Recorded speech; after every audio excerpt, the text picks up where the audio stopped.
Good morning, good afternoon, or good evening, everybody.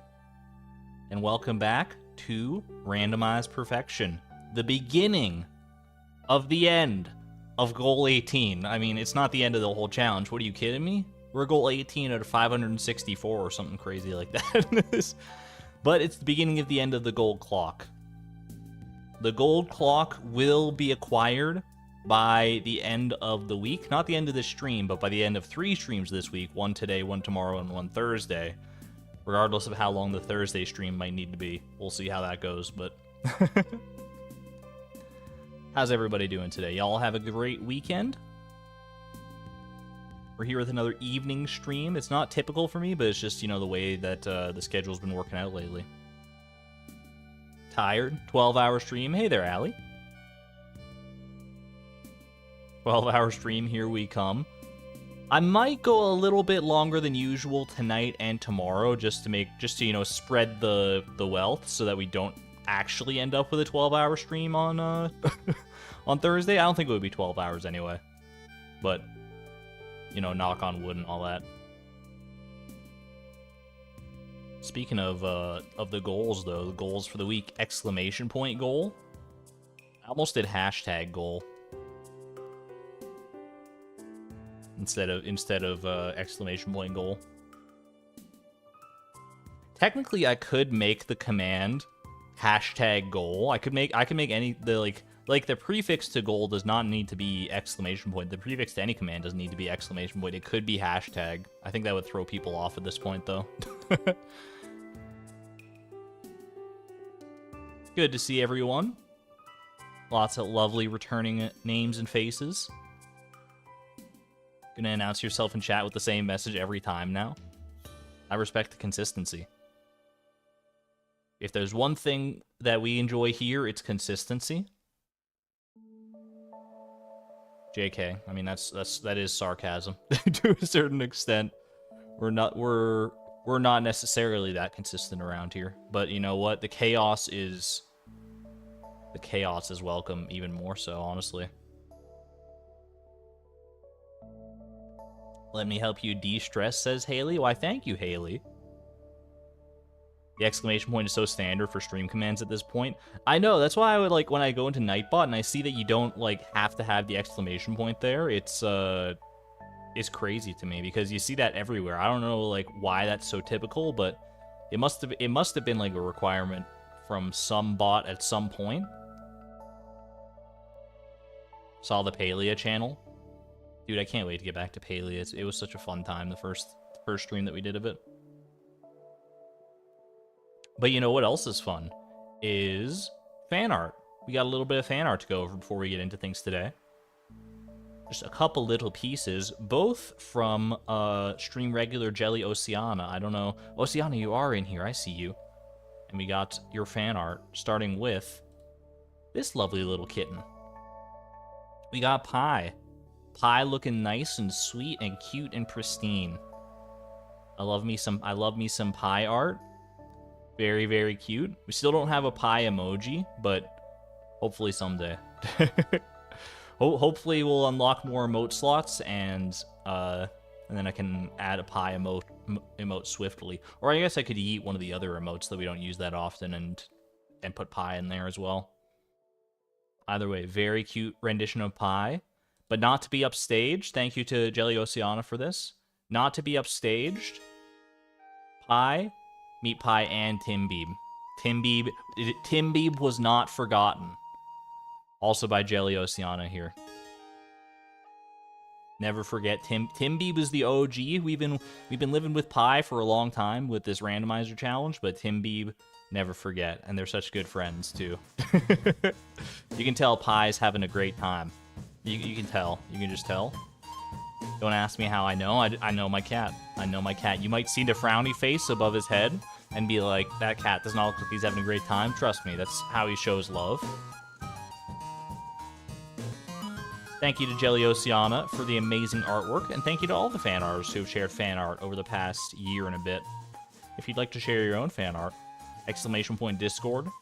And there is a fan art channel in the Discord where you can share your lovely, beautiful pieces.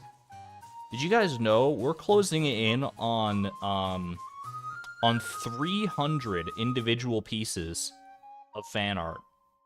I believe we are currently at, if my math is correct, based on like the way I calculated this, we're at like, well, actually that we might be at 300 if I factor in the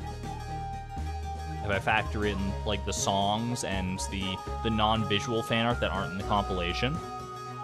Whatever this song is, it's a bop. This is A Colorful Tale from the Chicory soundtrack by Lena Raine.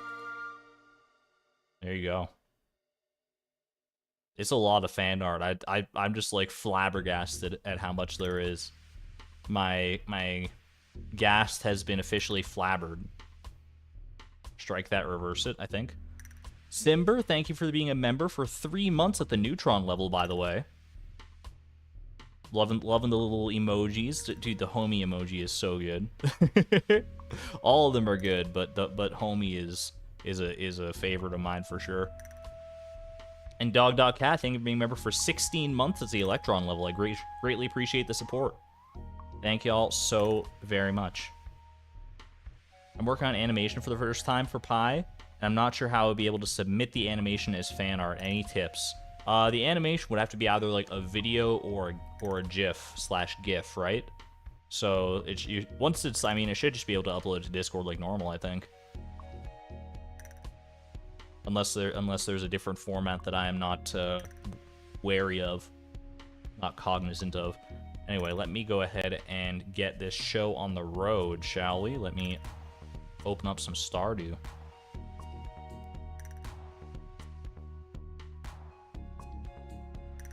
Yeah, screen recording would probably work.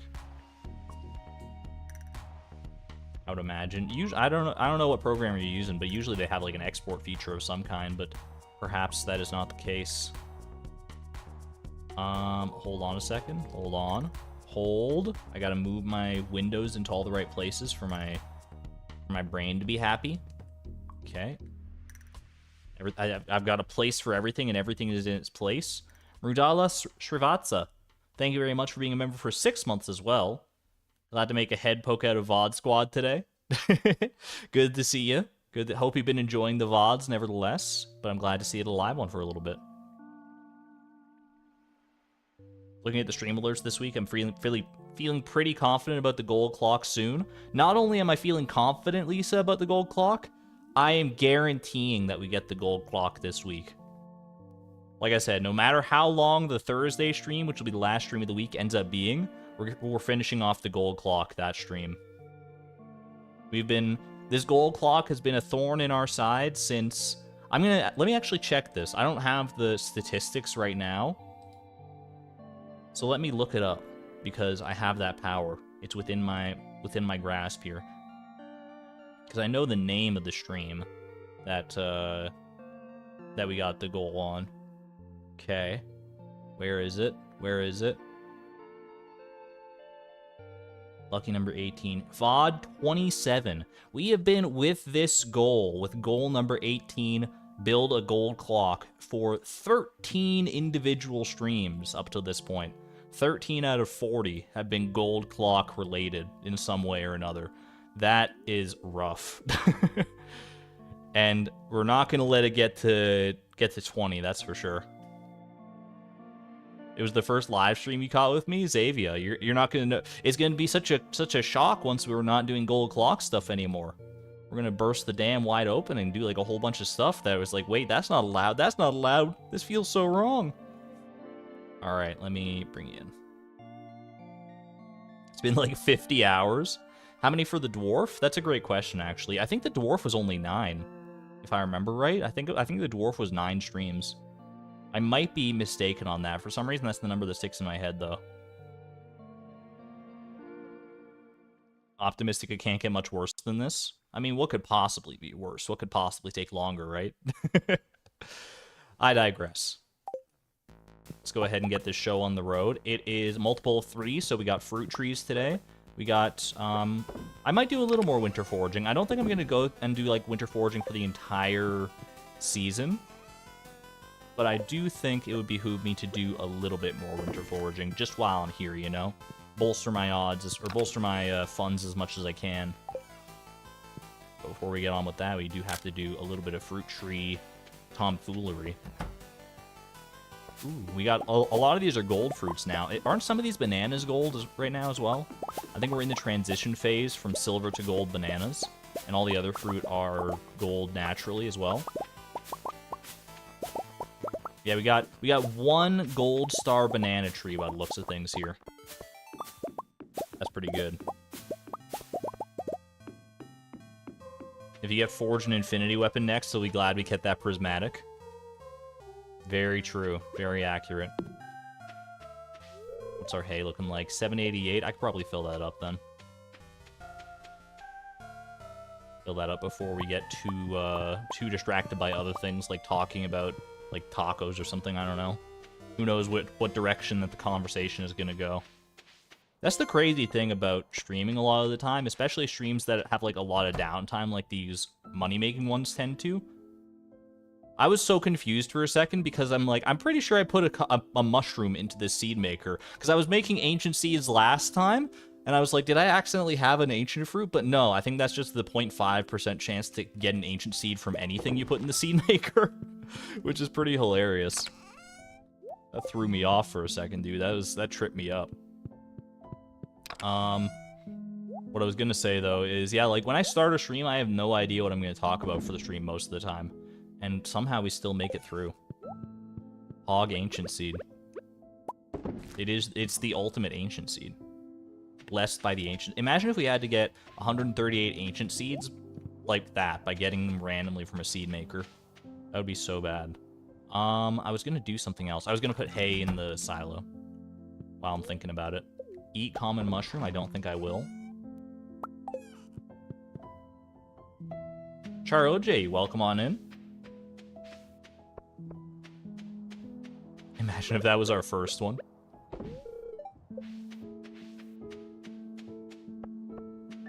Talk about food. It's practically a ritual to talk about food. It's just because food is a universal equalizer. The two universal equalizers of any conversation, food and weather, because everyone has experienced them to some degree. Almost any other topic that you can conceive of. I need my hoe and my pickaxe to go winter foraging here. Any other topic you can conceive of is going to probably leave someone out. But like if you start talking about weather, is someone just going to be like, I've never been outside before? And even if they've never been outside before, surely the concept of weather does not escape them. I've never experienced weather or food. Annika, do you mind my asking, what are you? Because the answer cannot be human. So you better have a darn good explanation here. Or is this like one of those riddles, like what gets drier, or what gets drier the more you wet it or something? Wait, what? It's the answer is a towel, but I forget how to actually phrase the riddle.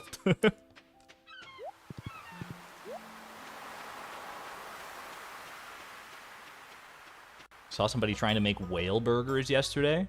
Is that legal? Can you make whale burgers? Or is whale burger just the name of a burger, as opposed to a burger made of, like, whale?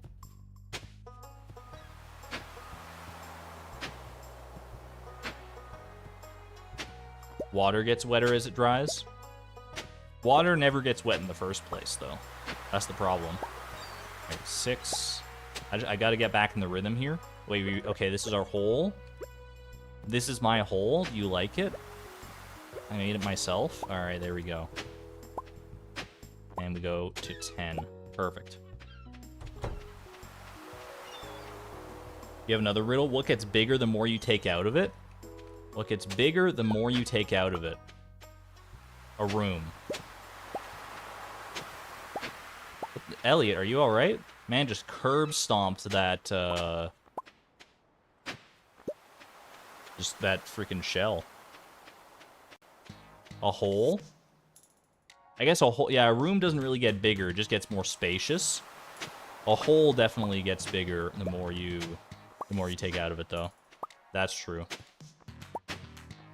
But I mean, room was a pretty erudite answer, given the amount of time that I took, right? It was a pretty thoughtful answer.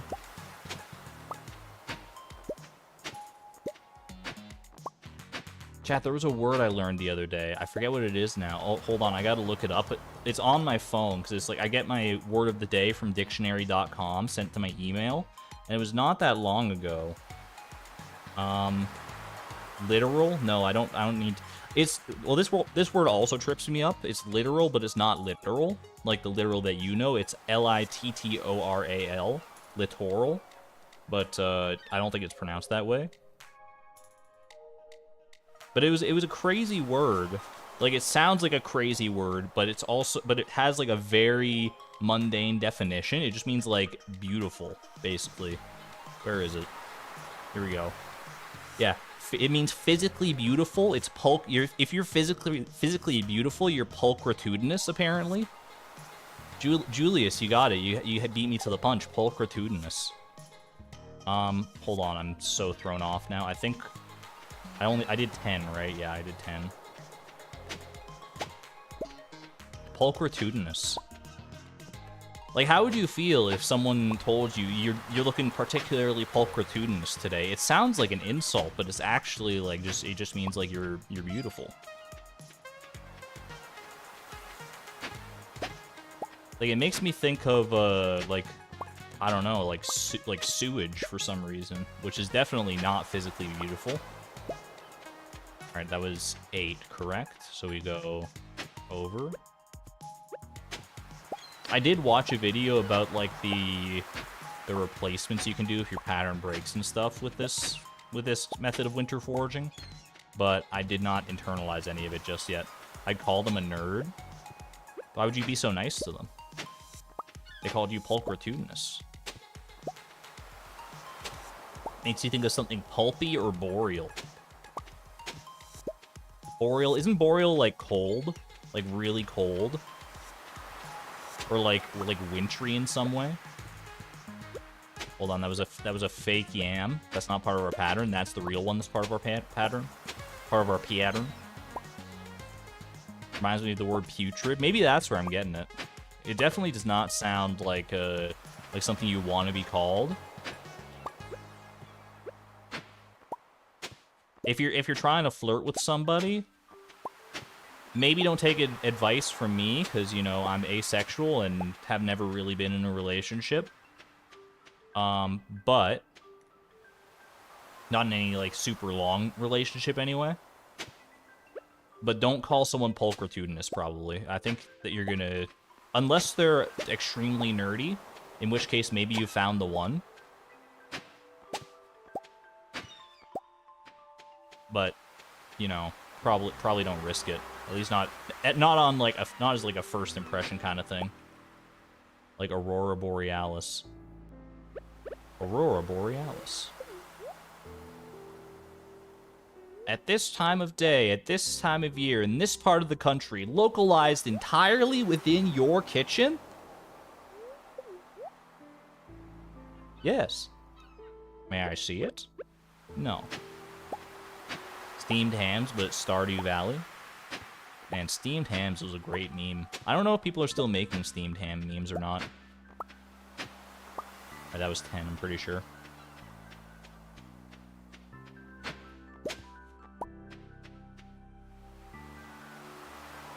Win any woman's heart with mozzarella sticks. Win any person's heart with mozzarella sticks. If they don't like mozzarella sticks and their excuse is not that they're allergic in some way, then stay far away.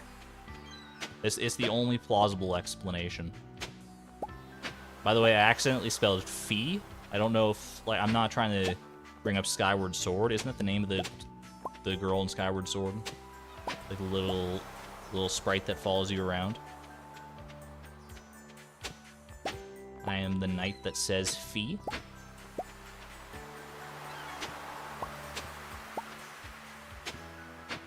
Argon infomercial. Was that 10 or was that only 9? 1, 2, 3, 4, 6, 6, 7. Yeah, that's only 9. Okay, we go over 1. Gotta get back in the swing of things here. No pun intended, because, you know, I'm swinging a hoe. Swinging a miss. Depends on the mozzarella sticks. They're not created equal. That's true. But if they're like at least like restaurant quality mozzarella sticks, because like most mozzarella sticks that I've ever had at a restaurant are pretty good. The ones that get kind of nasty are the ones that you make yourself at home, like the pre-frozen mozzarella sticks. Even if you follow the instructions to a T, and they're like if you made your own mozzarella sticks, you're probably gonna be fine. But if you're using one of those like frozen ones, they just come out all like soggy and weird. I don't know if maybe that's only my experience, but it's the only experience I can go off of, honestly.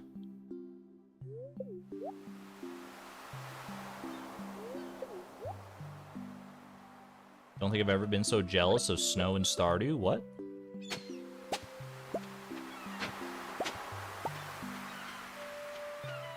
Sounds like sepulcher. Pulchritudinous. What's a sepulcher? I think I did 10. I think I'm just gonna stop there actually, because that's like my normal stopping point. Are you able to like continue this pattern if I were to like go over here and just start like here or something? Could I you know, fill in the rest of the lines in a very satisfying manner?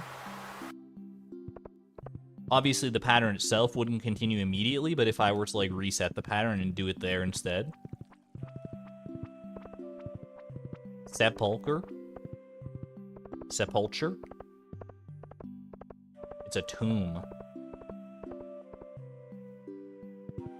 Spirit Sepulcher. Spirit Tomb. My favorite Pokemon.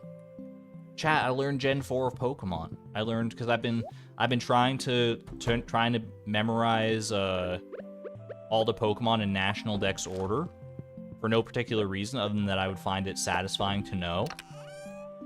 And I had up to Gen 3 figured out, and now I got Gen 4 on lock as well. It takes forever to like go through it all in my brain and to like test myself on the online website, but it's I don't miss all that often. All right, good to go. The more you Sinnoh. It was so hard to learn, too. It was like, I would probably say that of the generations I've learned so far, in, like, that I've memorized in order, Sinnoh Generation 4 is probably the hardest, because there's so many, like, towards the end of it especially, there's so many, like, fully evolved Pokemon from previous generations that did not previously evolve, you know what I mean? You got, like, your Magmortars and your Electivires and your Togekisses and your Gliscors, and they're all just in, like, this, like, wacky order. I had to figure it out. I mean, like, I figured out a way that works for me, but, like, it was still, like, kind of hard to figure out that way in the first place. Gen 5 is XY. Gen 5 is black and white. XY is Generation 6. If Generation 6 XY was your first Pokemon games, I'm kind of jealous. They were pretty good games. The story, I wasn't a huge fan of the story, but I do like a lot of the Pokemon in Kalos. How did I pronounce Gliscor? Is that not how you pronounce Gliscor? Don't tell me it's Gliscor. I mean, there's Gligar, yes, that's the pre-evolution. But it's Gliscor, right? Gliscor? What is it? What if it's a silent C? Gliscor. What? What am I doing? Gliscor? What? I'm so confused. Is my brain just like too innocent to understand what's happening here? Gliscor? Glide Scorpion.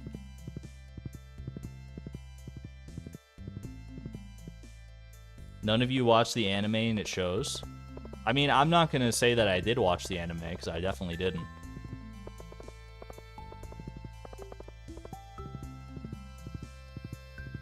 All I know is that it's pronounced Arceus, not Arceus. I don't care what anyone else says. I don't care how many times it comes up. Arceus is the true canonical pronunciation of that name, of that Pokemon's name.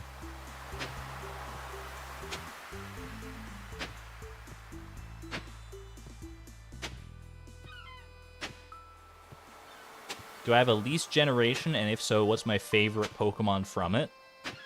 Honestly, I mean, I probably do have a least favorite. Like, here's the thing. Generation 7 and 8, I've only played through, like, one time each, so I don't really have a good barometer to judge them by exactly. Generation 9, I have not played at all yet. So that one's out of the conversation to begin with. So I'm gonna go only up to Generation... I guess Generation 6, because those are games that I've all played like multiple times and sort of have a good familiarity with. Of all the generations,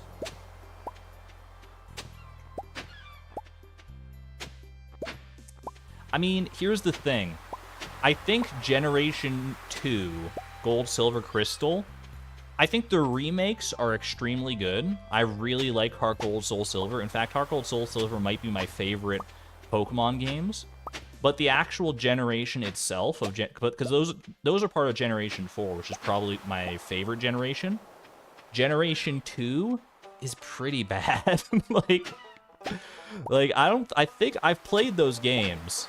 I don't think I ever played them through to completion because I got so like bored, I guess. I don't know. I feel like it's just like the way those generations are set up was weird.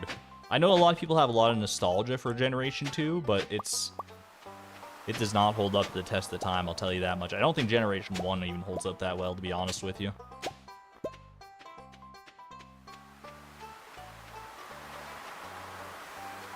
As for my favorite Pokemon from Generation 2,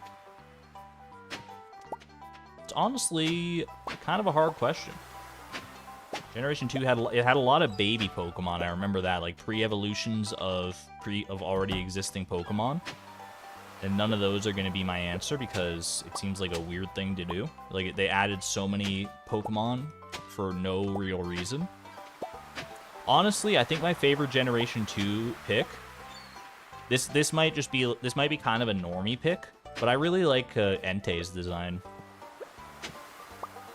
I think Entei is probably top tier of Generation 2 if I had to pick, design-wise. I don't think I've ever actually used an Entei, like, in the game, so I can't really say on that front, but I love me my Fire Lion.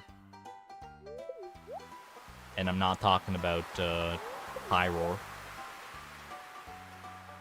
Sneasel, my beloved.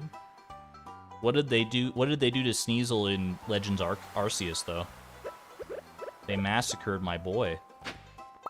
Alright, that's not a real one. That's not a real one, that's just part of that's not part of our pattern.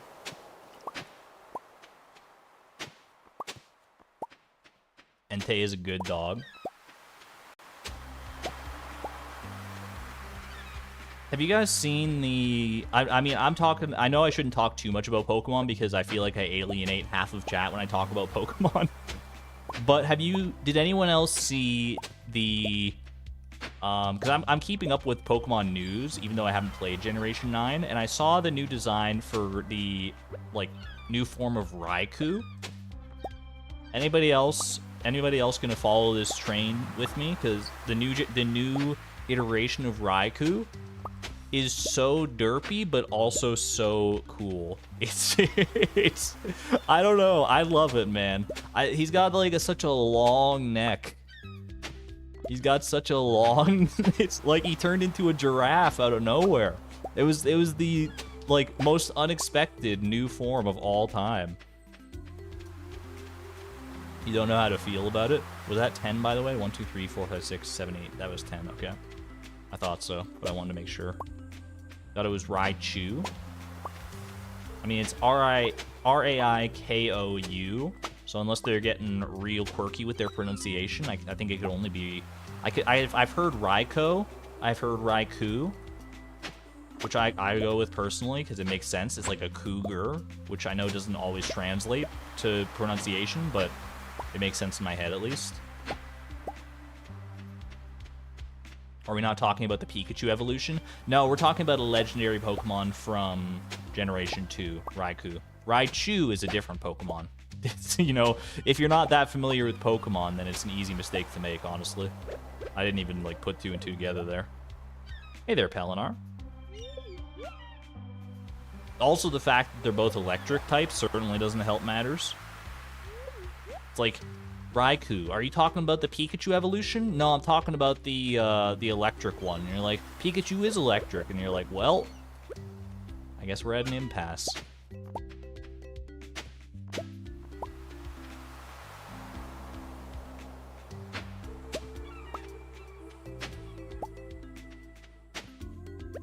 Honestly, though, legendary beasts from Generation 2, Raikou, Entei, Suicune, probably some of the best designs for, like, any Pokemon. I really like all of them. Like I said, I like Entei more than any of the rest of them, but Raikou and Suicune, they still hit hard. Pikachu's not legendary, no matter how many rules Ash breaks. Aim for the horn. Pikachu, aim for the horn. I may not have seen the anime, but I know that one. I think we can go one more here.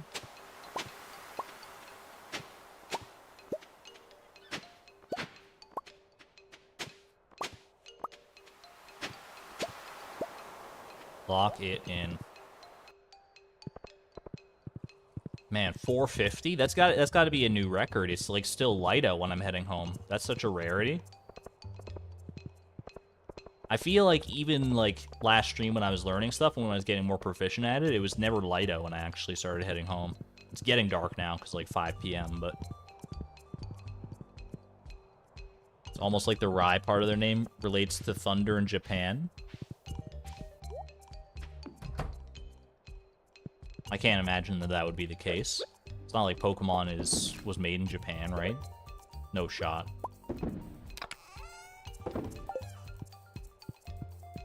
Legendary beasts are based off of cats. Just learned this from Did You Know Gaming.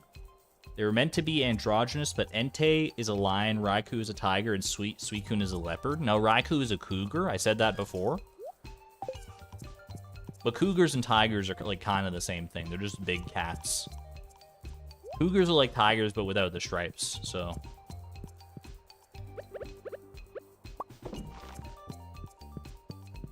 Pokemon is Japanese. I'm pretty sure Pokemon are from Kanto. I think Pokemon are from Kanto, not Japan.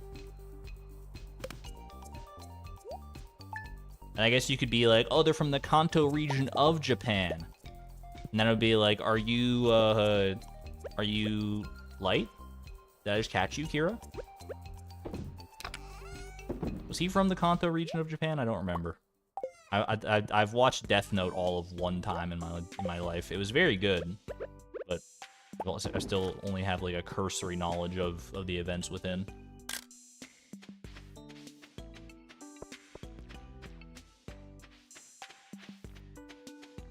Damn, we still in the gold clock.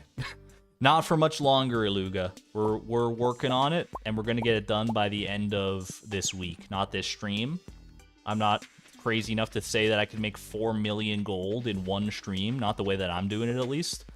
But 4 million gold in 3 streams? I think that's doable. I'll take a potato chip and eat it! I know that meme from Death Note, but I don't really know the moment from in the show. I mean, I do know the moment, but I watched the show with, like, subtitles instead of dubbed. Because I started listening to the dubbed version, and I was like, it just, like, felt weird to me. I don't know why. I'm not going to be, like, a sub versus dub elitist. Like, however you want to watch it, whatever way that you feel like the media is being best presented to your facial cavities, aka your eyes, is fine by me. But I'm a subtitle kind of guy. And I know, like, not all dubs are created equal. Not all subtitles are created equal, for that matter. Sometimes the subtitles just, like, don't... It's not what the characters are saying, and also it doesn't line up with when the characters are saying them. I've done subtitling in the past. I know it's not, like, always that easy, but, like, if you're doing it for a show, you should probably be able to, you know, do a second draft and, like, and fine-tune it, right?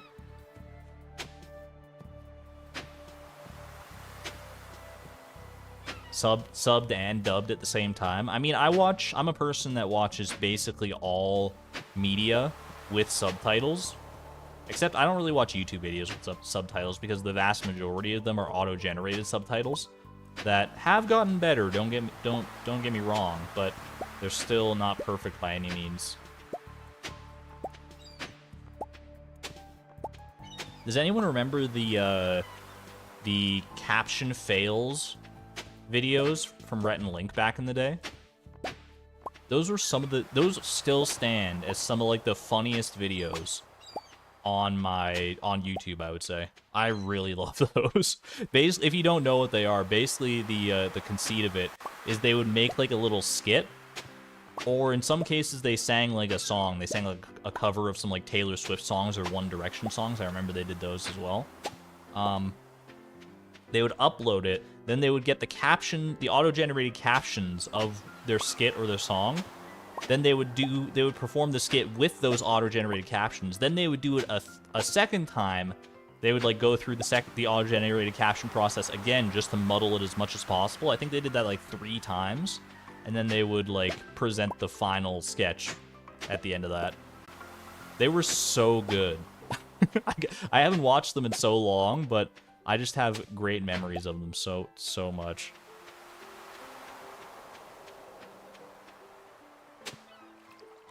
Oh, I think I am... There we go. I didn't realize I did 10 on the last one.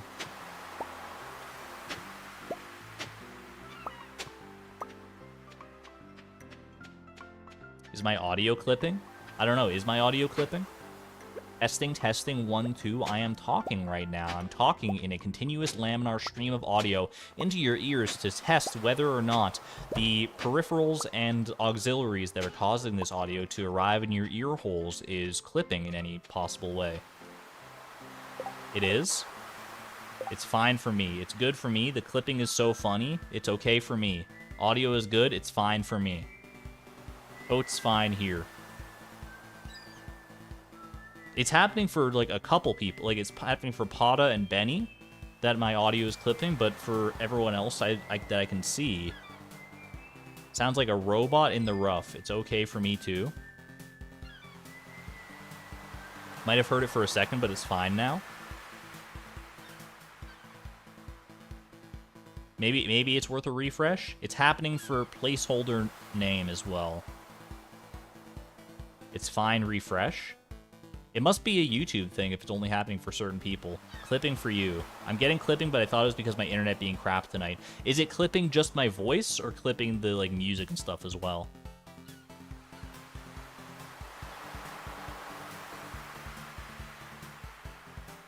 This is relevant information.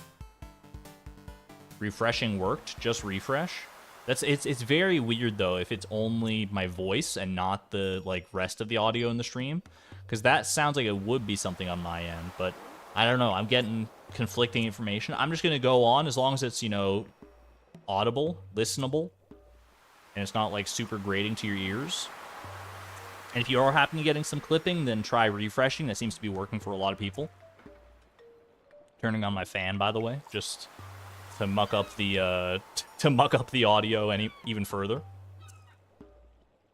It was game sounds and voice? Okay, that's... Oh, shoot. Am I behind? Am I ahead? I don't know where I am anymore. Well, I'm just gonna keep tilling this spot because I think I'm ahead of where I'm supposed to be. Okay. And then we just keep going here. I think I've, like, messed this up severely. But I think... This would have been, like... It would have been, like, there to there... So this is, it's like over here now? I think? Maybe?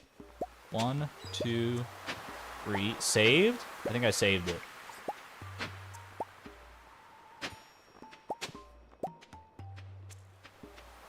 Closed the app completely and restarted and it seems a little better.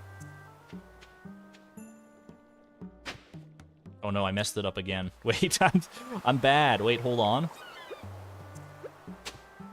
Wait, hold. We hold. I don't know. I'm just trying to parse the audio setup as well. So I'm just I'm keeping so many things on my radar at once here. I can't keep up with my own pattern. Okay, we can fix this. This goes, it would have gone down to here, and it's not 10, so we go over to here, and we're good. And we're back on track. 3, 4, 5, 6, 7, 8, 9. All right, and then we go over by 1. All right. I'm going to try to keep it on pace now. Gotta balance your patter with your pattern. I'll give you a +2 for that one, Julius. That's pretty good. All right. I'm kind of amazed I was able to reverse engineer that, to be honest with you. Not that it's, like, especially hard if you know the pattern to look for, but part of me was like, maybe I should just, like, give up. Wait, hold on. That one should have been 1. In which case, we retill. We just retill until we get back on? Okay. There's probably a better fix for that I am not aware of, but that's the fix I know. Would have given up. It wouldn't have even been that big of a loss to give up. I would have just like moved on to the next day, so. But I'm glad we're able to finish this one out. I wasn't willing to go so quietly into this still night.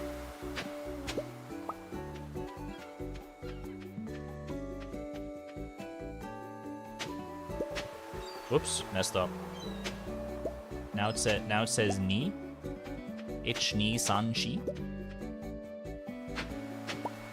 Argon is truly a top-tier ho-er.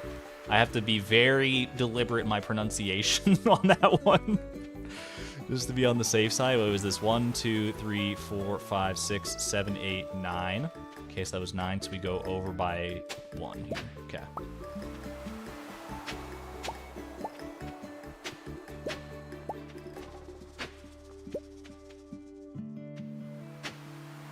Hopefully the audio doesn't get clipped. That would be an awkward situation for sure.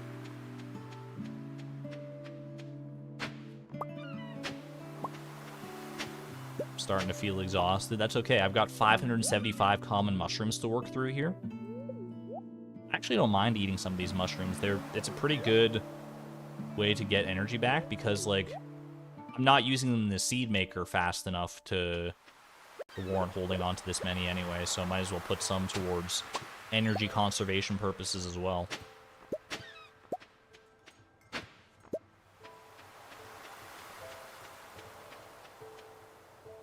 That was only 9, right? Yeah. Okay.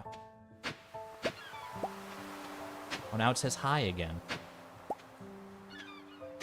And now this part also says hi, kind of. I love spelling stuff in the sand. Alright, I think that was 10, so we go back to here.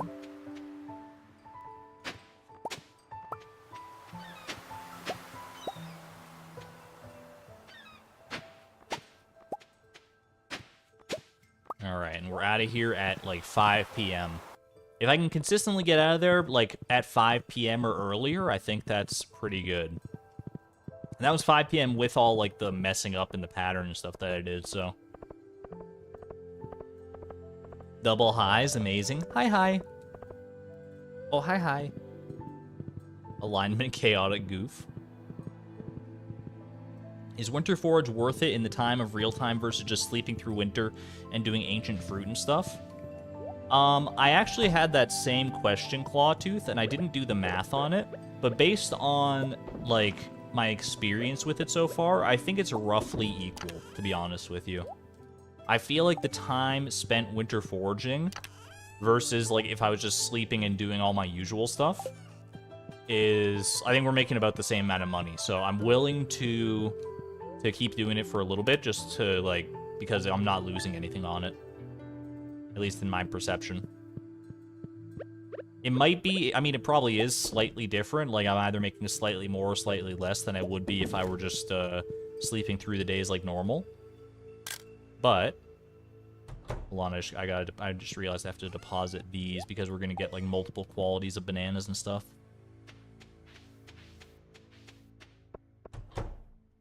We did earn more. We did earn more last stream. Last stream I also went longer than I usually do by a little bit. I didn't stop at exactly the 3-hour marker earlier, so that could factor into the multitudes that we made as well. But it's still nice, even, like, regardless of whether I'm making more or less or indifferent, it's nice to just vary up the strategies from time to time. Did I get? I did get all the fruit.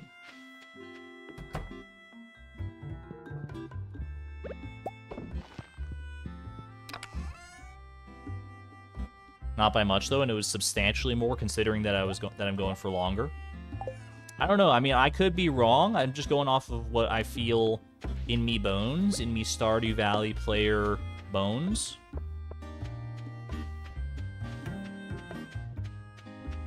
But I didn't actually, like I said, I didn't pull out the calculator and start crunching the numbers to figure out, oh, when I'm not doing winter foraging, I actually make approximately 6,000 gold per minute, which is not at all accurate, but it sounds impressive. Well, maybe it is. I don't know. Maybe it is accurate. Because 6,000 gold a minute would be, what, like 360,000 gold an hour? That's actually, like, surprisingly close. If my math is not, like, completely skewed there.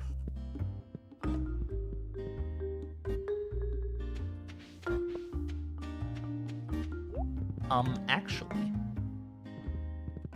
Justin, welcome on in.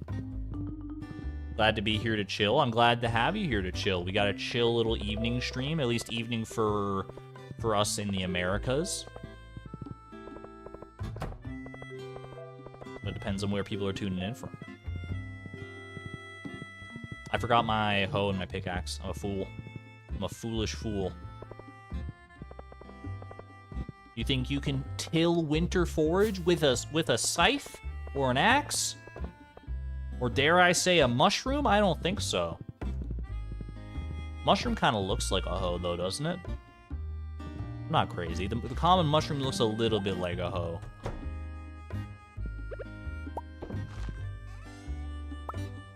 Like, there's a similarity. You can't deny there's a similarity there. Yeah, no, I'm pretty sure. I think we'll be all be on the same page on this one. What do you mean ... Chat, it's like the same sprite almost. It's a look, the common mushroom, you got the little stick into the larger nodule on top. Hoe, you got the stick into the large round nodule on top. The only difference is that the hoe has a silver top versus the common mushroom's brown top. He's a lost cause? What are you talking about? They're the same. It's the same picture. Think I need glasses? I'm wearing glasses. I just got new glasses like less than a month ago.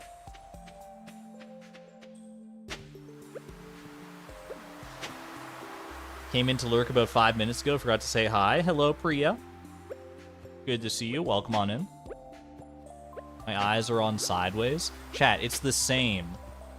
You can't tell me that there's you can't tell me that there's not at least some sense to the logic that I'm postulating here. More like the pick, not the hoe. I don't see it personally.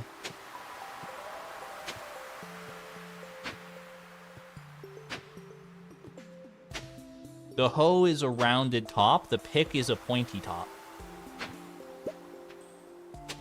Coffee strats? We could invest in some coffee. I don't know if it would go much faster as far as, like, the winter foraging itself, because I feel like I might just zoom past the spots that I mean to hoe by accident. We've lost him. Here's the secret. You never had me.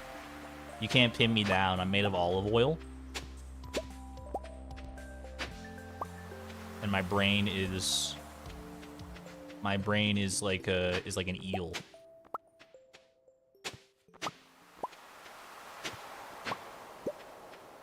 Mushrooms are spiky.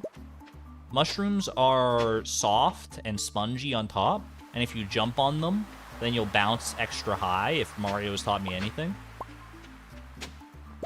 But on the underside of the mushroom, I wouldn't call them spiky, I would call them pulchritudinous, and also, like, ridged. Like the wallet. You're killing me? You're killing me, Smalls. Whoops. Hi.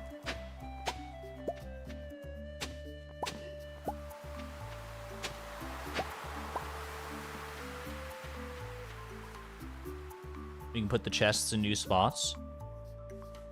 Night market. Oh, we could do night market since we're going to be out anyway doing winter foraging. That we could definitely do a little bit of night market shenaniganery. I'd have to go back and pick up a few things to make it work, but I don't have any qualms about doing so. Beach is giggling again.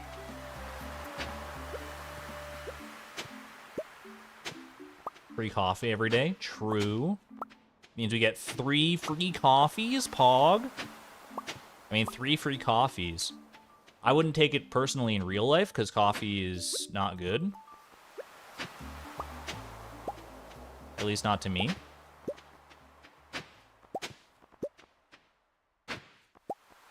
But you know, if I could resell it, then that'd be a different thing. Ooh, and you know what else would be a different thing? Is how much I love B-Boss, except that's not a different thing because that's the same thing. It's the same thing, and it's the same as it's always gonna be. B, get it? You guys get it. You're already spamming the B emojis. I don't even need to prompt you anymore. Because there's no getting over how good B_boss.ogg, the anthem of a generation, is. I can't wait to hear it in the context of the final game. It's going to be so good. But for now, we're just going to have to enjoy it in our own special context. Ow. Bow. Just finished your meeting and you get B-Boss? For the jokes, I'm glad you were welcomed in by such a bombastic tune. Hold on, let me serenade you to the dulcet tones of B-Boss real quick. Welcome to the stream. If it's your first time here, then cool. If it's not, then I'm glad to have you back for another round. It doesn't rhyme, but it doesn't have to because it's fun. And I'm having such a great time. Thanks you all for watching. It could have been worse. That's like, I'm going to give myself... I know you're not supposed to grade yourself on these things, but I'm going to give myself a C+ on my lyrics on that one, because I at least saw it through to the end. And that doesn't happen with most of them.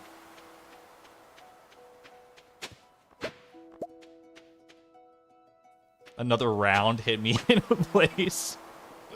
I was trying my best.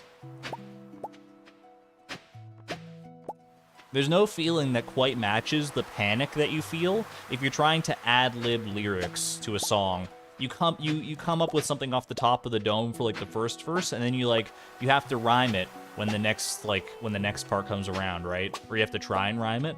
So during that entire part where you're ad-libbing the next section, you're trying to think of a word that, number one, fits the theme that you're going for, and number two, rhymes with the previous word.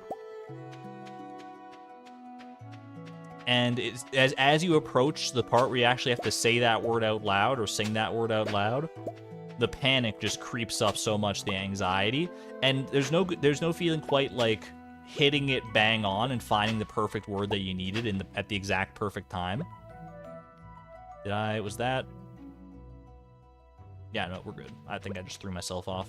That is 1, 2, 3, 4, 5, 6, 7, 8, 9, 10. Yeet. Phrase. Yeah, sorry, not verse, phrase. I knew verse wasn't the right one, but I couldn't think of the right one at the time because my brain was trying to think of other things at the time. That's a hole. We got a hole in the pattern. There's a snake in my boot.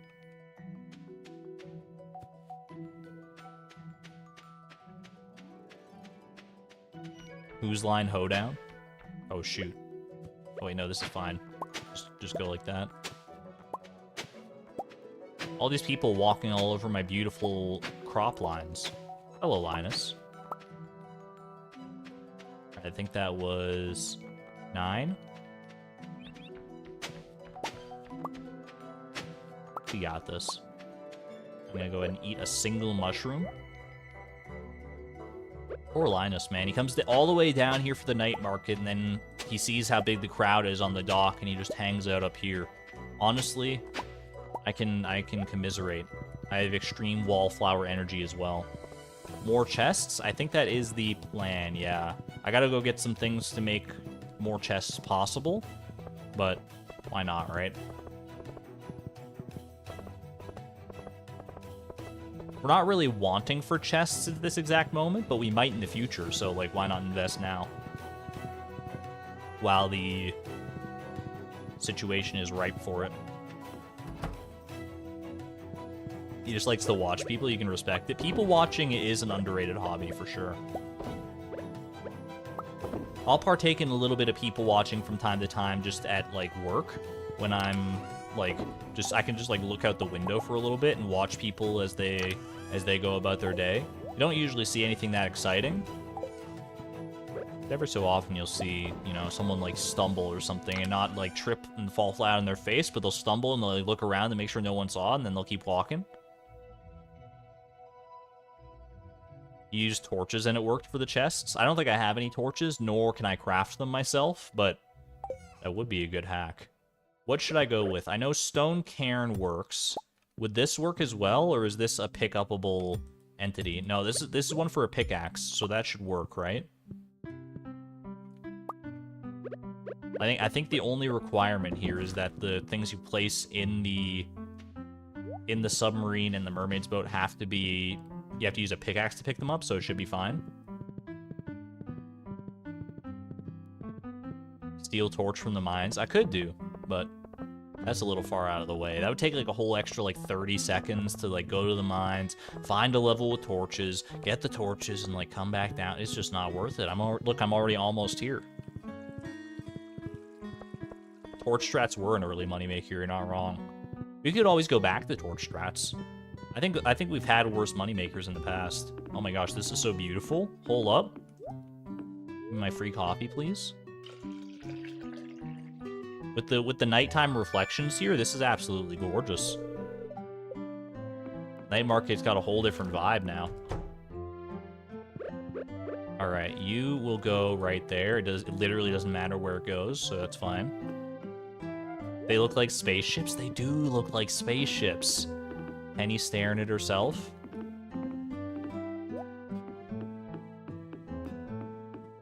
This is it's kind of tripping me out. I love it though.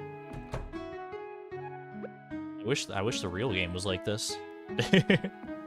What a nice painting. Ooh, it is a nice painting. I'm gonna pass up on it for this time though. It's so surreal. It's surreal, but it's beautiful in its surreality. Just makes me want to, like, you know... do you think we could find any constellations? Are there any constellations baked in here? I think that's part of, like, the Big Dipper right there. Gray, welcome on in. Good to see you. You're here just at the perfect time to see the night market shenanigans at play.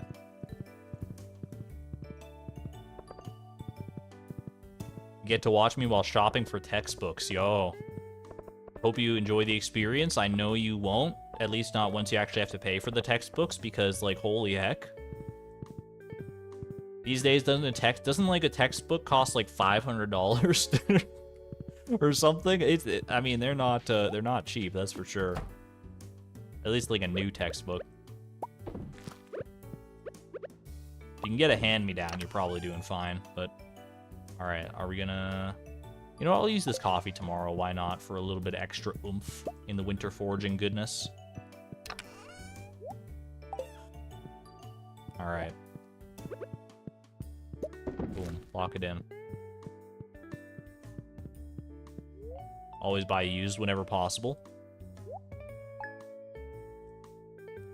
Then that's how they get you, right? They try not to make it possible as much as possible. They'll just come up with like a new edition every year, and they'll be like in the patch notes for the new edition. They're not called patch notes, but bear with me on this. It'll just be like, we changed this comma to a semicolon on page 399. That's it. Please give us $400. Because if you're not using the most up-to-date version, then you like can't take the class sometimes, I think. I don't know, my experience with university is like relatively limited, but I have heard anecdotally that happens from time to time. Errata? This is a PG-13 stream. Gotta find the PDFs. The PDFs are the ultimate life hack, I think.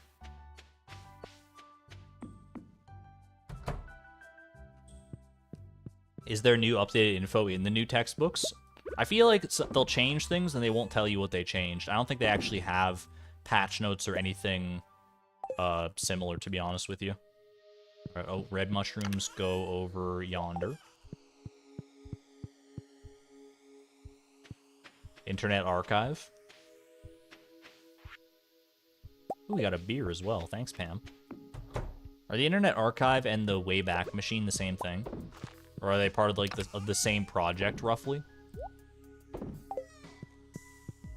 I feel like whenever I hear Internet Archive, like the Wayback Machine is the thing I think of, because it's the literal archive of the internet. They're part of the Internet Archive. Are they not the whole of the Internet Archive? Like, what else does the Internet Archive if that's not in the Wayback Machine?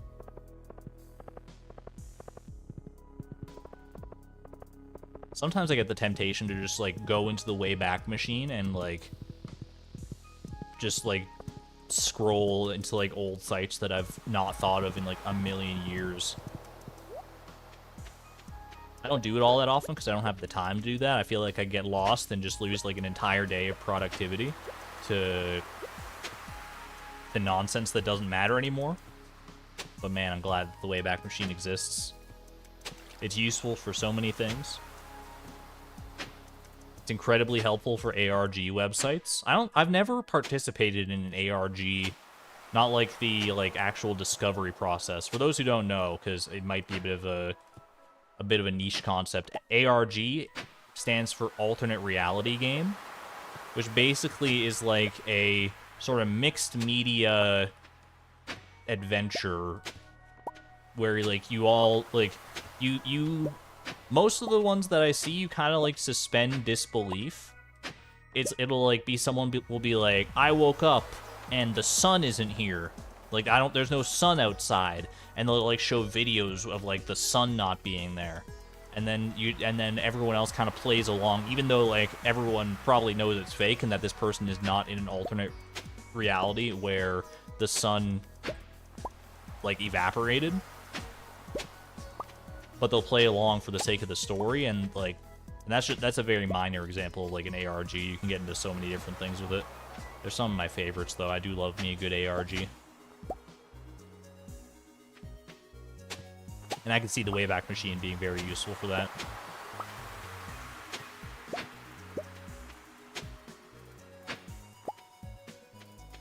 The first thing that actually comes to my mind whenever I think of the Wayback Machine these days is the Polybius video that Ahoy did way back in the day, where he went into like trying to discover any grains of truth behind the old arcade game myth Polybius.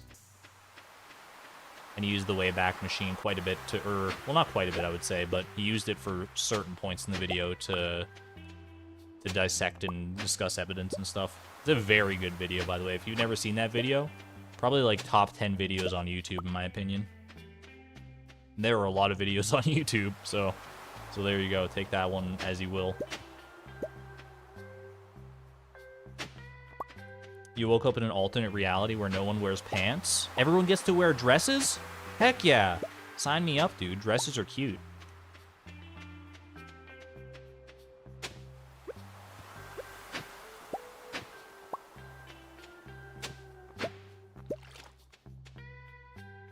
You prefer watching video essays about already solved ARGs? Fellow Wendigoon fan spotted? Yeah, that's most of my experience with ARGs as well. It's just like watching videos of people summarize either the currently available information of an ARG, and then like theorize on what's going on, or like an already solved ARG. Yeah.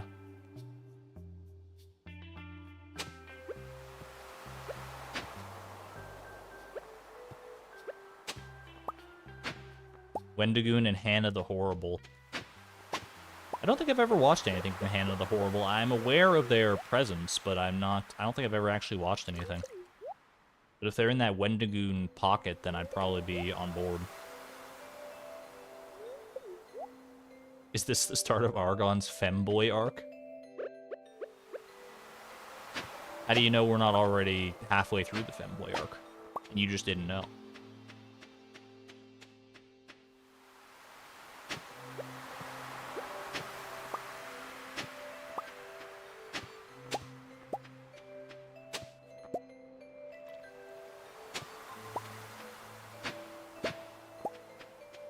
Margon? Jargon?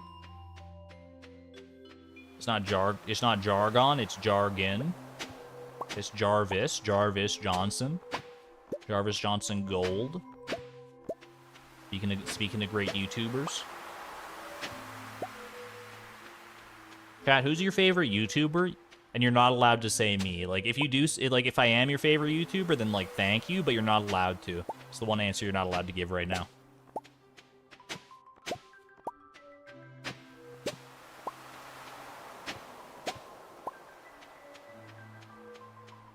Anyone else watch Lore Lodge or know what I mean? But I don't think I've ever heard of Lore Lodge, but it definitely sounds like my kind of jam just based on the name alone. Can't pick a favorite. You like Drawfee? Drawfee is pretty hype. Floydson is a great choice as well. You don't have a favorite? That's entirely fair as well. I think it is kind of hard to pick a favorite a lot of the time, especially because like your interests can change on a whim. So like sometimes you might be really in the mood to watch some like some cozy Stardew Valley content, and then you want to dive deep into like a Night Mine video or something like that. It really depends on moods, right? Drew Gooden, Callie from PBS Eons. That's a deep cut right there. I think I know what you're talking about though.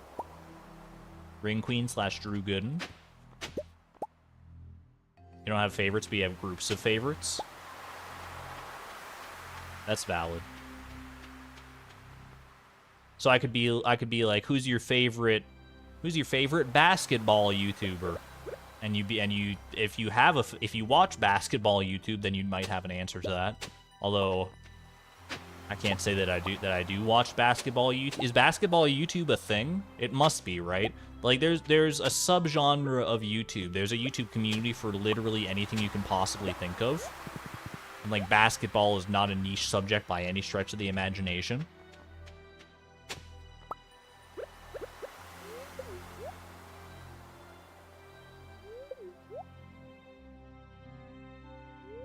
You don't know a single basketball YouTuber? They must be out there though, right? Or maybe they fall into just like a grand encapsulating niche of like sports YouTubers. That might also be a thing.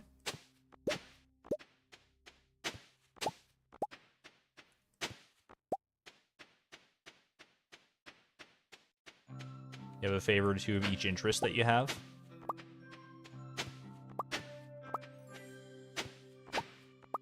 Yeah, honestly, like, now that I think about it, like, if I were to try and narrow down my favorite YouTuber, I don't think I could either. I think you're right. It definitely is, like, you know, it really just depends on the interest that you're currently talking about right now.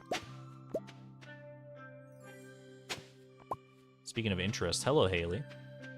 Good evening, Vincent. Hi. What a strange interaction. Was that the hole in the pattern? Okay, yeah, it is.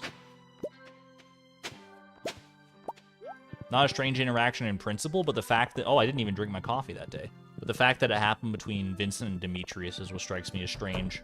They don't seem like two people that would, you know, interact in any great capacity. Everyone's judging me right now. Beatrix doesn't care. Do you see the outfit that she's wearing? Does it look like she gives a frick?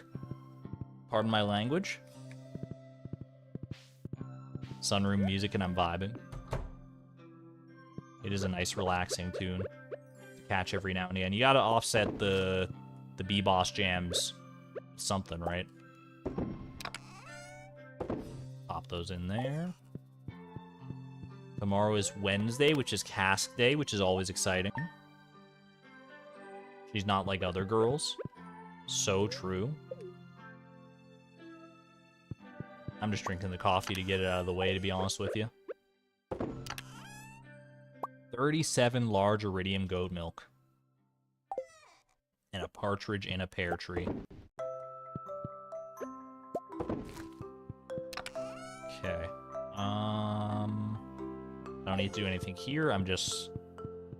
We haven't had a cask day in quite some time, so I gotta get my head right on my shoulders here about how to actually do this.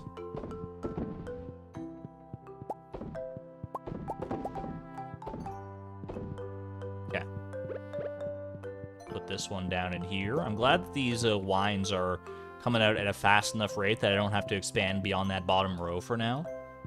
Because, I mean, we only get, like, one wine a week, and it's worked out quite nicely with how, the star fruits. We're steadily working away at our star fruits. I don't remember how many we started with either, but we're getting through them.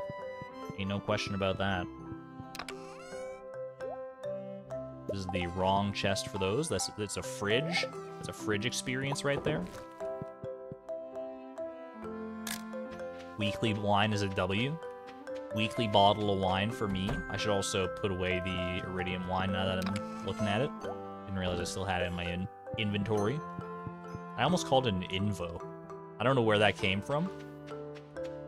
You know me. I'm like the cool kids. I'm cool, right? You guys call it an invo too.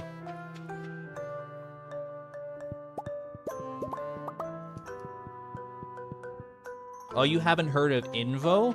Oh, you must not be must not be caught up with all the new millennial slang. You might be like, what do you mean millennial slang? It's Gen Z slang now? Nah, the millennials are still making new slang. And it's better than the Gen Z slang because I'm a millennial. So it must be better, right? It's part of my own life experience, therefore it must be better. Any word can be shortened if you try. I think you're probably right. For some words you probably shouldn't try.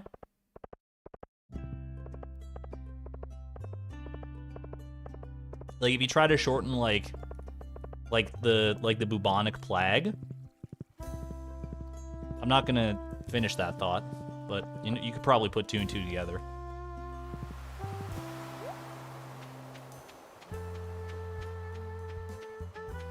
Shorten the word A, I dare you.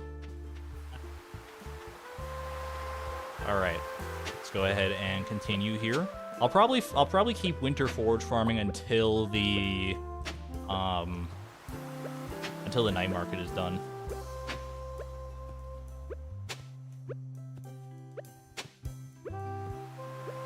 And from then I might, just go back to the usual sleeping schedule. So I don't want to like winter forage farm for the entirety of the stream. I think we've done already quite a decent amount of it. There we go. Hold on, I just gotta get my first line locked in. Oh, speaking of, skip the hole in the pattern right here. Skippity-doo. How about you? The YouTuber you discovered is called Sir Toasty Toes. I love Sir Toasty Toes. He did a great video about getting like every ribbon from generations 3 through like 9 or 8 of Pokemon on like a single Pokemon. It was an extremely good video. Mr. Toasty Toes is underrated for sure. I think he's also like a mod in Northern Lions chat or something like that.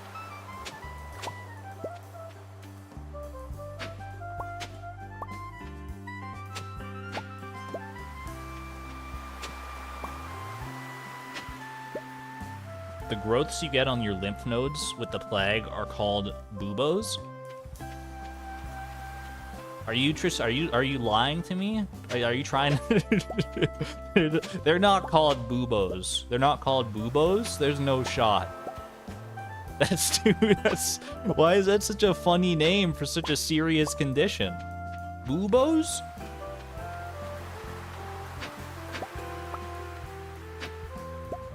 They 100% are.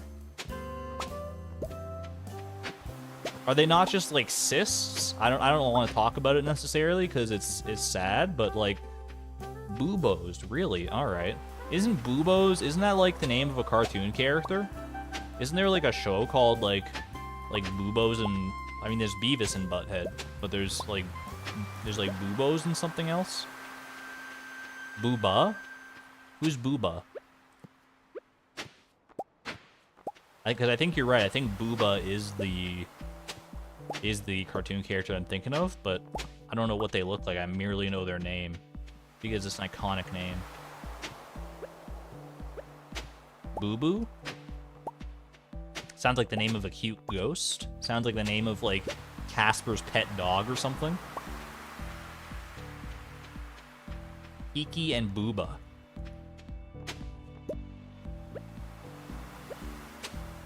Kiki and Booba, the Linguistics Experiment. Is that the full name of the show? I don't think that's going to catch on with many kids. Kiki and Booba, sure. The Linguistics Experiment. Most kids are going to look at that and be like, ooh, I love linguistics. It's my favorite pasta. Except they probably wouldn't actually know what linguistics or linguini is. But, you know, throw me a bone on this joke. Boo Boo is a bear? Boo Boo is what happens when you scrape your knee.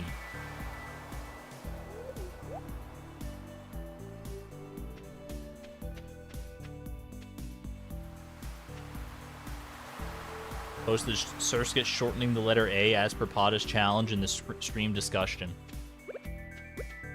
To shorten the letter A, you would have to... Like, can't you just, like...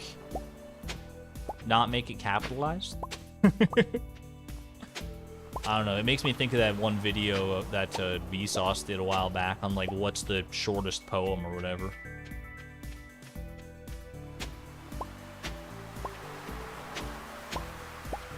Anyone else occasionally just go on a binge of old Vsauce videos and never look back? Like, Vsauce is one of those YouTubers I just have to, like, go back and watch his old content from time to time and be like, man, this dude makes bangers. Same with Captain Disillusion, honestly. Best production value on YouTube, bar none. Time to make food. Make some for the rest of the class, please. You watched a bunch of old 2000s commercials the other day.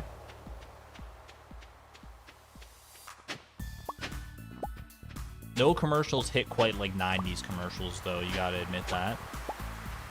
Like 90s commercials, 90s commercials like can be encapsulated in like 3 concepts. There's like goo.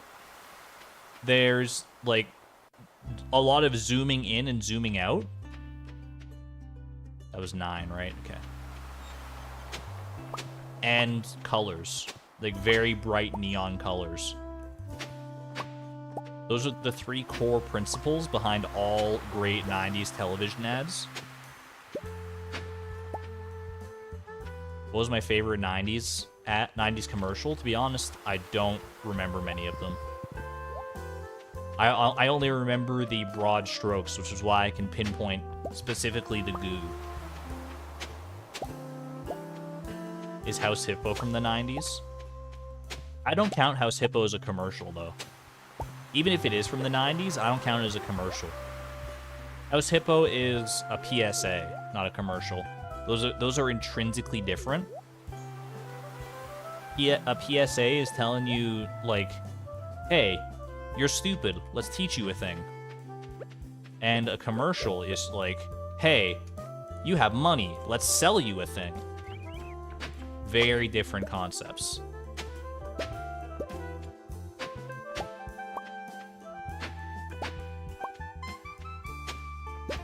But the fact that they air on TV, it's easy to conflate the two, so I can understand.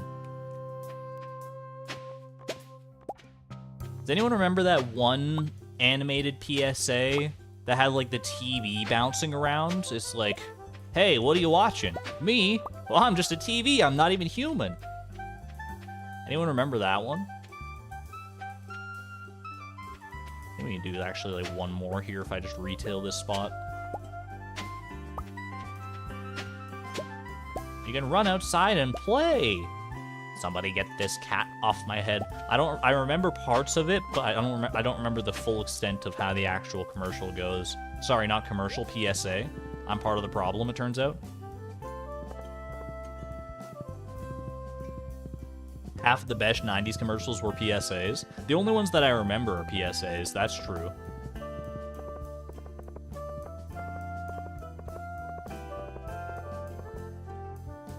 Was the one where the dude makes, like, dinosaur noises, was that a PSA? My thing, sound effects. Here's a T-Rex. Ah! Is that a PSA? Like, what was it a PSA for, though?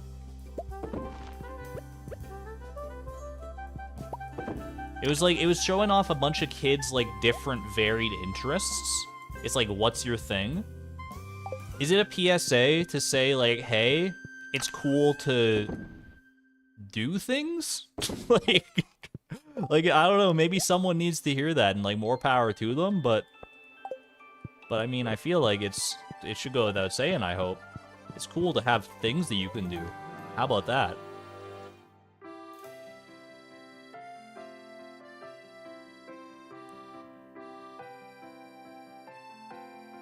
Geometry Dash, great game. Alright, sleep for the night. What did you miss? What about a T-Rex? It was the T-Rex in the PSA. It was like, I don't know if it might have been a Canadian PSA, like a Canadian exclusive, but it was one where the kid imitates a T-Rex from Jurassic Park. Wait, who's my friend? I didn't see my friend. I forgot. I didn't realize that was what the mail was gonna be. Where's my mail? Letters. Sam's thank you note about bouquets. Hold on. Willie's invitation. Wait, it's in here, right? It's in here, Shirley. Willie's challenge too. Cheese challenge. Gus needs lobster. Shirley from Dad number 4. Feast of the Winter Star reminder. Did I get it from Elliot? Wait, is Elliot my actual friend? Because this is a different letter. This is a letter from the future. Secret gift giver. Is it actually Elliot? It is Elliot. Wait, I got mail from the future. I mean, Beatrix is trapped in a time loop. This is not a new concept, so just par for the course these days. Stop it. Get some help. That is from a PSA, but it's much more popular as a meme format.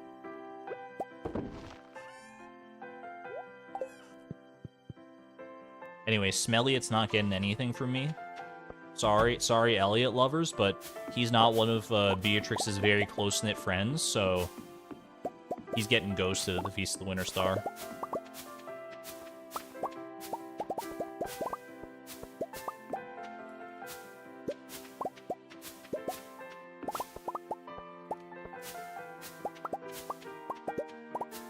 Mail from the Future sounds like the title of a 6.5 out of 10 acoustic guitar album. Very specific, but also true. Very specific and somehow also accurate statement.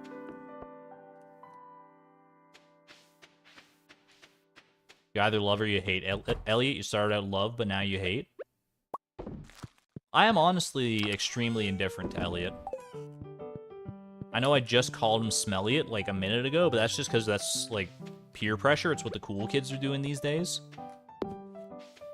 But I'm like, I'm not for or against Elliot. I'm just like, Elliot's like a guy. He just, like, lives there, and I'm like, you do you, dude. You do you. I can respect him at the very least for, like, committing to his beach-living lifestyle.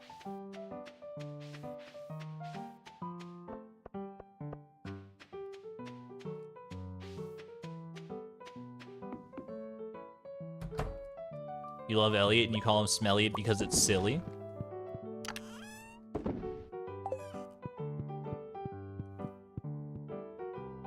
I can get behind that. It is just a very fun thing to say, Smelliot.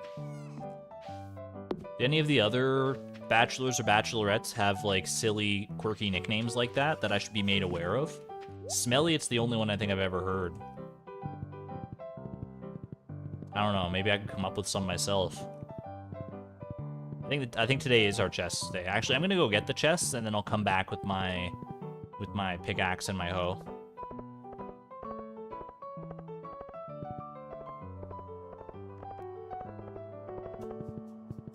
Abigail, more like Abisnail, because she's slow. I don't know where I'm going with that one. Did we get our chests? Our chests. They've been delivered, courtesy of Night Market Prime. Thank you. She's snaily? Wait, why are the snail puns coming out all of a sudden? Snail? Anyone ever seen that cursed video where it's Take Me to Church, the song, but it's snails? Take me to Snurch? I'll worship like a snail at the shrine of your snins? Take me to Snurch, baby. Slimius?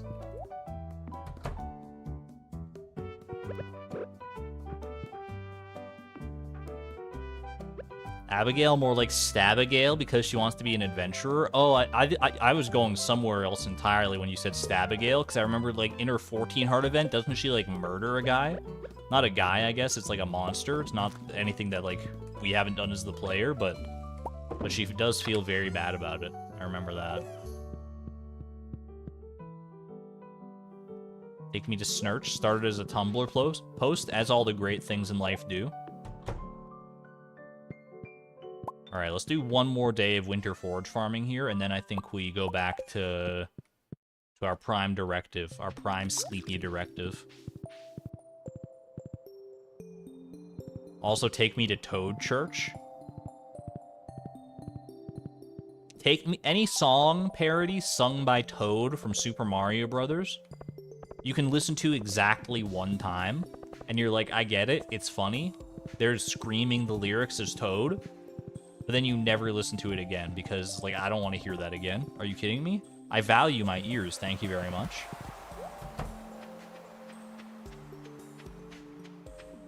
Why do I have 2 slots for common mushrooms in my inventory, in my invo, and where's my hoe? That's what I'm saying. Otto, at least I'm glad you got my back.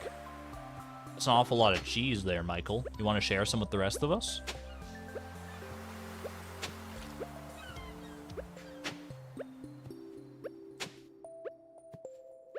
That's also where Mr. Sandman, Man Me a Sand came from. I don't think I've ever heard of that one. To be honest, my Tumblr knowledge is extremely limited. I know a few things about Tumblr exclusively from, like, watching Strange Aeons and Sarah Zed video essays.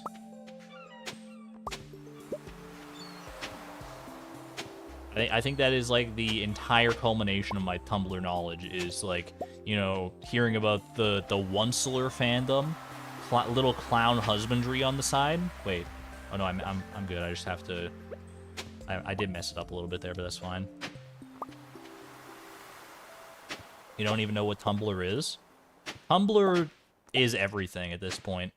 Like, as far as I know, Tumblr is just it's like a place. It's like a little time capsule of how the internet used to be a lot of the time, where, like, you just, like, it used to be that on the internet. Nowadays, you just, like, hop from social media hub to social media hub, and don't get me wrong, Tumblr is a social media hub, but back before social media was really even, like, a common concept, the internet was just, like, to find anywhere on the internet, you had to know the website, like the URL, and type it in www.askjeeves.com. You had to do the whole shebang. And I feel like Tumblr is a strange little encapsulation of that phenomenon on the internet, where it's like there's just like all these random little pages, and if you just navigate enough, you'll find like something that no one's seen in 5 years or more. Tumblr is a thing that makes rocks shiny. Also true. Hello, by the way, Wickedy. Good to see you. Hope you're having a lovely evening. It's also the least algorithmized platform anywhere these days. That tracks.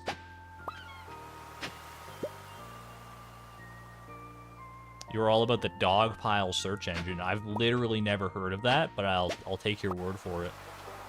Chat, does Ask Jeeves still exist as a concept? It was a search engine, right? Or has it been usurped by someone else? By some other search engine? Like, did like Yahoo buy it or something like that?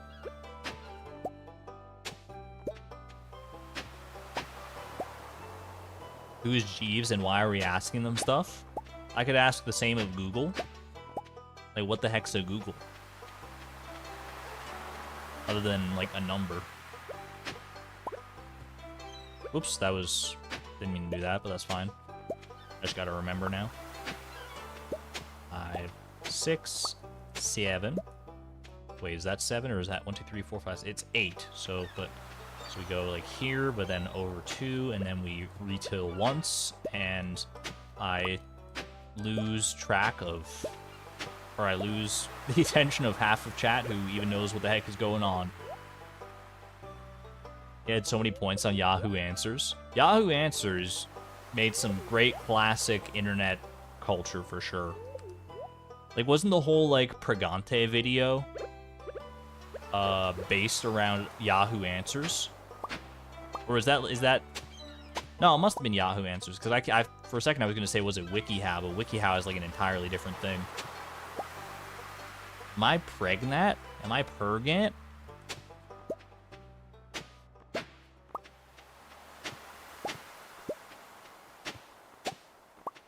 All-time internet classic video right there.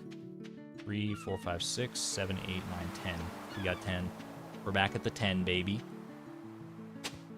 Also the Luigi board. I was about to mention the Luigi board. The Luigi board video. Chat, you have to pick a favorite, Luigi board or Pregante video. For people who have never seen either of those videos, this is gonna sound like complete, like I'm speaking Greek or something. But you gotta pick one. The other one gets deleted from the internet forever. Ouija board? No, Luigi board. Common mistake. Pregante. Probably Pregante. I'm a Luigi board fan personally. Luigi board gets me every time. I think it hits the perfect stride, because like it starts off kind of similar to the Pregante video, where it's just like a bunch of different bad pronunciations of Ouija. It's like Weggy board, Oja board, Waggy board, something like that. 4 to 6, 7, 8, 9. Okay. And then it goes into a full unbroken strain of Luigi boards. Like Luigi is just such a common misspelling of it that it gets its own entire dedicated section. I don't think the Pregante video had anything like that, but it was still, they're both really good. It's like trying to pick a favorite child.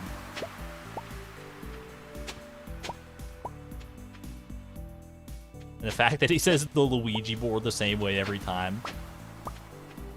Does anyone know how to use a Luigi board?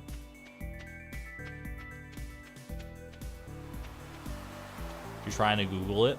You should be able to find it relatively easy if you just search up Luigi board. in my opinion, but maybe I don't know, maybe I'm biased. See, Ouija board meant being misspelled is less funny than pregnant because we also have these people procreating and it's terrifying.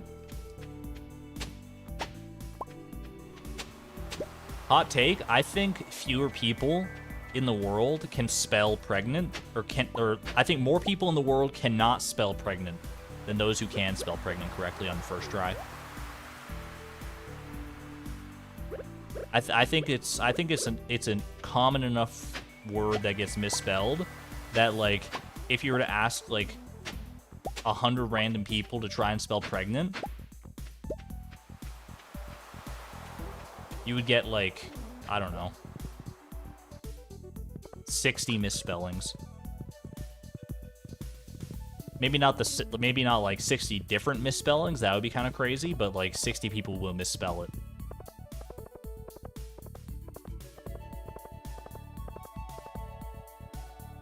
Ouija, I would also forget it to spell if it wasn't for other people spelling it. Oh, Ouija definitely has a higher incidence rate. I'm just saying. I'm just saying that I feel like misspelling it is an understandable take. It's an understandable position to be in. And I say this as someone who values spelling to a very high degree. You can't spell many words because you've depended too much on autocorrect. It's kind of the way of the world these days, to be honest with you. I think that's a norm for a lot of people. Quiche board? It is one of them, I think, yeah. Alright. I'm putting away the hoe and the pickaxe. Not in here, but in the convenience fridge. Alright. 07 to our hoe and pickaxe for another year. We're done with winter foraging for the time being. Thank you for making us so much money. I'll see you this time next year, maybe. You've done us a great service. You too, Pie. Alright, we're off to bed. New chests. New chests? Who dis? I don't know what I'm going to use them for yet. Probably just for, like, back storage for, like, when I go to collect all the stuff from the animal... from, like, the coops and the barns. I can use those chests to, like, store stuff that won't fit in our usual sales chest. That's the only thing I can think to use them for right now, but I'm sure their use will come in time.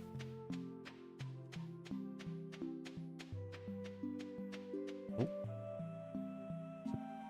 The only spelling mistake that inwardly irritates me is breath and breathe, because we need to learn that as a vocab, so I can never just automatically correct it in my head. That one gets under my skin a little bit, too. But it does sound funny when you say it out loud, if, like, someone does misspell it. So I can't... it does make me smile a little bit, just because of, like, the funny way that it comes off. Like, if you say it... Like, if someone misspells it, and they're like, I breathed so loud at this, or something. It's so good. Because the most I took a deep breathe. Yeah, there you go. Take a breathe. Take my breathe away. They're all so good. Like it gets under my skin for sure, but then I just realize that how funny it sounds. And I can't keep a straight face. I go from like angry emoji to like awkwardly smiling emoji.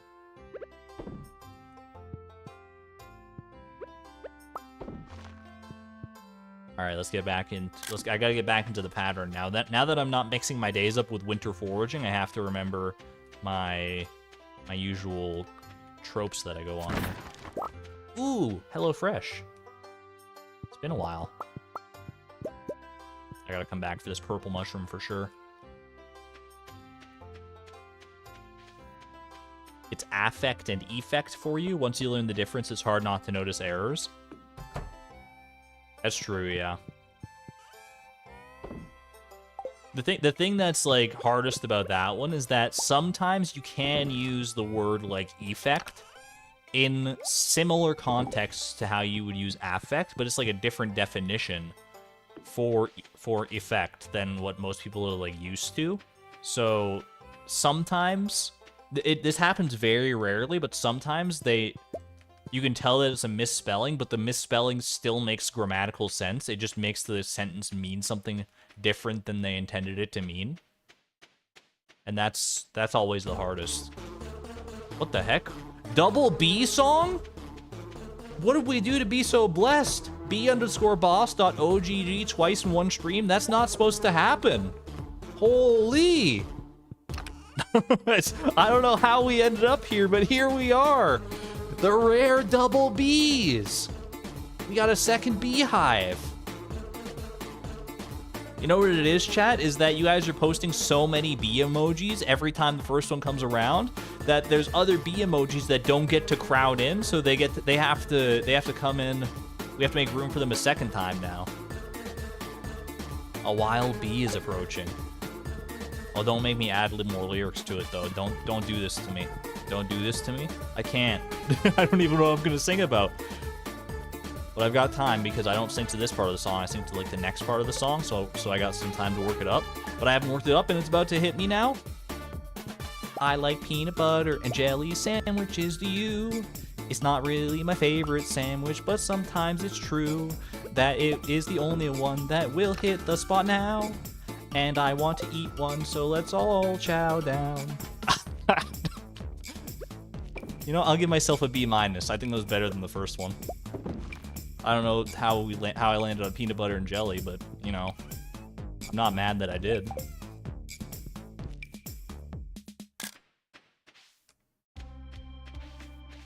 A B-? I didn't even think about it. You have to believe me, I didn't think about the pun. Peanut butter and jelly.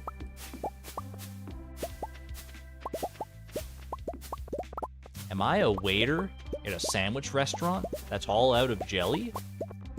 Because I just served you guys a PB! Woo! Anyone know this reference? Probably not, but a man can dream. Ooh, we got lots of gold star bananas now. From Pokemon challenges, Karita Hearts, you got me. You got me. I've been watching a lot of Pokemon challenges. He's a great YouTuber. That mic clip made me think of Shawnee.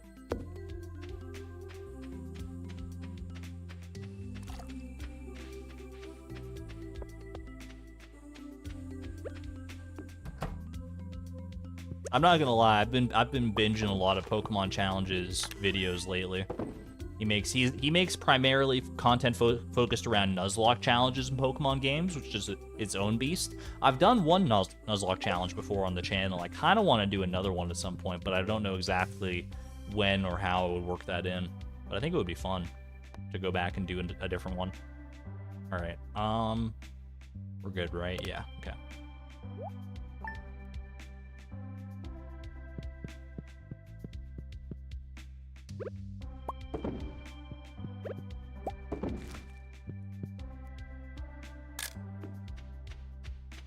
Maybe the old school internet chat put peanut butter jelly time in my head. That's possible. I haven't thought about peanut butter jelly time properly up until like this exact moment right now in probably 10 years. I don't know. It's been a hot minute. That's like the dancing banana, right? Peanut butter jelly time. It kind of occupies the same space in my brain as Charlie the Unicorn does.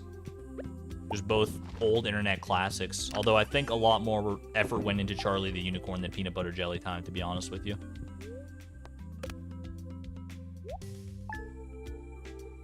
Charlie, you look quite down with your big fat eyes and your big fat frown.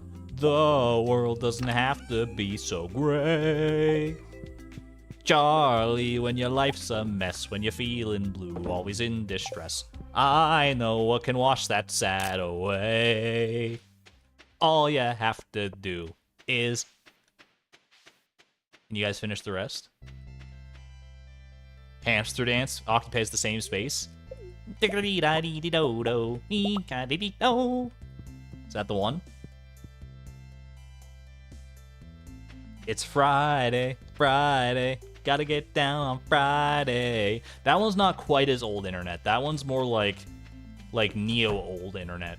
It's still old internet by today's standards, but it's not like from that same prehistoric era. Well, not prehistoric, but like I don't know. Like that's 2011. Yeah, there's no way. There's no way that fits in the same niche as Charlie the Unicorn. She's doing hyperpop these days, kinda. I've heard that Rebecca Black's doing, like, pretty good these days. More power to her, honestly. She was off to a rough start. She was dealt a bad hand. I don't have a mop upstairs, Argon. What am I supposed to do? Do a handstand and use your hair, assuming you have long enough hair to mop. Does your hair go up? I would need no room.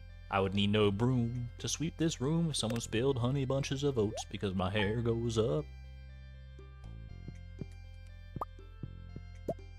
Ooh, it's Cask Day. You'll love to see it.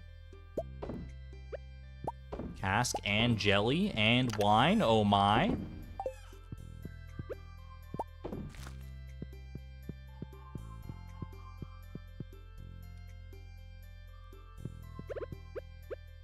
Yeah, I think like the Friday music video, like that wasn't even like her call, but she got like all the hate for it being like a pretty bad music video. But like she was just like she was a kid at the time. It's like she was just under the control of like some horrible corporation. I don't really know the full Rebecca Black story, but my heart goes out to her for sure. And the fact that she's doing well now, that makes me feel much happier that it was like a happy ending. I should just sing Rhett and Link songs this stream. Your birthday this past Monday was a fun day, except for one thing. Your mother-in-law, who makes your skin crawl, stuck her face in every frame. You'd prefer to remember that day without her tattooed brow. The simplest solution, decrease the resolution and crop that woman out. We are feeling kind of musical today, and you know what? I'm here for it.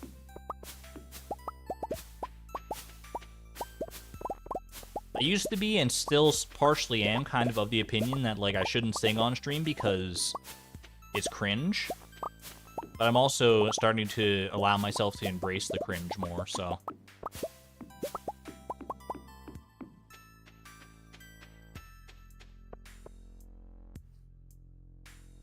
What's your top children's lullaby? Dude, nothing steps to Twinkle Twinkle Little Star. I'm sorry. I know that there's like a bunch of songs that share the exact same melody with Twinkle Twinkle Little Star, but like, come on. It's a classic. It's a classic for a reason. Cringe at the part that cringes. Cringe is dead and we can only dig its grave deeper. That's a good way to look at it. Twinkle Twinkle is so basic. It's a staple. It's a classic for a reason. There's a reason that like so many different songs have aped its style. It's because it's like it doesn't get better. You take offense to I mean, what's your answer? What's the best children's lullaby then? The amount of disrespect is immeasurable. Everything stays is peak? I've never even heard of this. Merry Christmas, by the way, everybody, or Happy Feast of the Winter Star, rather, I suppose. We're not visiting it, but in principle.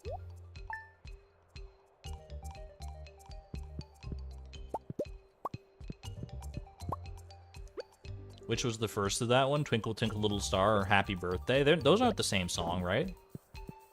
Twinkle, twinkle, little star, how I wonder what you are.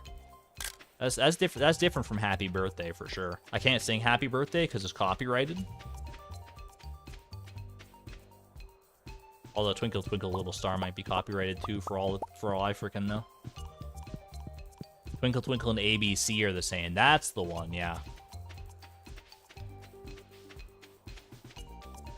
Does the alphabet count as a children's lullaby?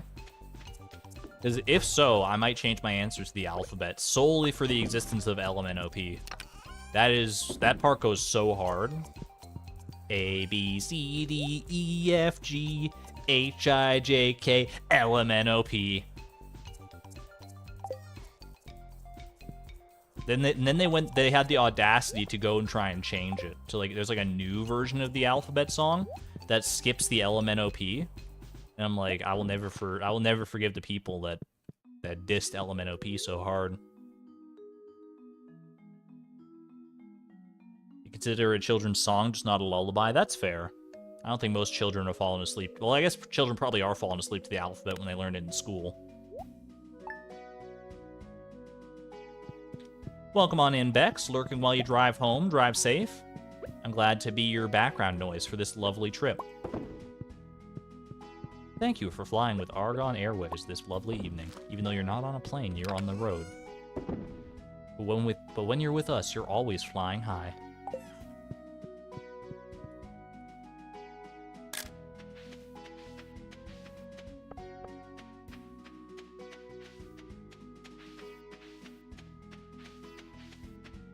Then there's A, B, C, D, E, F, U. I only know the Magic the Gathering parody of that song. A, B, C, D, E, F, 2.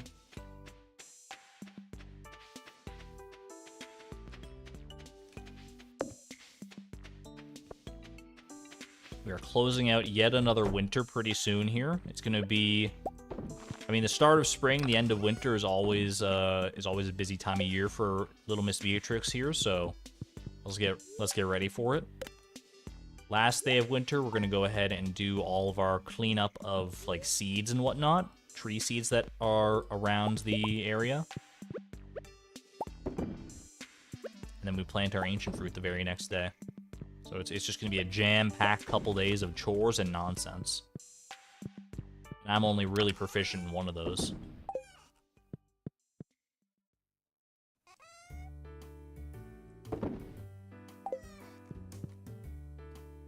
You've never watched Schoolhouse Rock? Is that the one with Jack Black? Or am I thinking of something different?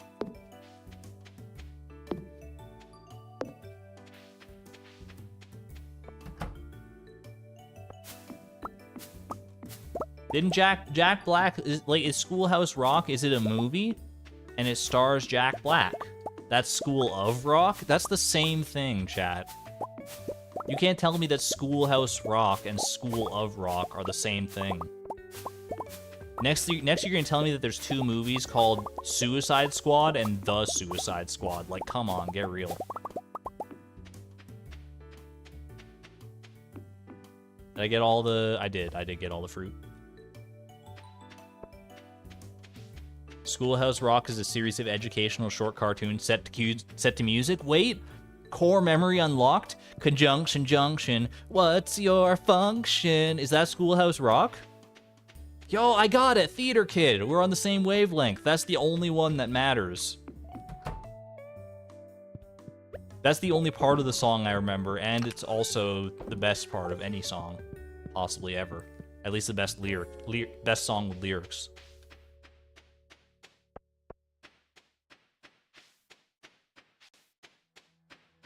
Y'all are tossing a bunch of lyrics out that I do not recall myself. I only remember Conjunction Junction as a very hazy memory. But I might, you know, if I were to watch them again these days, maybe I would think differently. Maybe I'd actually be able to remember some of them from way back when, because Conjunction Junction lives in my head rent-free for sure.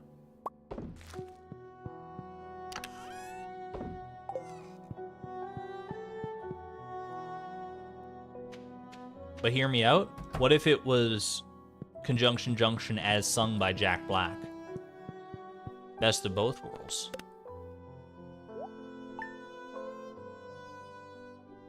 Does Jack Black sing? I guess he sang Peaches, right? Or was that not him? Have a good one there, Annika. Thanks for hanging out. Almost 4 a.m. for you. Yeah, go to bed. I'm amazed you even stayed up that long. Thank you for hanging out with us. You take care. Tenacious D.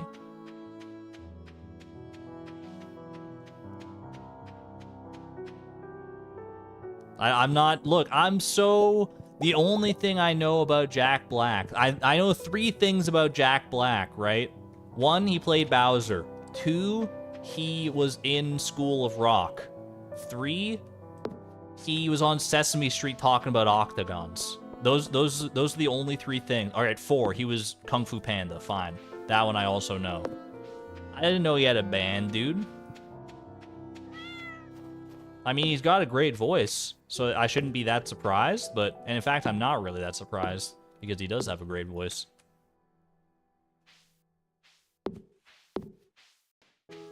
You met him once, he's so nice. He does seem like the kind of guy that's like the kind of celebrity that's like cool in real life. Celebrities are so cool, I wish they were real. Current in-game year 11, not for much longer. We gotta take care of all these seeds. These trees have been sowing their wild oats all over the place, but we gotta deal with that and then move on to year 12. A dozen years? What if we get up to 18 years? What if we get to year 18 before we are finished with goal 18? That'd be so sad.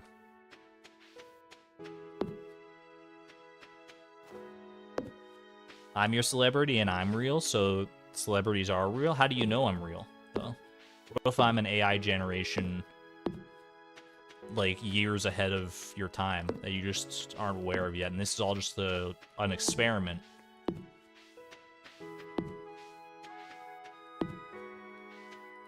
Ever thought about that? Not possible?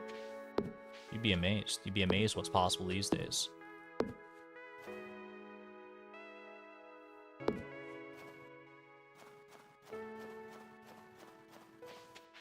Getting the gold clock this week, no pressure.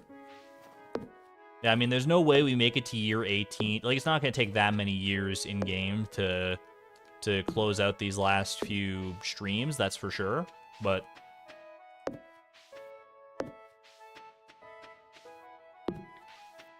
what if, though? Like, what's our current year-to-goal ratio?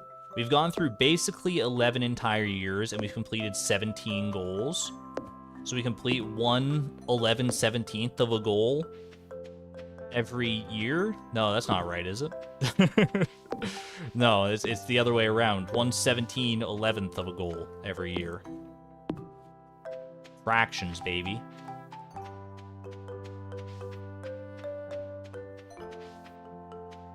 We're getting the gold clock this week. Threat.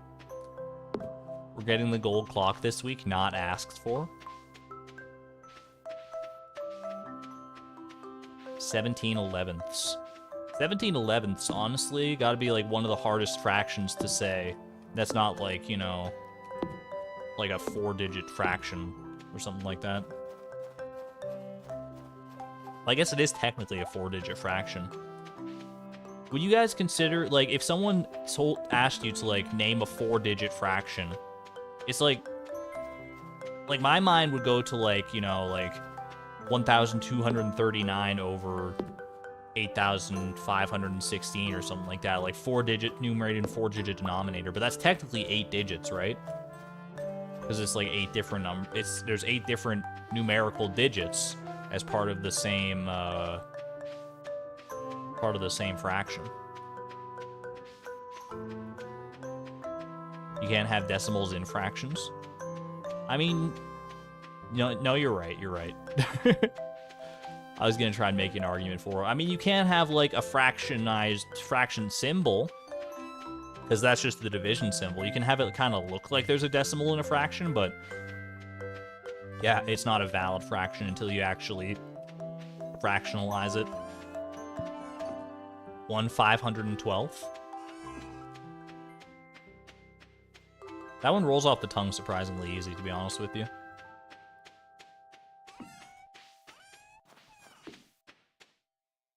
I think we're pretty good as far as seeds go here. Oh. Final seed spotted. Oh, this whole little area I just completely missed. Right south of the fish pond here. It's all good. Pi is sleeping in front of Iota. They're best buds. They've had a long time to get to know each other. They've had a lot of adventures, while Beatrix has been asleep. You miss a lot when you sleep for like 12 years. Well, it's not hasn't been like all sleeping all these 12 years, but it's been a lot of it. Yeah, I think we're gonna go ahead and lock that in.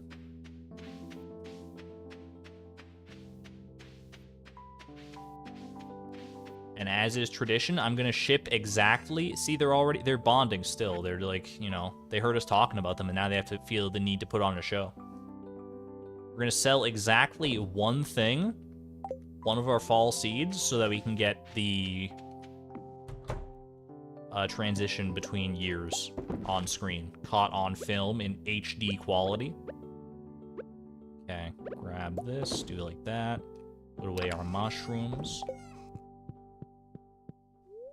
We got so much room thanks to these new chests that we have. Alright. Let's lock it in, shall we? Chat, it's been another wonderful, beautiful year of sleeping and winter foraging and talking about whatever the whims of stream banter decide that we should talk about. But it's time for a new year. Full of even more nonsensical banter. Let's make a New Year's resolution to make this year's banter even more nonsensical than last year's. That's my promise to you today. All right. Chat, get your New Year's, get your party poppers and your fireworks ready in chat, but don't press enter. We're going to count it down. Count it down, pretend like you're in New Year's, like in Times Square watching the ball drop, or that you're watching it on your CRT television in a hotel room while you're on vacation with your family in transit between Toronto and Winnipeg. All right. 10, 9, 8, 7, 6, 5, 4, 3, 2, 1. Happy New Year! Heck yeah, year 12 has arrived, baby. Year 12, do the year 12 dance. It's the year 12 dance. It's suspiciously similar to the year 11 dance, you may notice. Exclamation point year, Nightbot tells lies. It's okay, we'll fix it. I can fix you, Nightbot. Hold on, I think it's... I'm gonna try and do it in chat this time as opposed to through the Nightbot module.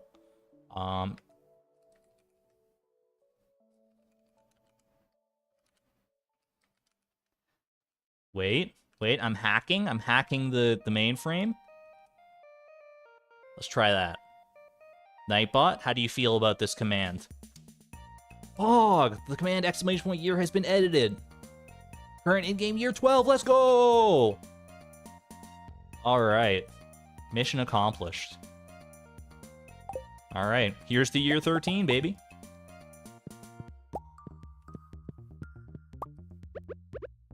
Year 12 definitely has a certain je ne sais quoi about it. I love that je ne sais quoi.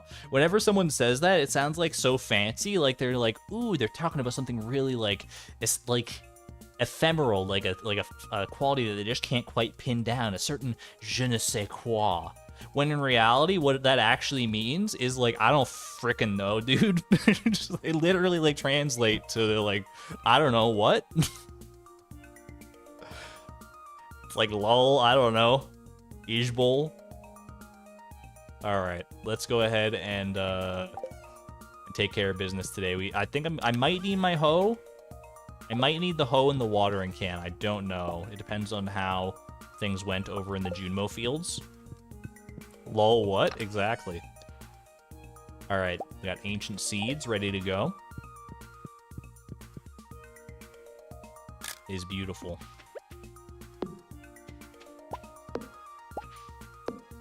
Can you believe it, chat? In like 3 streams or two streams or less at this point, we're gonna be able to go outside and not see like any new debris. The gold clock prevents the spawning of new debris, so we'll like step outside at the start of a new year, and we'll just have the same old rocks that we always had. Can you imagine? It's gonna be such a weird feeling when we finally get there. No debris by Friday. Well, not no debris. I mean, we'll still have to deal with whatever we have by that point.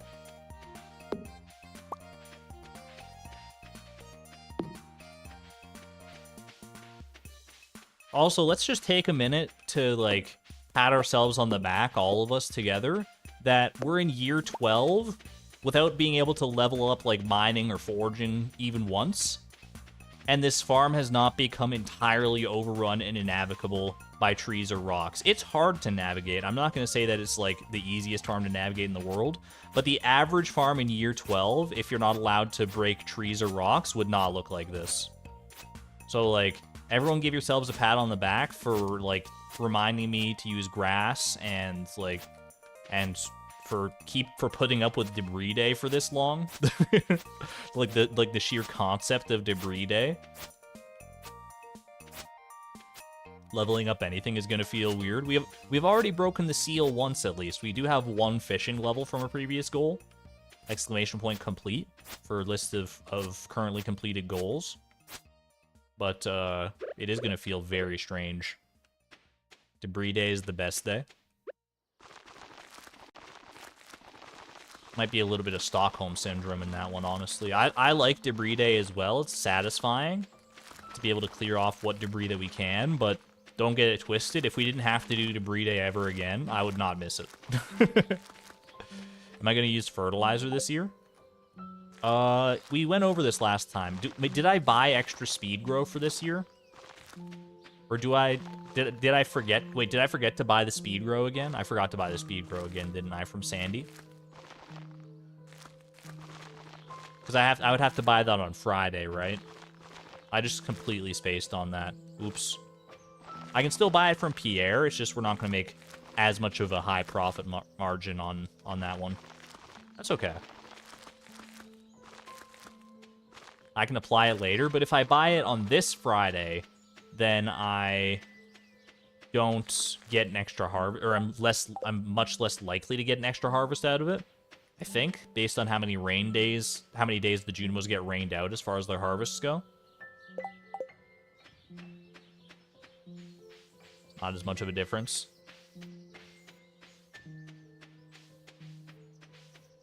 Saw someone speed grow crops days after they planted and the plants sped up.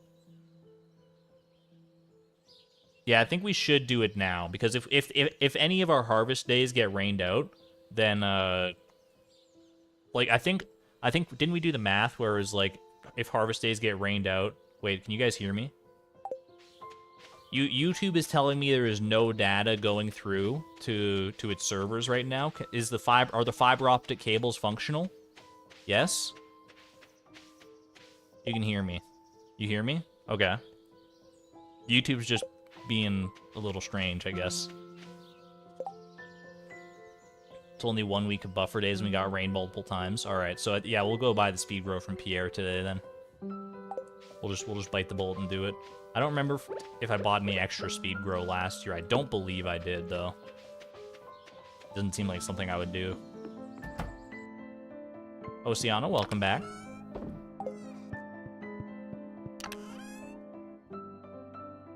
Yeah, like, I don't know. YouTube is literally still telling me no data. It's a weird thing. YouTube has two little indicators for me, right, on my end. There's a little peek behind the curtain. There's one that tells me, like, that'll say, like, good connection, and that one says no data right now. That one says no data going through it at all. The other one tells me, like, the status of the stream, whether, like, whether it's, like, I don't know, it says stream status excellent right now. So there's literally no data, but excellent status. So, like, make it make sense, YouTube. Oh, it must have heard me. It literally switched as I was saying that to excellent connection. It's like you saw nothing. Alright, go ahead and do that. Let me put away this and this. Turns out we didn't need it at all. Oh, I can go let my animals out again, too. I closed them up all winter, and now we can go let them back outside.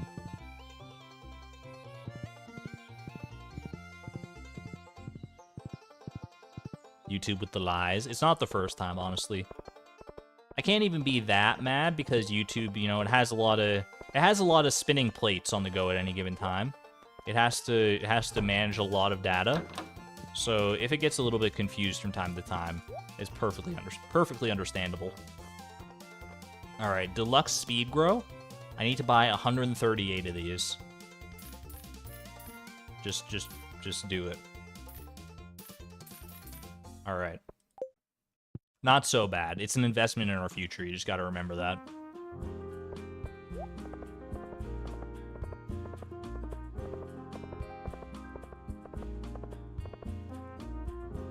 I can wait till Thursday for the deluxe speed grow and only lose 2 days. I'd still have 4 rain days. I mean, I'm committed now. I thought Friday was deluxe speed grow day at Sandy though. No, Friday is honey, right? Now that I'm actually thinking about it for more than a second. Friday, it was, I don't know, it was a snap decision when I said it, but Friday is honey, I'm pretty sure. So Thursday probably is deluxe speed grow, like you're saying, Honeywell. Either way, it's fine. I'm saving 10k gold for buying from Sandy. Not worth the bad RNG chance. I'm with you, actually. 10k is a drop in the bucket compared to what we need and what we're going to get back from the extra harvest that we get out of using the speed grow now. Or the higher chance to get the extra harvest out of the speed grow, because it's still not a guarantee if we get really bad rain luck, but...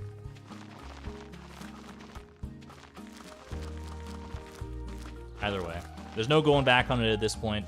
I'm not about to reset the day for this, so let's just go ahead and lock it in. This song is so chill, you'll love it. That is that's my bare minimum qualification for most songs on the stream. It either has to be very chill or very happy. Preferably both. A lot of songs do fit both niches. If you're curious, this song you currently listen to is Wa Banana from the Coral Island soundtrack by Hugo Pratomo.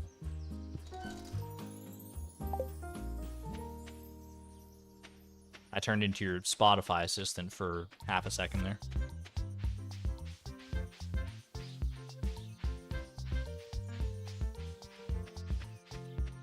Yeah, it's still very much worth it from Pierre. There's no question about that.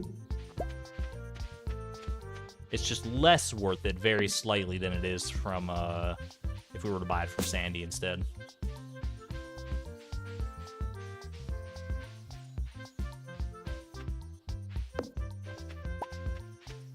All right. Oh, I forgot the fence is invisible again. I love it. I love it, and I simultaneously hate it. It won't be invisible for very long, though, because the animals will slowly eat away to the invisibility. Speaking of, let's unleash the beasts, shall we? Be free, my friends. It's been so long since you've been allowed outside. They're munching. Look at them go. Ultimate lawnmowers. Who needs a lawnmower when you've got cows?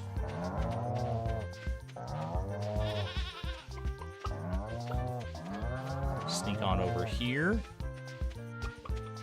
Oh, those ones are shy. No one's coming outside? Is it too late in the day for them to come outside? It is 4:40 p.m. Maybe I think they go back inside at like 5 or something like that, so maybe they're just like, it's not worth it. They're just a little snoozy, that's okay. Resist the urge to pet. Must not pet.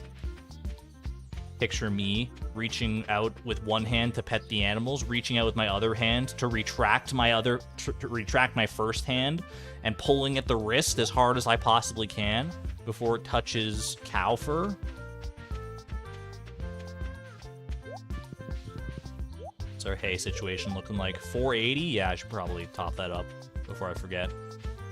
Well, I also should, to make sure we get back on our fruit tree pattern of like multiple 3 days, to collect the fruit today. Snoop the winter animal produce, though. I mean, we'll get to see it at the end of the stream. I don't want to spoil it too much just yet.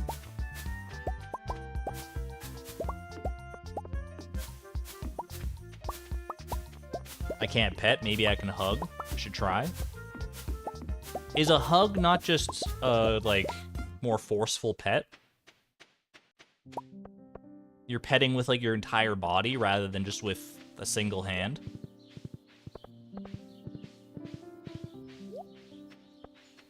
Oh, you meant to gather some for now. Okay. No, I feel like we might as well leave it either way.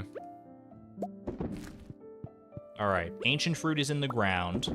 Our first harvest should be with the speed grow. I forget exactly. It's Monday. It's gonna be on a Monday, right? Like, it's like the 3rd Monday of spring or something like that. Hey there, Mini Rose Horse. Hello, Chaotica. Welcome on in. Why don't I just buy more money to buy the golden clock? I can't do that trick where you buy more money because that involves having, It involves having professions that you change at the statue of professions, and then you cheat Pierre out of his well-earned funds.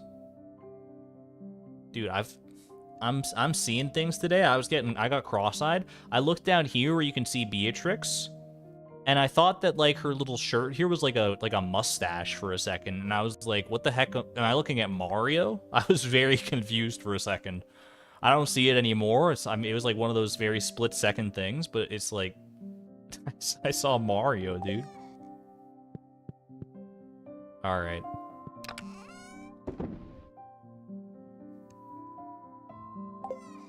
Ancient Fruits in.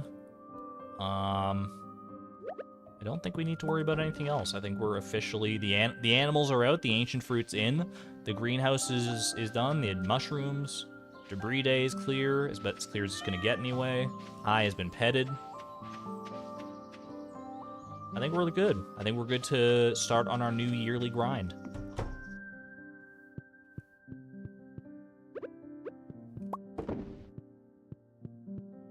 Tomorrow's your first day of school. How is today not your first day of school? It's a Monday.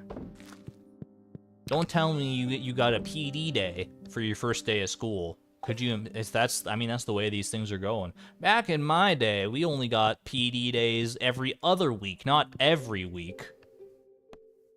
Crazy, man. All right, locked in.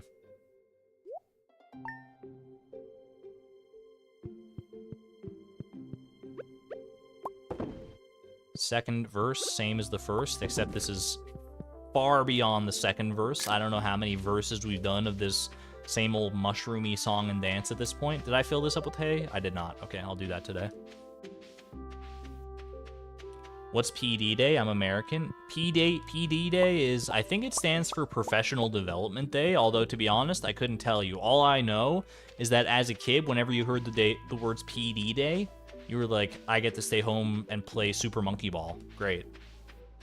That's an exciting day for sure.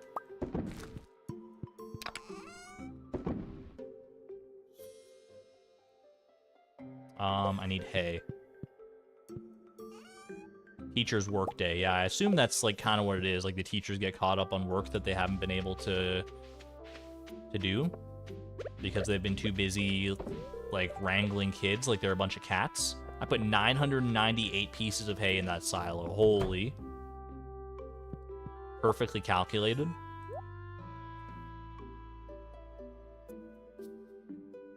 We have like 6 of those days a year. Honestly, I remember back when I was in school, we had like probably, I don't know, probably like 20 PD days. I don't even know. It was a lot. It was like probably more than it reasonably needed to be sometimes.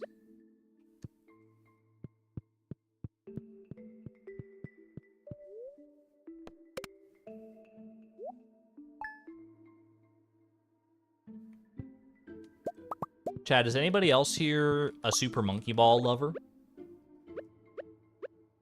I mentioned it just sort of offhandedly during the last little bit I was doing there, and now I'm thinking about it. I'm like, man, it's been too long since I played Super Monkey Ball. One of my core memories is legitimately staying home sick from school for a day, and my dad, we had rented Super Monkey Ball 2, I think, on the GameCube, and like we rented it from Blockbuster. That's how old this story is. And we like played that the whole day. It was a great time. You were so bad at it. I mean, I was also very bad at it by virtue of being a small child, but I also think it's an extremely difficult game, even if you're not a small child. Especially for me nowadays, my like challenge-oriented brain. Trying to like 100% the entirety of Super Monkey Ball, I feel like would be a Sisyphean odyssey.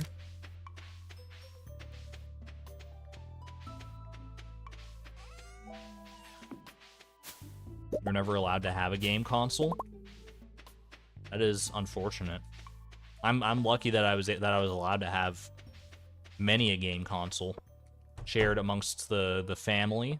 Like my sister and I, we shared the game consoles. I mean, I was the one that ultimately played more of them because my sister was not much of a gamer, but I still did play a lot of them with honestly, a lot of the time when I was playing games, I wasn't actually like playing with anyone in my family. I would play the game, and my mom or my dad or whoever would be just like watching in the background, doing whatever else they had to do.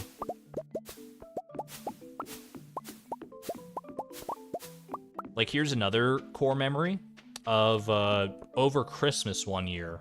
I forget which year it was. It was probably like 2007 or something, just based on like the time frame in my mind. My grandma was visiting for Christmas from like across the country. And I had started a playthrough of The Legend of Zelda Twilight Princess. And my grandma was only going to be there for like a week. So I was like, and like when I played it, she like started watching me, and she was like, "Oh, what's going on here?" And I was like I was like doing like a let's play for my grandma, which was very sweet in principle. It's very wholesome thinking about it. And I was like, I have to beat Twilight Princess this week because I want to have the full experience of this with my grandma. And I did not 100% Twilight Princess. Like, come on, those Poe souls. You gotta be kidding me. I don't even know if I could do that like now. But I did beat it.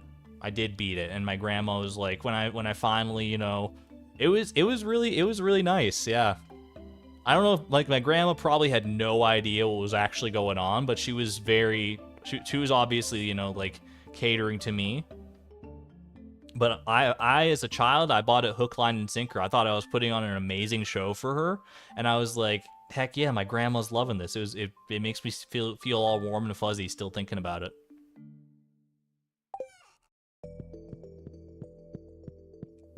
And it was a happy ending, because if I hadn't beaten the game, like if I had failed to beat the game before she had to fly back home, I probably would have been very upset. Irrationally, probably very upset, but very upset nevertheless. And the fact is, like, I say that I had a week to beat it, which sounds like a lot of time, but think about it from a logistics standpoint. You, as I would have as like a 12-year-old kid or whatever the heck. I was always thinking about logistics as a 12-year-old. It's over like a Christmas holiday. Like, she's there visiting for Christmas, right? So like, there's a lot of other things going on. There's a lot of other moving pieces. So it's not like we're just like sitting there for a week playing Twilight Princess. No. I had to like squeeze it in between like going out shopping for gifts and doing like other family stuff and this, that, and the other. So I was kind of grinding, especially because I was a child. 40 plus hours of geode farming and Poe souls is where I draw the line. Look, I just remember being very aggravated about one Poe soul in particular up in like the snowy area, like Snow Point Temple or whatever it is, Snow Point Mansion. And it put a bad taste in my mouth regarding the rest of the Poe souls in the game. It's a fantastic game though. Twilight Princess, probably like in my top 5 Zelda games.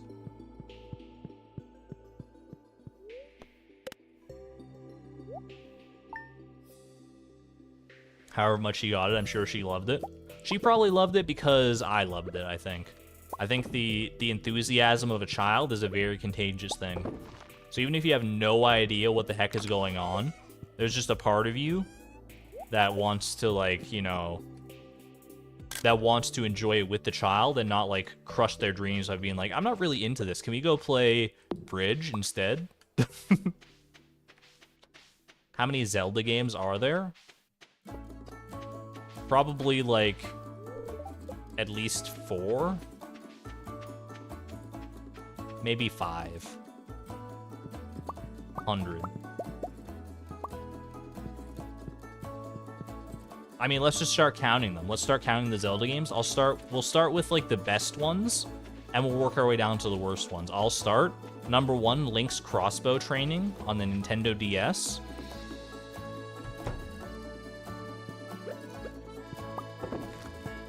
And that's the only one that really matters, right? So, Breath of the Wild is so good. I don't know, there's probably realistically like 50-something Zelda games. I don't even know. If we're only talking about like mainline Zelda games, there's far fewer, but there are a lot of like spin-offs and stuff. Wind Waker, Ocarina, Breath of the Wild, Tears of the Kingdom. You also got yourself your Majora's Mask. You got The Legend of Zelda. You got The Legend of Zelda Adventure of Link. You got A Link to the Past. You got Spirit Tracks, Phantom Hourglass, Four Swords Adventure, The Minish Cap, Link's Awakening, Oracle of Ages, Oracle of Seasons, Skyward Sword, Twilight Princess, because I don't think that was added on there. Did I say Ocarina of Time? I think I mentioned Ocarina of Time towards the start. Do remakes count as separate games? I would say like it depends on like the state of the remake. Like I would say for the most part yes, honestly. Well, actually no, I would say probably not. Now that I'm really thinking about it, like HD Wind Waker versus just normie Wind Waker, I'd count those as like the same entry. Maybe like the Link's Awakening remake, because that's like a pretty nominal difference, but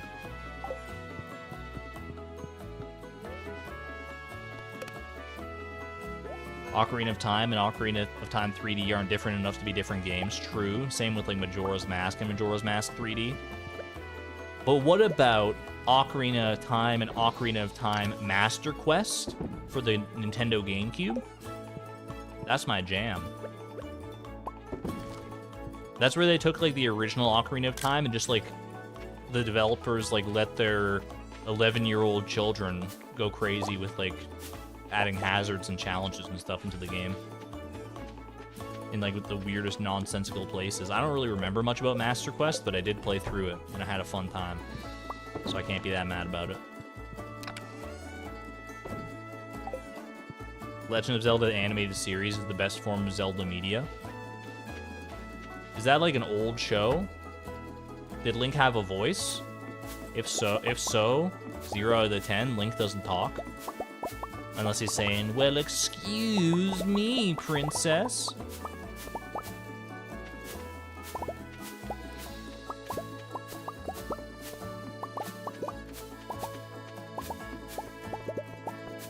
Otherwise, if he's not saying that, he's just going, huh, yeah, huh, yeah.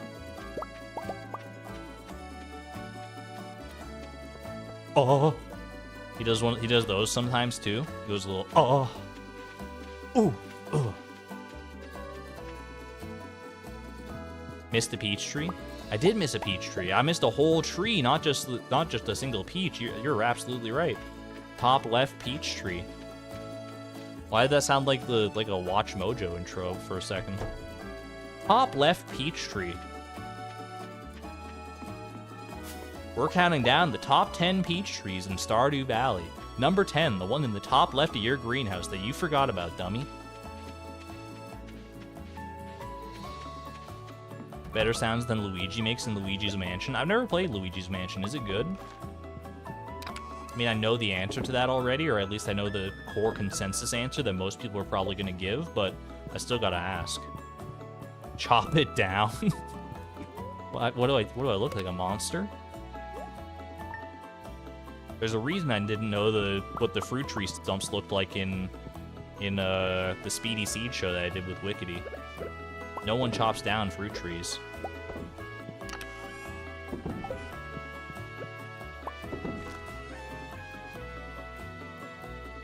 If it wanted to be harvested, it should have been higher on the list. Actually true, though. Hey, but it says you gotta build a golden clock, so I should get on that. Earthrow, thank you. I was just, like, biding time, like, farming mushrooms and having a grand old time here. Watching my trees grow.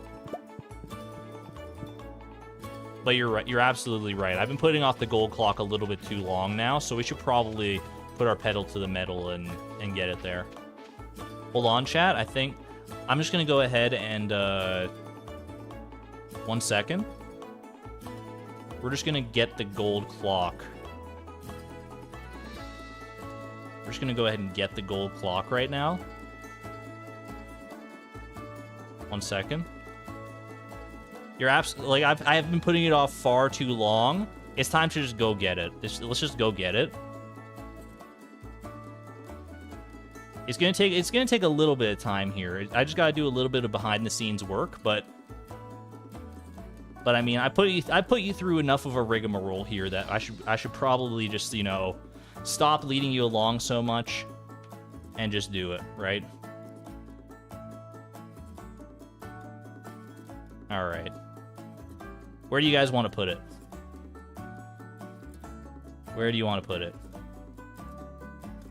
I'm thinking, like, we could probably put it, like, just, like, what if we just put it, like, up on top of the house? I might have to, hold on, I gotta real quick, I just gotta, like, yeah, here we go. Here we go.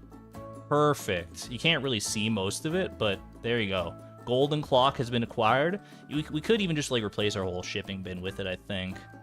Yeah, why didn't we think of... Chat, why didn't we think of this, like, a long time ago? Actually, come to think of it, why didn't I think of this during the price of perfection? I would have saved, like, a lot of time and money doing it that way. All right. Gold clock acquired. We did it, everybody. I'll take my pogs in the chat now. We did it. It's been so long. I know it was kind of an anticlimactic finish, but we finally got the gold clock. Let's go.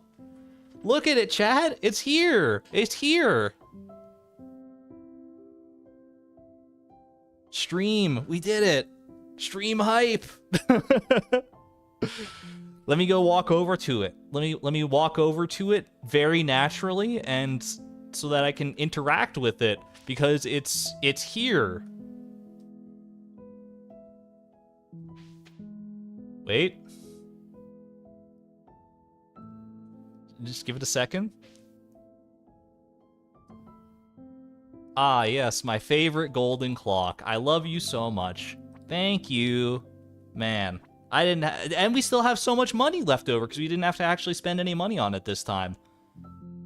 I'd love to see it. Wait, where'd it go?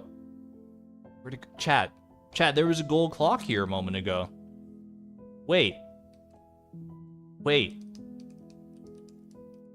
My gold clock? It's gone? Oh no, chat. Chat, we've been staring at Stardew Valley for too long. I've spent over 2,000 hours in this game, and we're starting to see things. We're just having a collective hallucination. The gold clock wasn't... All this time, it wasn't real. It's just a mirage. A mirage brought on by challenge delirium. Drink water. Good call, actually. Nothing is safe from the dwarf. We did not bolt down. I mean, you could pretty clearly see that gold clock was not bolted down. You're not wrong. So I think our homie probably, you know, did a little finders keepers action, and here we are now. It's all right. We'll just go get another one. I don't really feel like doing all that behind the scenes stuff again, though. So we'll just spend the actual 10 million this time. I think that probably makes more sense.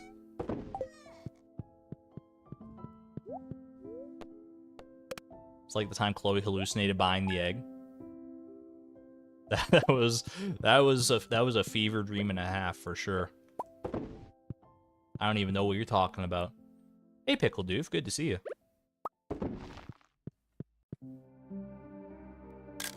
I will still say the dwarf plays Kazoom while Beatrix is trying to sleep. I mean, at this point, Beatrix has so much practice sleeping. She could sleep through the end of the world. I can't pronounce this name. Thank you for the $5 super chat, by the way. Time for a dad joke. Which herb petrifies when consumed? Basilisk.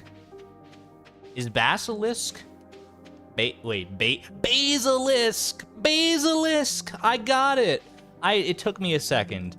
Basilisk. Okay. I got there on my own, chat. I didn't need anyone to I didn't need anyone to hold my hand, I promise. Basilisk. That's a good one. At first I thought the time for a dad joke part was just the whole thing. You subverted my expectations. I can't pronounce that name. No one steps to dad jokes quite like you.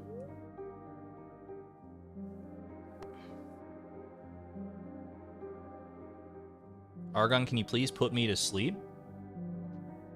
I mean, that's what I'm trying to do this whole time. I've been told that this is a very good stream to sleep to, which means that I must be quite boring. So, you know, just give it enough time. No, I know it's not because I'm boring, and I shouldn't be self-deprecating, because that's not good for the positive mental attitude that you need to try and foster to live a good, healthy life. but I mean, let me joke around a little bit here. Go count the sheep in the barns. I think we only have like 4 sheep. Look, people are already falling asleep. Cobalt Cryptid and Oceana, they're already sleeping. 2 birds can't make a pun, but 2 can. +2. My streams could keep you awake for 5 days. Is it because I make you mad with my hot takes? That's like saying that the mushroom and the hoe look the same?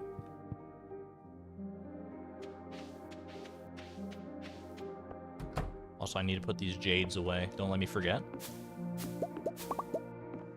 Actually, how many jades are we up to? We might be due for another Skull Cavern run pretty soon here.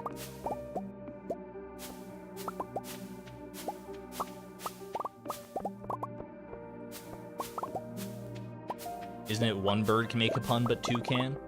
The only toucan I care about is Toucan Sam. And also maybe Toucanon if I'm in a good mood. Does Toucan Sam still exist? Is he still, like, the mascot for Fruit Loops? Also, we have all gold bananas now. You'll love to see that.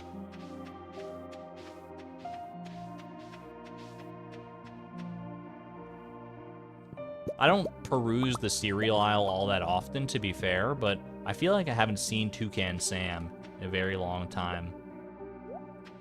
I feel like the age of the cereal mascot is, like, behind us at this point. Like the cereal mascots that already exist from my childhood and probably your childhood as well, for most of us. You know, you got your Tony the Tiger, you got your Toucan Sam, you got the Lucky Charms Leprechaun. I don't know if he actually has a name. It's probably just Lucky, if I had to guess. Like the Trix Rabbit. That might be even more of a deep cut, but they're all here to stay. But if you try to make a new cereal mascot these days, like, it's not happening. Why do I say his name? Toucan Sam? He was canceled for homophobic tweets that resurfaced. Toucan Sam? Wait, Toucan Sam is homophobic? Dude, no. Wait, Captain Crunch? I don't want to spread false propaganda, so I don't actually know, but if that is the case, I mean, if it's, I don't know what's canceled and what's not anymore. I don't keep up with the tweets. I deleted Twitter off my phone once it turned to X. Bro, he's literally rainbow. That's what I'm saying. Like, it just doesn't track, dude. Also, Toucan Sam isn't real. I hope I'm not bursting anyone's bubble with that one. I hope I'm not giving you, like destroying your childhood by telling you that Toucan Sam isn't actually a real toucan. Nor is he on Twitter, because a non-real entity can't be on Twitter. But it is Cask Day, you're not wrong. Might be a joke from Chase. Okay, I would hope so, but I mean, you know, there have been stranger happenings on the internet, so.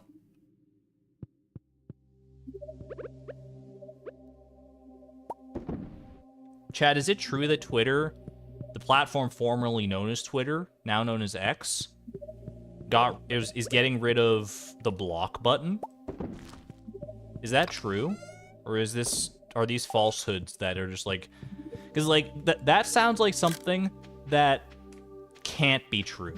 That sounds like something that is like a myth propagated because as like a hyperbolic extension of the trajectory of the downward trajectory that Twitter is on. So I'm calling it. Haven't looked at chat for the actual answer yet. I'm calling it that is not a real thing that's happening. There's no shot. It has to be fake. Does anyone know?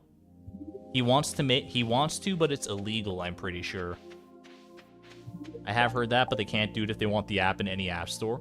Like, every website under the sun has a block button, right? Like, not just, like, all social media websites, but, like, any website that has, like, user interactivity in any capacity. Like frickin' Neopets you can probably block people on, right?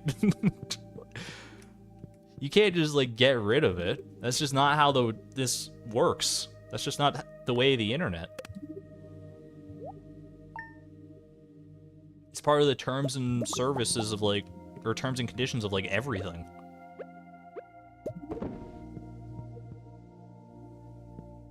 AO3 finally got one even. See, you know, no matter where you go, you have to be able to block content that you don't want to see. That's just, like, that's just Internet 101. If you don't want to see it, you should have the right to not see it. I don't think that's a hot take by any stretch of the imagination, and it's very much a cold take, but apparently one that not everyone agrees with based on if this is actually a real thing. He tweeted it, but the apps require user block, so it's not going to happen until they implement something similar. Why would they implement something similar when they already have the feature? like how do you revolutionize blocking? How do you change it in any way? It's like such a simple concept. You click a button and you can't see that person's content anymore. How do you change that in any reasonable capacity? I don't know, man. I'm not the CEO of a multi-billion-dollar corporation, so what the heck do I know, I guess. The same, but you can't block Elon now. Oh no. I don't even think I had Elon blocked. I mean, I don't go on Twitter anymore anyway, so I'm not even gonna go check.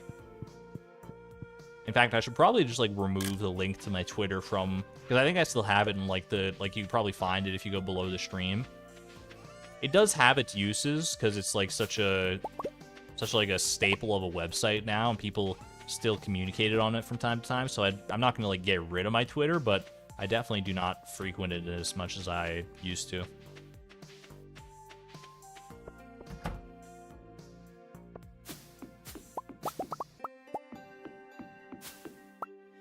Blocking another user will now require 12-factor authentication. Passive-aggressive block feature.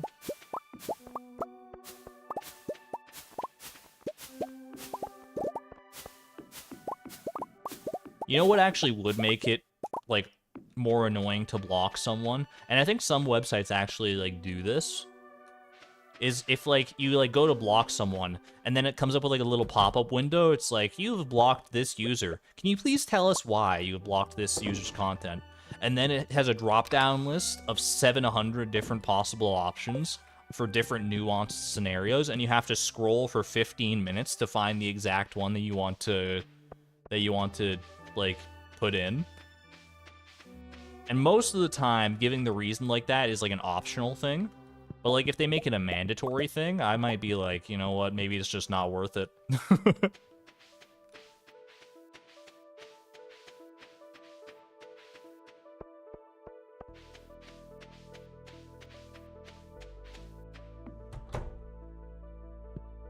They're a nudie head? That's gotta be up there. That's gotta be up there with top reasons to block anybody. Ooh, 4 mixed seeds. Wait, you can get 4 mixed seeds out of a single... Because normally you can only get, like, 1 to 3 seeds out of a seed maker. You can get 4 mixed seeds, though. I mean, it's still mixed seeds. It's not what you want to see, but... it is still more seeds than you would otherwise expect. On a pure numerical value standpoint, we came out ahead on that one.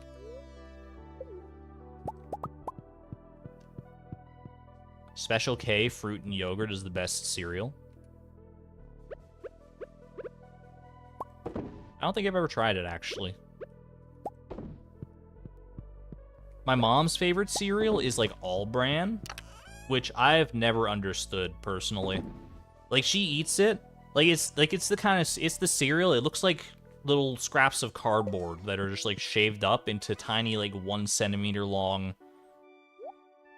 strands. Like, they're little, like, hash browns or something. And she'll eat it with, like, out any fruit or anything on it. Like, no fruit, no sugar, no nothing. She'll just, like, eat it straight up. I mean, she'll put milk on there. She's not that crazy, but But I've never been able... I've tried all brand in the past.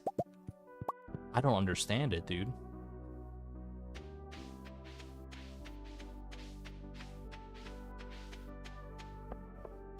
America is weird. Why does your milk have sugar in it?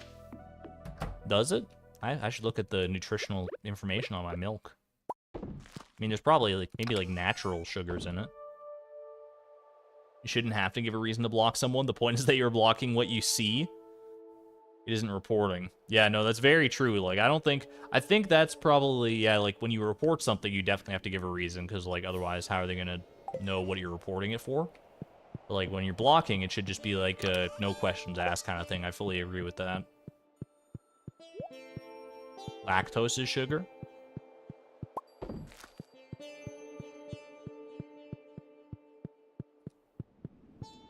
Post Blueberry Morning is my favorite cereal by far. Don't think I've ever heard of that one, actually. It does sound good. I like a good blueberry. And a bad blueberry from time to time.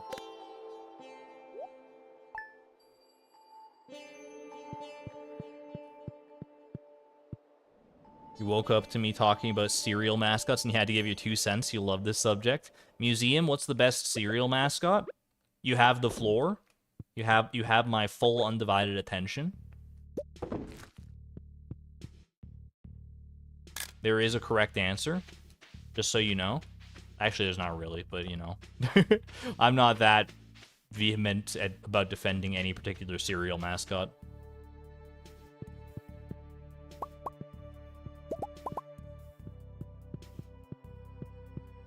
Sometimes you remember my blueberry muffin story. To be honest, I don't even remember my blueberry muffin story. I have a blueberry muffin story. I've had some sad blueberry muffins in my time, but I don't know if I ever told a story about it.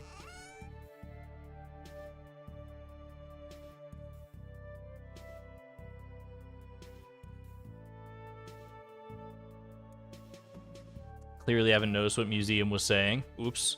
Did I fall for the joke? Where was Moldy? Oh yeah, where I bit into the moldy muffin. I partitioned that in a separate part of my brain that I never wanted to look back at. I do remember that now. We don't have a lot of mascots in Brazil, but we have the Kellogg's Tiger, I believe is the only one.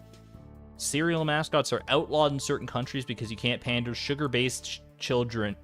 Can't pander to sugar-based children with cute mascots. Sugar-based children? I don't know if that's what you meant to say, Miss Palindrome, but that is fantastic. I was definitely a sugar-based child. Or maybe I read it wrong. Either way, I'm going with sugar-based children. No, you can't backpedal now. You can't backpedal and say, I meant to say sugar-based foods to children. Nah, it's sugar-based children for sure. Because we were all a sugar-based children at one point. Like, come on.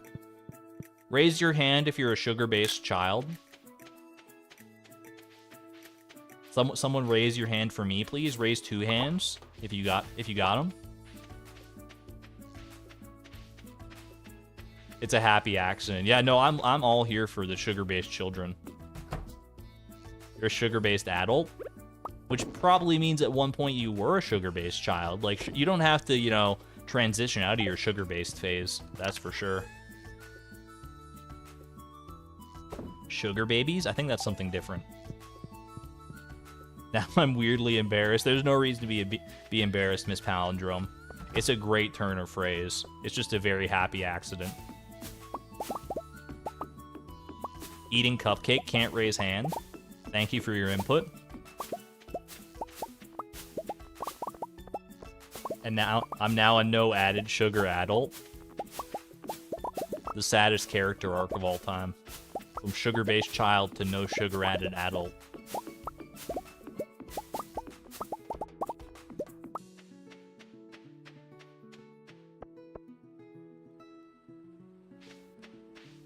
You were gonna eat everything except 3 specific foods, child. That's better than only eat 3 specific foods. Like, it's better than the alternative for sure. I know, right? Gold fruits. It won't be long before we have iridium pomegranates and peaches, too. It's only like a couple seasons away.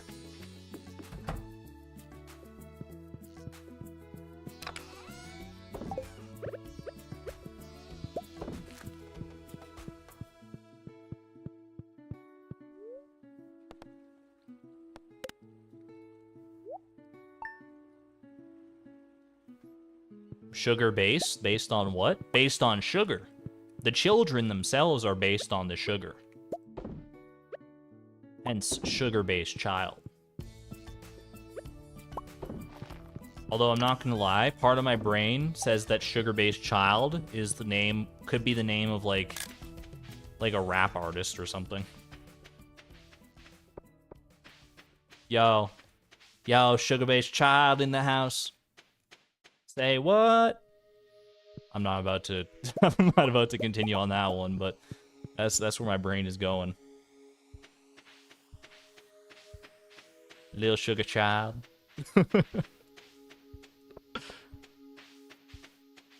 Salmon berries. Salmon berries are a little too out of the way for me to consider right now. I mean, I did do a lot of winter foraging, but I mean that makes a heck of a lot more money than salmon berries. But I can appreciate the salmon berries at the very least. Nice color.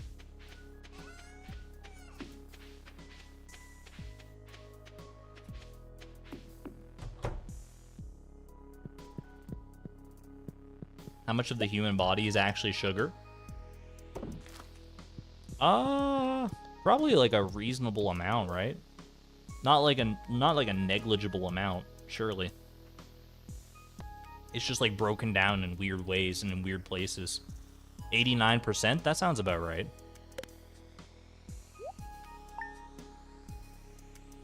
Sugar is also in your name, so you're very much sugar-based.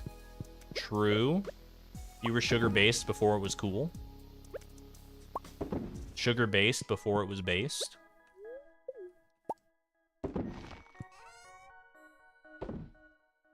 $144 jades.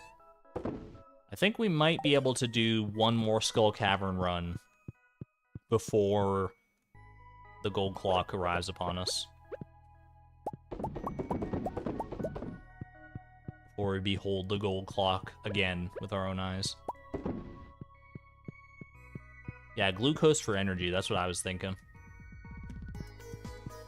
It's not sugar in the like traditional form that we think of, where you like buy a bag of granulated sugar at the grocery store, so that you can take the leftover hot dog buns that you have because you bought too many hot dog buns. You bought a 12-pack of hot dog buns, but you can only buy a 6-pack of hot dogs for some reason, and you didn't want to buy 2 6-packs of hot dogs because that's just expensive and a little bit greedy. So once you eat your 6 hot dogs, then you're left with 6 hot dog buns, and you're like, what am I going to do with these 6 hot dog buns? So you have the bright idea to cut them in half and spread margarine across both halves, and then sprinkle sugar across the margarine, because you remember that as a snack from your childhood, but then you realize, oh, I don't have any granulated sugar in my house, so you have to go to the grocery store specifically for a trip to buy granulated sugar, and then when you're there, you also happen to notice some high chew candies, so you buy those as well because you're on that nostalgia trip energy, and then you go home and you rot your teeth away, right? That's an experience we can all probably relate to.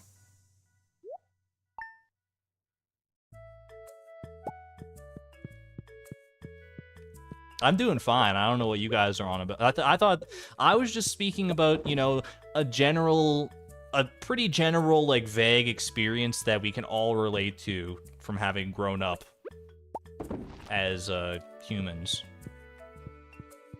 Because I am very human. I mean, that shouldn't even be a question at this point. That was extremely specific. What part of that was extremely specific? Can you please give me a full breakdown?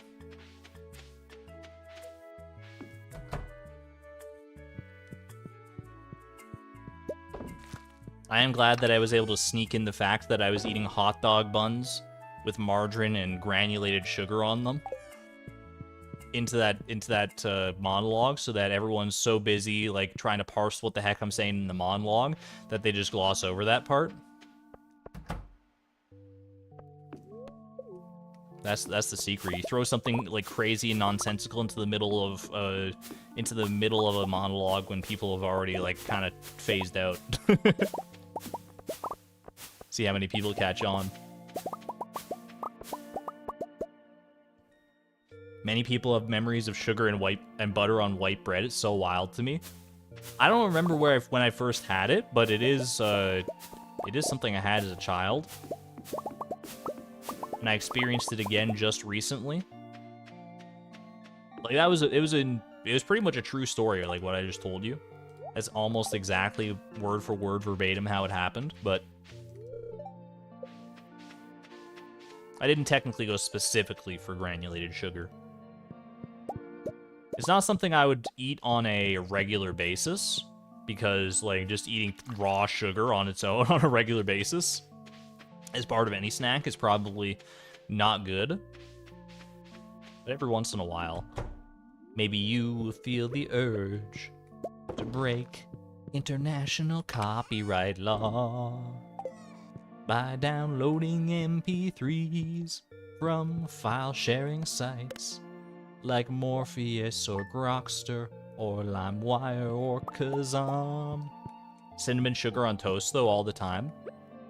That's actually the real reason why I bought the granulated sugar, to be honest. I have had a little bit of cinnamon sugar toast recently. I had a craving, because I talked about it on stream not that long ago, I think. And it was, and then I was like, man, I haven't had that in so long, I gotta try it again. And I went and made it, and guess what? It's just as good. Turns out, cinnamon and sugar on toast tastes just as good as an adult as it does as a child. Who would have thought? I'm a sugar-based adult after all. Sugar cubes are real. I've seen exactly one instance of sugar cubes in vivo in my entire life. It was when I was very young. I was like 6 years old, maybe 7 years old, and my dad took me to work with him one day. And as I was sitting in the break room of his workplace, there was a bowl of sugar cubes right there, and I was like mesmerized by them. And I was like, I want to eat one, but I didn't eat one because I was a good child, and I was told not to eat the sugar cubes. And that's about it. Those Cinnabons in Better Call Saul called to me. Honestly, they make them look so good. Coward? I was 6. You're gonna call a 6-year-old a coward? That's gonna scar them for life. Rude. In vivo. I used to say in vivo a lot.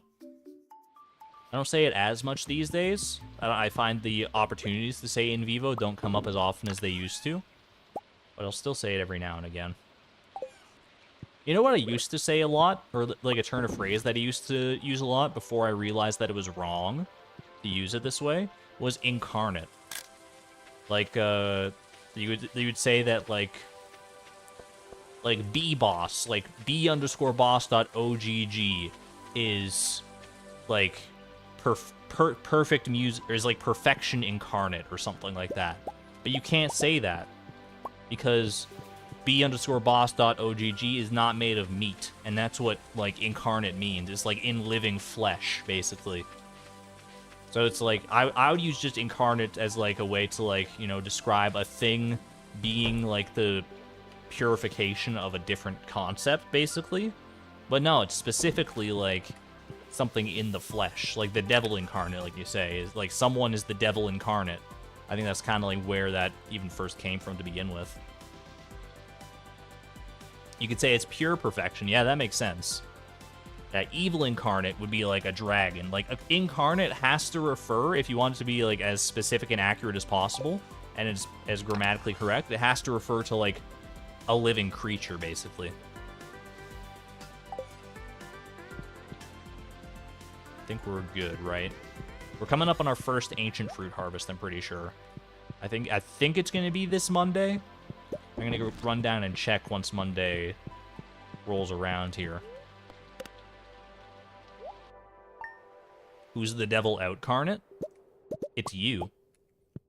You guys are the devil incarnate because you are so wholesome and sweet.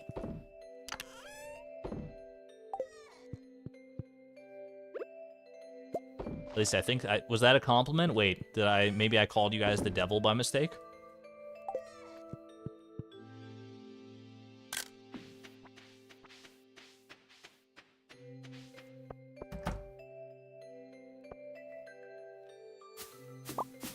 Mostly stopped using hopefully to mean I hope, even though most people understand it that way. To be honest, I think I still do that. I think I still use hopefully as, like, I hope that something will happen. Because it's just such a natural turn of phrase, even though that's not technically right. I believe you're correct about that, but it's, like, so similar that there's, like, no reason not to use it that way. You wish more people would use decimate correctly. Decimate just means to, like, cut into 10, right? Or to, like, fragment into 10 pieces or something. I'll always remember that because, like, in one of Vsauce's videos, he's like, if you got a 10% on a quiz, you decimated that quiz. And it's like, heck yeah. I decimated that quiz. Remove 1/10. That's what that is.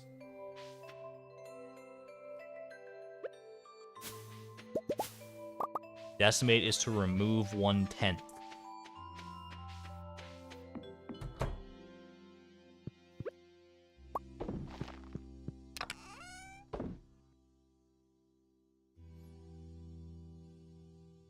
So, like, once we get to, like 56 goals completed in our randomizer, we'll have decimated the randomizer. Is that what you're telling me? Because that sounds pretty hype. I can't wait to decimate this randomizer. And you can decimate something up to 10 times, right? Wait, no, that doesn't work. Wait, is decimate in reference to the entirety of the thing before any part of it was decimated? Or is it only in reference to the current state of the thing? Because if you decimate something and remove 1/10 of it, then to decimate it again, you would have to remove more than that, than what you removed the first time, because 1/10 is more. Because you need to remove more to... Wait, am I doing that right? Am I crazy? It's the current state of the thing. Because if you just removed another... If you decimated again as in the first time, you would only remove 1/9 of the thing? Or one, like... I don't know, I'm confusing myself. What if you only remove 1/9 of something? Is it like you non-negated that thing?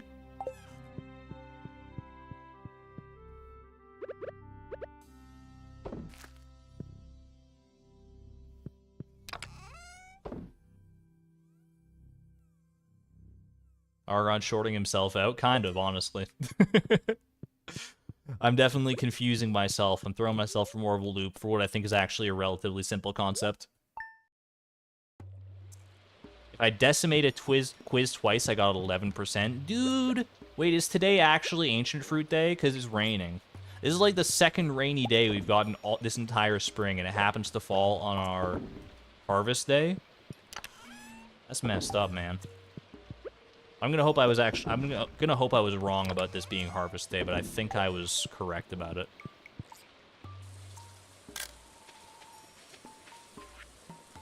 Ooh, battery pack. I'll take it.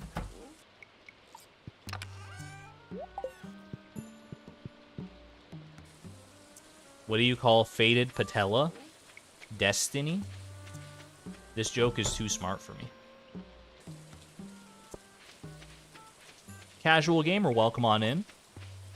We actually are probably going a little bit longer than usual tonight because this is Golden Clock Week, which means that I want to get the gold clock before the end of, not this stream, but this week of streams. So in order to make sure that Thursday is not like an omega long stream, we're going to make each of these streams preceding it just a little bit longer. Today is Harvest Day. Consarn it. Well, we can at least admire the nice ancient fruit while the Junimos rest away in their little domiciles. Their own private domiciles where they will not be harassed because it's raining. Is that choppable? It is choppable. Destiny, because the knee is the knee bone is the patella, and the patella is connected to the thigh bone. I don't think that's part of the song, but... Another hour, then? It might be another hour. I don't know if we're going to go the full 4 hours, or if I'm just going to call it part way through. We'll see how I feel. But I'm enjoying myself right now, so... Ooh, Hello Fresh.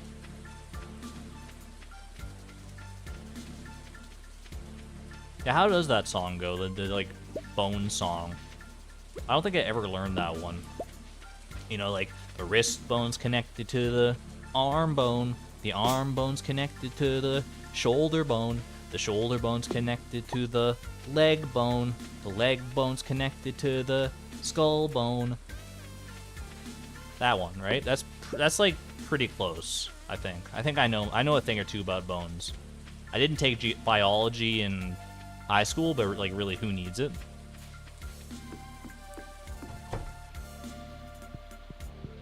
Don't forget to boost the harvest with food tomorrow, then. Homestone, thank you very much. That's actually a great shout out. What food do I have? Do I have farm buffing food right now? I have some complete breakfasts. Do I need these complete breakfasts for anything else other than to befriend Alex in the future? Which honestly, like, I think they're better used right now to boost farming. Do I still have pepper poppers? I used the only pepper poppers that I had.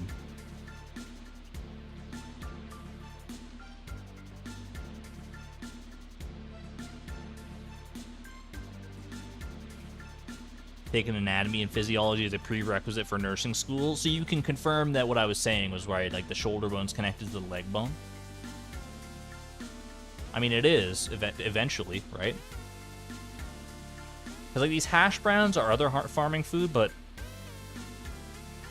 I don't think I can use them. Because I need them for cooking in the future, right? I think let's just go with complete breakfast. Let's use a complete breakfast. I'm willing to commit to that.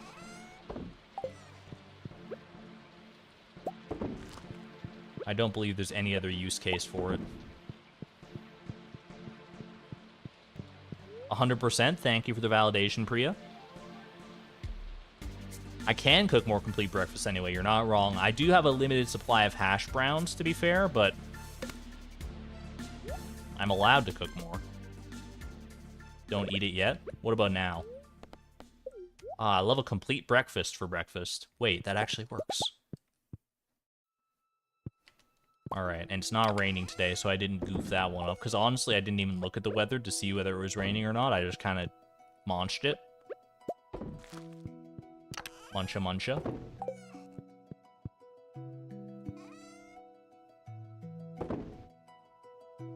Alright, I'm going to go ahead and grab this hay, because I feel like we're about due to fill some of it up anyway.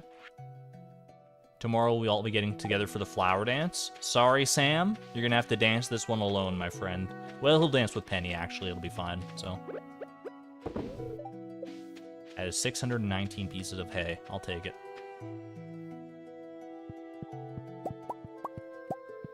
Is my inventory going to be too full? No, we got enough room for all 3 varieties of ancient fruit down here. Huzzah.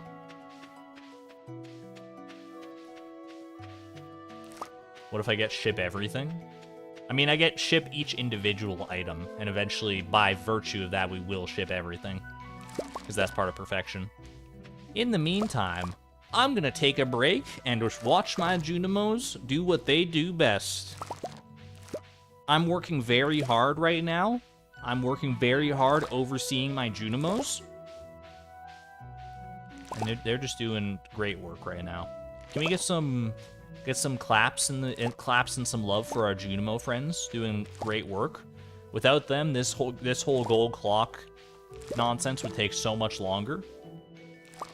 It's called supervising. Beatrix is a great supervisor. Let's get some love for the Junimos real quick. Next goal, buy another golden clock. Well, I don't live in that kind of reality where you have to buy multiple gold clocks for perfection. Thank goodness.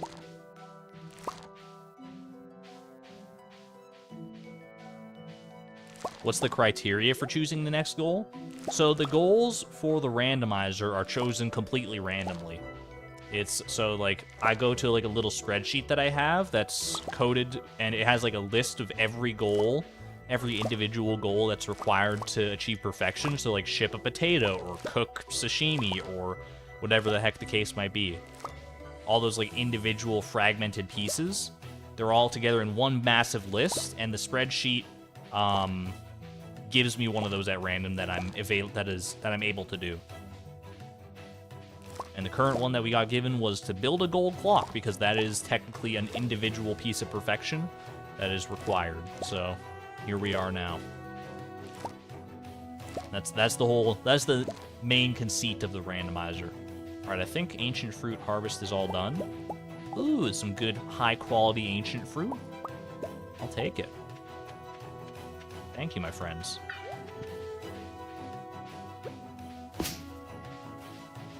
Might as well also chop these while I'm down here. Probably could have done that while I was supervising, but I was too busy supervising. Man, what's the criteria for what would be the goal and what not? Like how I chose the group of 500 and so goals. I mean, I chose them based on what's required for perfection. So, like, oh, there's no, I just can't get past this meteor. Yeah, like, the goals themselves are based on what's required for perfection. So I took, like, all the various things that are on the perfection tracker, like catch every fish, craft every item, ship everything, etc. And I broke them down into their individual pieces. And then each of those individual pieces was its own goal. Hopefully that makes sense. Cough, cough, return scepter, cough, cough, iridium milk. I did throw in some extra goals there just for fun. That's true. There are some non-perfection related goals in there, but the vast majority of the goals are perfection requirements.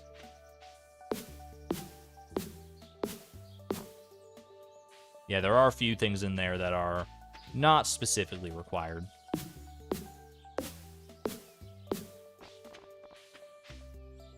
Because I wanted to make it more fun with a capital F. You get some Fs in chat for fun. If you're having fun right now, put an F in chat. F in chat, please, for fun. Alright, let's go ahead and sort the inventory out here.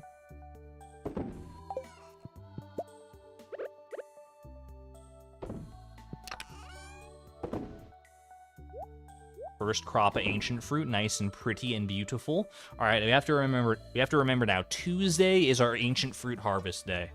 Every Tuesday, write it down. It's going to be on the test later. Thank you for all the Fs, by the way. I've never seen so many Fs in one place. Except on my middle school report card. Just kidding, I don't think I got a single F. I did get a D. But I didn't, and that's the lowest grade I've ever gotten. It sticks forever in my brain. I got a D in 6th grade art class.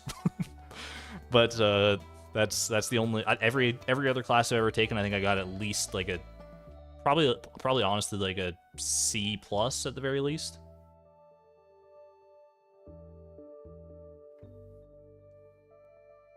Maybe if I didn't add the extra goals, then we wouldn't be at the golden clock right now. The butterfly effect is a real thing. I can't dispute that.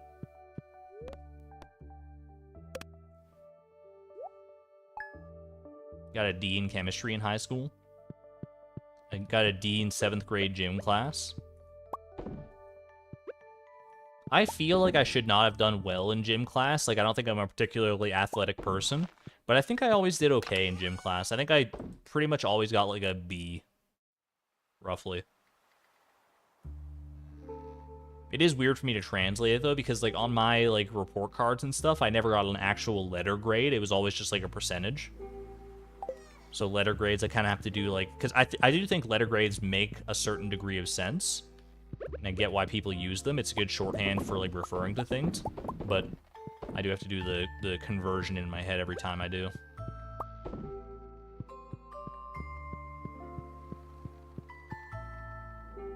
Straight A's for the past 6 semesters. Theater kid, congrats. That is no small feat. Holy.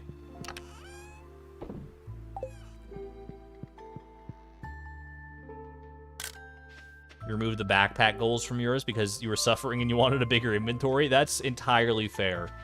If there was any goal to remove because it's not required for perfection, the backpack goals are high on that list for sure.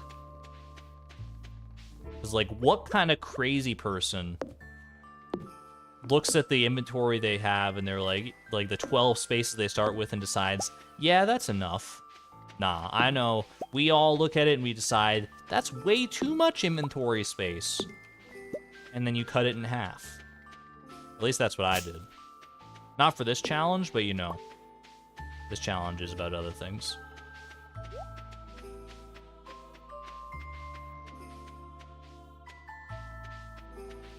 Where you're from, grades don't appear in your certificate, but they are used during courses to choose who gets what.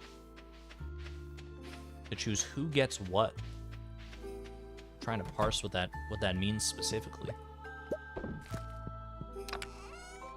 Like, do you get like a better lunch if you have a higher grade? Like everyone who got an A line up for the sloppy joes. If you got a B, sorry, you only get chicken noodle soup. If you get a C, then we got some Lunchables for you. Minus no Kit Kats in them though. We took the Kit Kats out. That would be too good. And if you got a D, then I hope you brought your own lunch. Is that how it goes? I would hope not. Chicken noodle soup is better than sloppy joes. It depends on your mood. If you're sick, then chicken noodle soup is the best food in the universe. Like if you have a cold or something. All other things being equal, I would take a sloppy joe over chicken noodle soup. Although, to be fair, I haven't eaten a sloppy joe in probably like 15 years or more. You don't eat beef? They'll have vegetarian options as well. They'll have like a nice Cobb salad or something like that without the eggs or the bacon bits or anything, you know, of that variety. You don't eat bread? Look, the school's working with what it's got, okay? It's a public school system. You can't ask them for non-bread related things. I mean, you literally can. That's your right. But, like, you gotta cut them some slack. You made your own lunch. There you go. That's probably the way a lot of people do. I mean, that's the way I did it, too. I don't even have any allergies or intolerances or anything like that, and I still made my own lunch most of the time.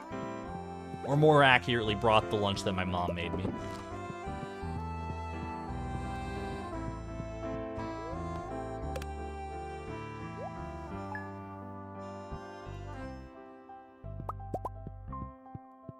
One kid got mold on their chicken sandwich. I would just take that and pretend it's my science project. I was like, yeah, I meant to do that. I wanted to see the effects of mold on chicken. But then there's the catch that you actually have to do the science project.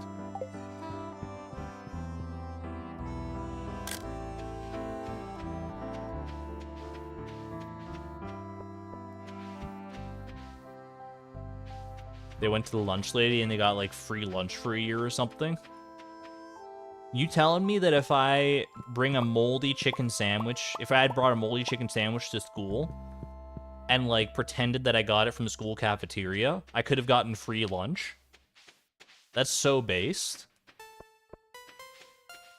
I'm not saying that that's what they did. I fully believe that they got the chicken sandwich from the actual cafeteria in that form. But I'm just saying, if a scheming, enterprising, young 10-year-old were trying to get free food from their cafeteria, there are worse ways to go about it. Don't scam your school system, though. This is a PSA. Don't scam the school system. They got enough to worry about.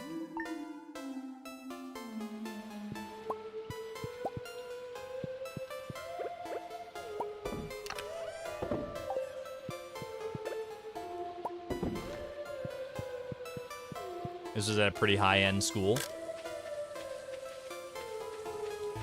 I don't think I ever... Like, my school had a cafeteria, and we had, like, a little, like, concession stand kind of place where you could buy food. I don't think I ever even once did. I always either brought food, or on lunch break, we would sometimes, like, walk down to, like, there were certain little fast food joints, like Subway, that were within walking distance.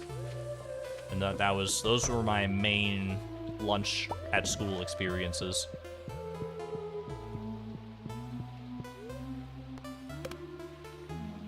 I don't know if it's because I mean, I looked at the concession stand every once in a while, and I would just be like, you know, nothing there sounds good.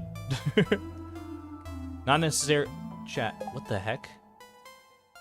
Well, you can't see. I just looked out my window. I saw like a ghost or something. There was just a scary bright light that just like hovered like past my window. I don't know what it was, but it was. It's gone now. All right. Maybe I'm streaming. Maybe I've been streaming too long.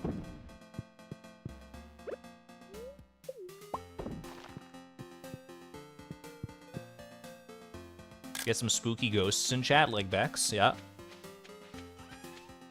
Maybe we can lure the ghost back if we put some spooky ghosts in chat. It's got places to be.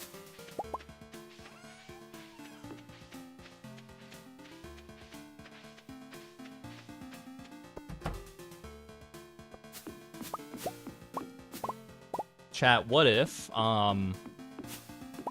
topic warning for death and existential crises, don't listen, but what if, once we pass on, what if you discover that the whole time that you were alive, you were just, like, surrounded by the spirits of people that have died previously, and they were just, like, watching you, like, the whole time.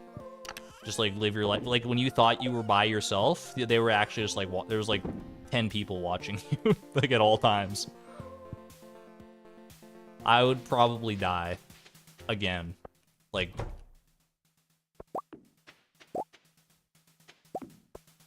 that would be fine. But it would mean that your privacy was never truly private. They'd be bored. Fair, honestly.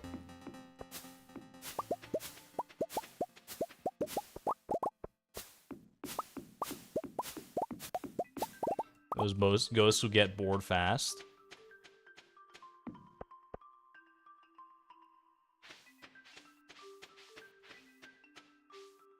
What are they gonna do to spook you? I'm gonna say, if I were a ghost, I would not try to spook people, but I would probably inadvertently spook people. I would just try to be like a Casper the Happy Friendly Ghost, and I would like try to be friendly, but by being friendly, they probably wouldn't be able to tell that I was there, and I would just like freak them out. You don't want anyone watching you bathe. That is entirely valid. And hopefully there are no ghosts doing that.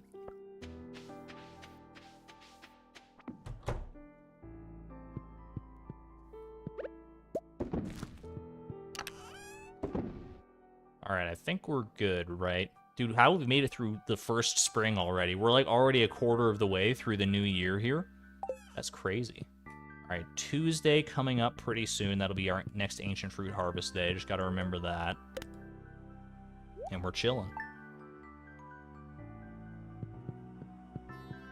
What if there are no people's ghosts, just pets? That would be, honestly, like, kind of beautiful, but kind of tragic.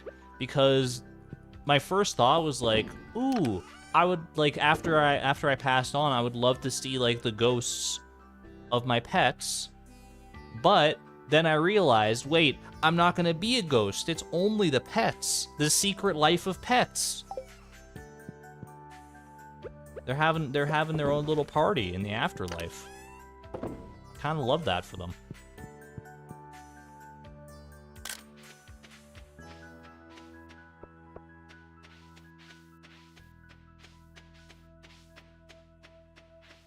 Welcome back, Oceana. All dogs go to heaven. Very true. Very, very true. Stealing one singular sock from everyone is pure evil. I've never lost a sock into, like, what I would describe as a paranormal incident. Anytime I have misplaced, or I've lost the sock, quote unquote lost, it's because I, as a human being, misplaced it somewhere. I am not a believer of the laundry taking your socks. That said, I remember we talked about this previously on stream, and sometimes socks got like people have mentioned that socks could like slip through the cracks in certain styles of washer or dryer and get caught and get like lost in the machinery or something like that, which is crazy in concept to me, but I believe that it probably does happen sometimes. You know what I also believe happens sometimes is that the vibe suddenly kicks into high gear when Kazoom hits the floor. Yo. Wait, if anyone muted for the previous discussion, it's time to unmute for Kazoom.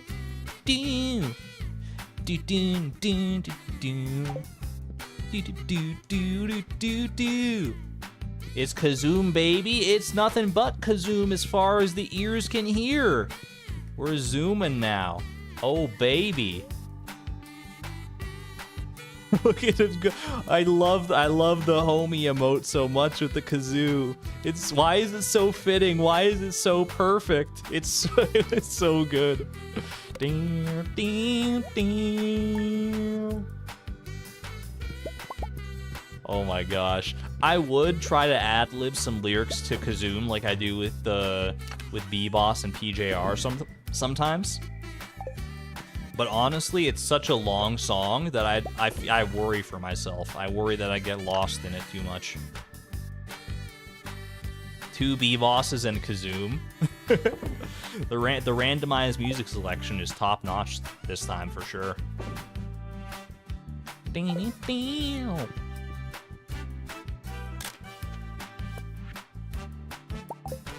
Chat, are there any other great kazoo songs that you could recommend to me? The kazoo is not an instrument that you normally associate with amazing music, but I mean, we've proven that it can be associated with amazing music right here and now. There's got to be other great kazoo songs out there that are just waiting to be discovered. Diamonds in the rough. That's the best part of the song right there, where it's like the descending notes. There's a whole channel you used to watch, Kazooed. He linked one in the Art and Media channel in Discord. You're gonna watch that after the stream for sure.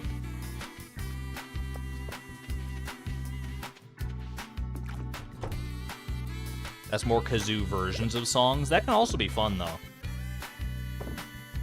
But like a pure original kazoo song. I mean, this is really the only original kazoo song that I can think I've ever heard. But it's a beautiful piece of art. It is summer. Just gonna go have a look at my animals, see how they're doing. It's been like a whole season since I've seen these guys. I know it feels like it's been like no time whatsoever. This debris is spooking me a little bit, but there's not really a whole lot I can do about that right now. Like if I mine it now, it's just gonna be gone in the future. Ooh, an oyster has joined the party. Do you guys think that the animals like are just confused by this oyster? They're like, that's a weird looking chicken, but they're just like bringing him into the fold.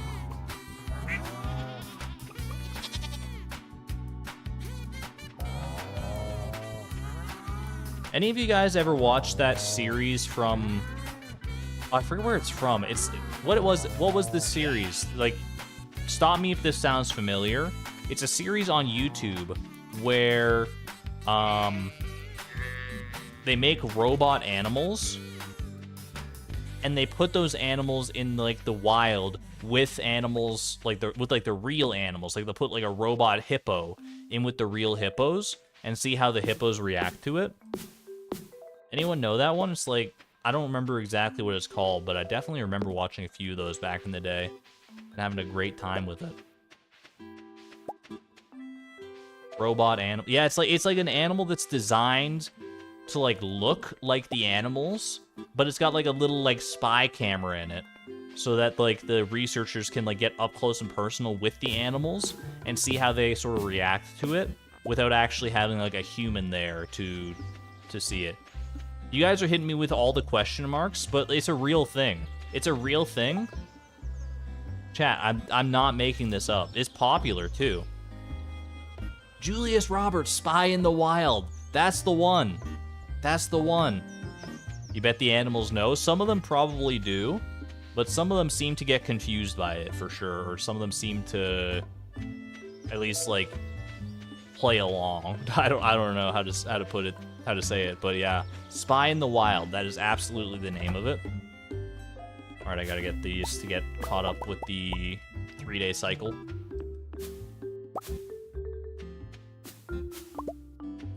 I think that you've seen something like that with penguins, but not as a show or anything. Like, this was like not specifically a show, but it was like a series of like short YouTube videos.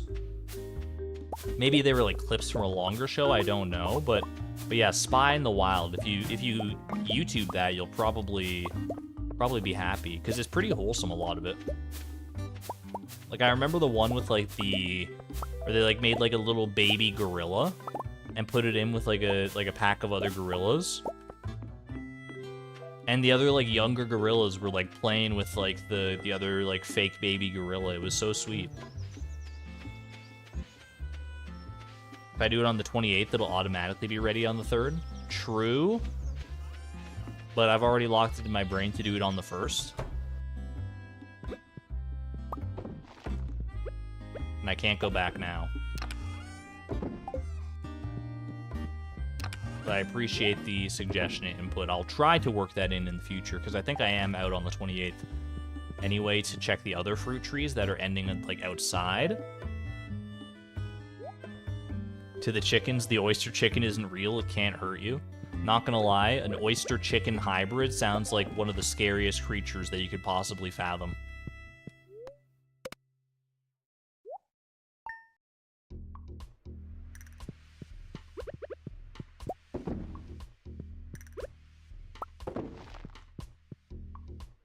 Maybe it's just me, I don't know. It just feels like it would be a weird, like, gray, slimy chicken. And I'm not here for that. I would still love it, because it's a chicken, but looking past the oyster ooze would be a bit tough.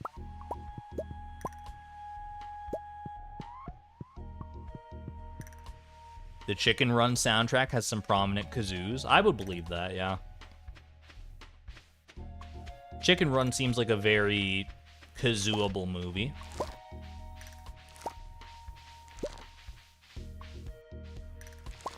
Alright, I'm overseeing, but I'm gonna go ahead and... I might as well take this time to chop down some of these, like, little seedlings and treelings. Just a chicken that lays pearls. That's a much more wholesome visual for it. I can get on board with that. So I'm saying that if my girlfriend turned into an oyster chicken, I'd still love her? Yes. I think. Is that the right answer? Probably. I feel like if a loved one turns into anything other than a human, you should probably still love them. But there are some cases where you'd be like, how would you know that they've turned into it?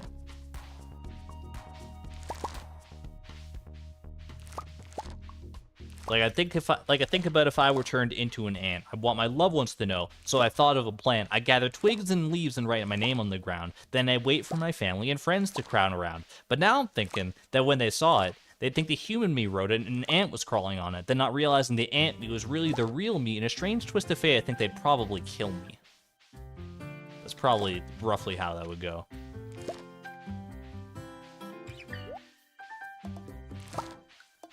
I think about the unexplored depths of the ocean. I think about the difference in ointment and lotion. I think about if I should wax my back. I think a handful of nuts is a healthy snack.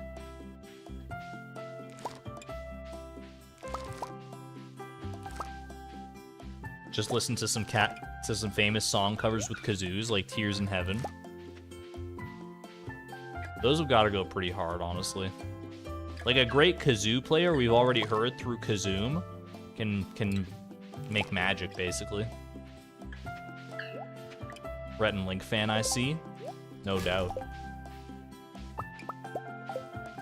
I don't watch as much Rent and Link as I used to back in the day. Oh, I didn't do a farming buff today. That's all right. We don't have enough farming buffs for like all the harvests this year anyway, I don't think.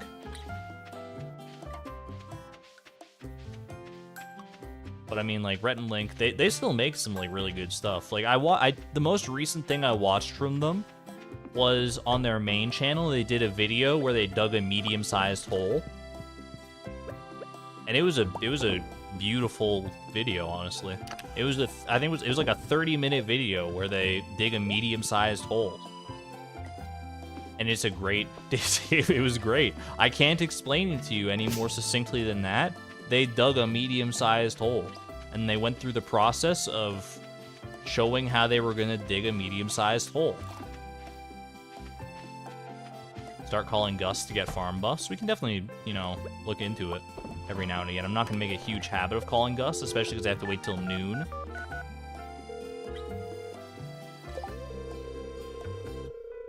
Pretty sure it's a sample instrument designed to sound like a kazoo, not a real performance by a human being. That's probably true, but it's close enough for me. The kazoo itself is the important part. I mean, it would probably sound even better if it was an actual kazoo artist playing it then. Which means that you're telling me that there's a better version of Kazoom somewhere out there waiting to be born.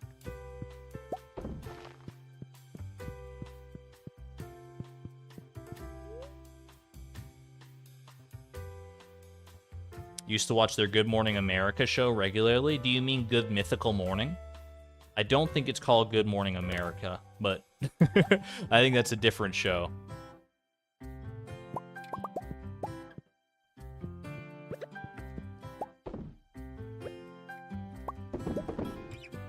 Yo, it's cast day.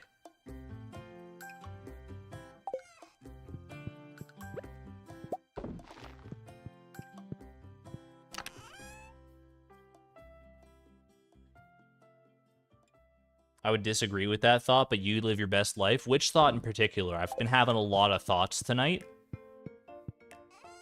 And I'm happy to agree to disagree. But I would like to know what I'm agreeing to disagree to. Yeah, Good Morning America is like a morning chat news show. But Good Mythical Morning is a different beast.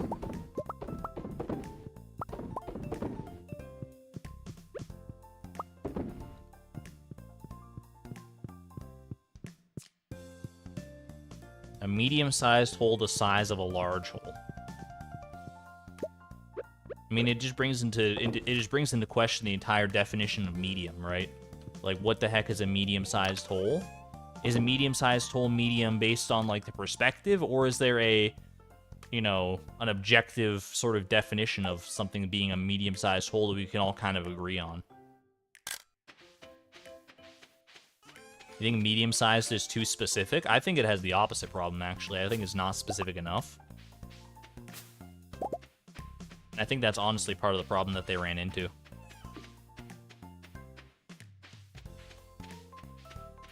It's a hole size to be able to communicate with the dead. I can respect that.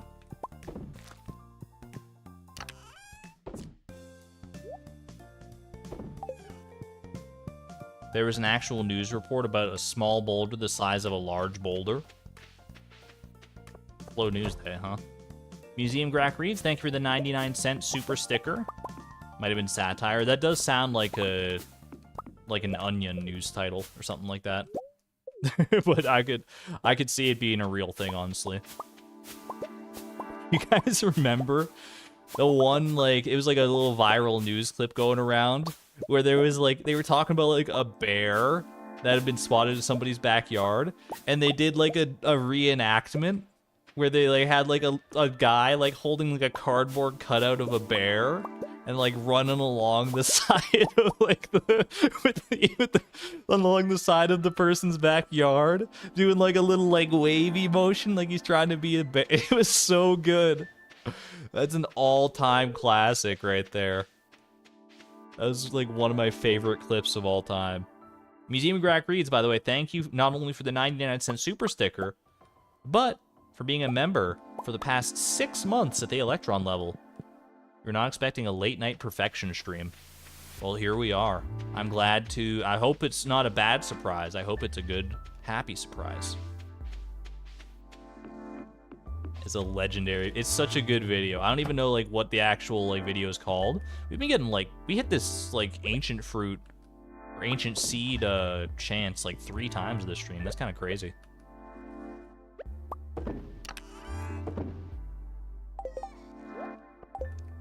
Also, I am almost out of large goat milks. I think once I run out of large goat milk to put in my cheese press here, that'll be our sign to start getting ready for sell day. Sell, sell, sell. So I think we're closing in pretty soon on our payday for this stream. I don't know how much we're going to have made. Do you think we're going to hit 7 million tonight? I think there is a sizable chance, given the chest so far, that we do hit 7 million tonight. We could even like supersede 7 million by a sizable margin. Make a poll. We could do a little poll. We haven't done a poll in a while. Will we break 7 million gold tonight? Yes or no? Will we break 7 million gold tonight? Which means, you know, get to 7 million or higher, basically. Maybe I phrased that weird, but hopefully the gist comes across. Alright. Lock it in. Think it's possible? Ooh! With an extra Hootie on our side, anything is possible! Get some owl emojis in chat. We gotta go find Hootie maybe the 8th or 9th and bring them home. It's been a while since our last the last Stone Owl cameo. Let's go have a look. Hoot hoot.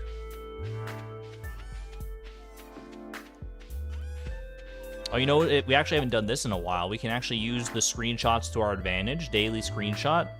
Let's go open it up. We will decimate 7 million. I hope we'll do a little more than decimate it. Alright, let me go here, and scroll all the way down to our newest screenshot. And let's see if we can work together and find Hootie. Where's Hootie in this image that I'm about to show you right now? Alright. So these Hooties, we already know it's not any of them. Shout if you see Hootie. We got Hooties over here. We got Beatrix up there. It's beautiful. I'm scouring. Oh, he's right there.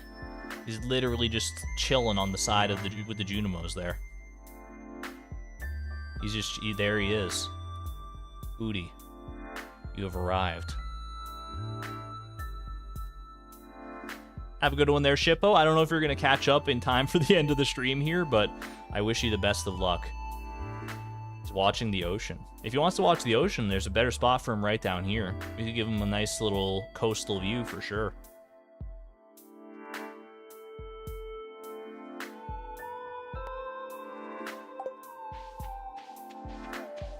Either way, let's go move him.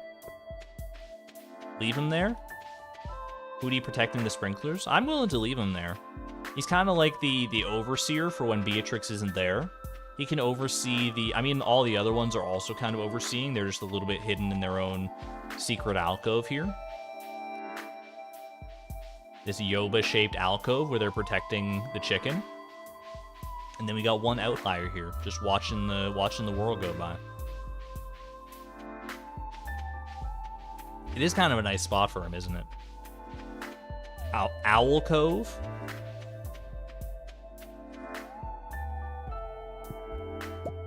Owl Cove seems like it would be a great name for the second level in a 3D platformer, like Super Mario 64 style thing. The Owl Cove. It's got that perfect like pun energy for a video game level name. How many owls by the end? I would hazard a guess we'll have 13 Hooties by the end of the challenge. That's my guess.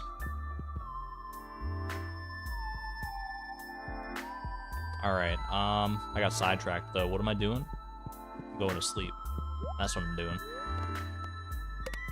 Honk shoe. You want a fan art of Owl Cove with all the Hooties? Pirate Cove, but just replace all the pirates with owls, but the owls are wearing the same clothes as the pirates. That's a 10 out of 10 piece of art waiting to happen right there. 93% believers. Currently, 93% of chat does think we will be able to reach or exceed $7 million in pocket by the end of this stream.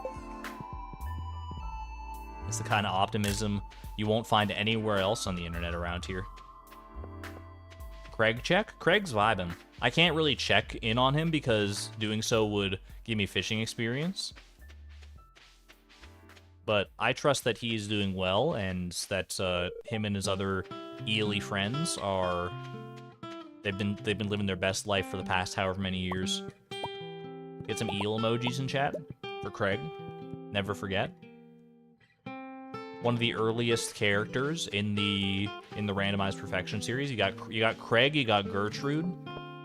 You got those recurring characters that we don't see all that much of anymore, but they are still hanging about.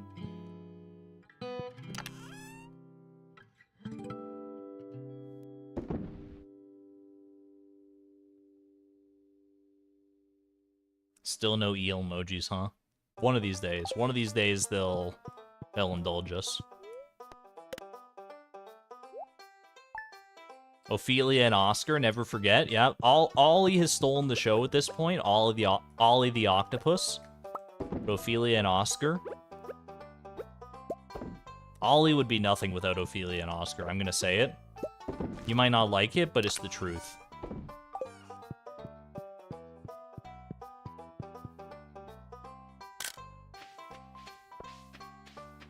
Cartwheel. I was wondering how we landed on the cartwheel emote, but there is eel literally right in the name of cartwheel. I can't.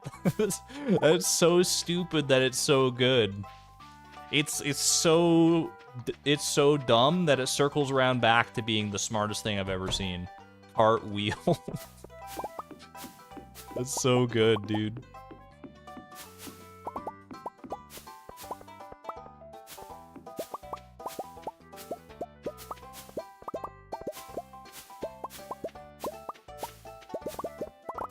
Yes, my favorite species of eel, the cartwa eel.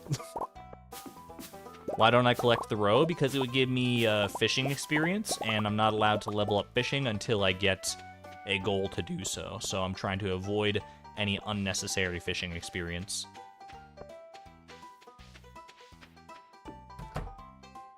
Sounds like a Toontown fish.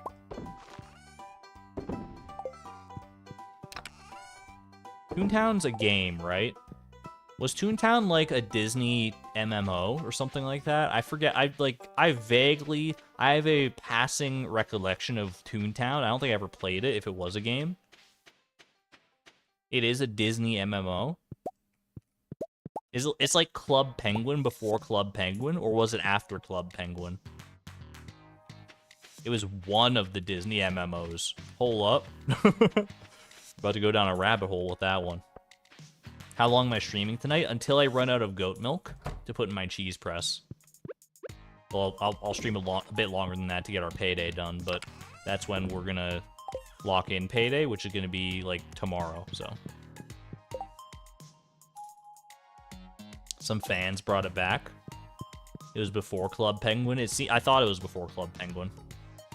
But they all kind of mesh into that early 2000s energy.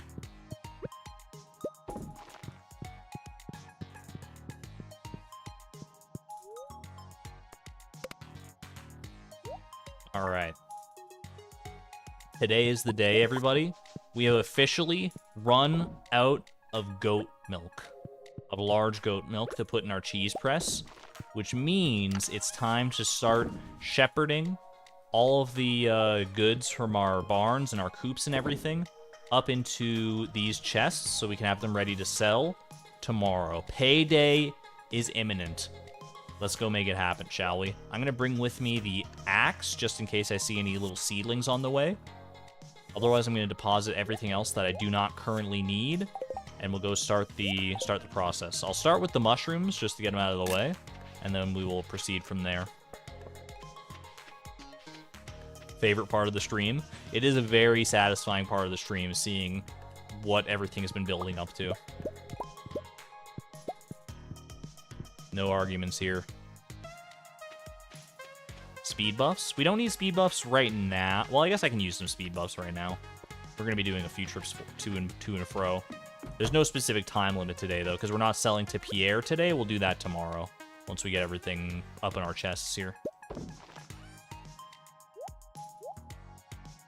Okay, these are also not supposed to be in here. These are going to go in here.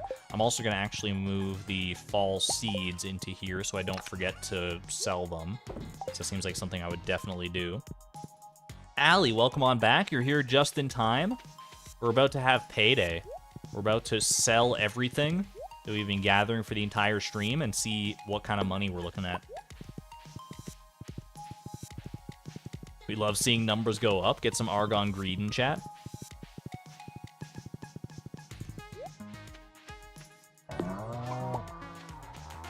Alright. We have to be very careful, though, as always. The animals will try to sabotage our efforts by getting free drive-by pets, and we cannot allow this. I'm sorry.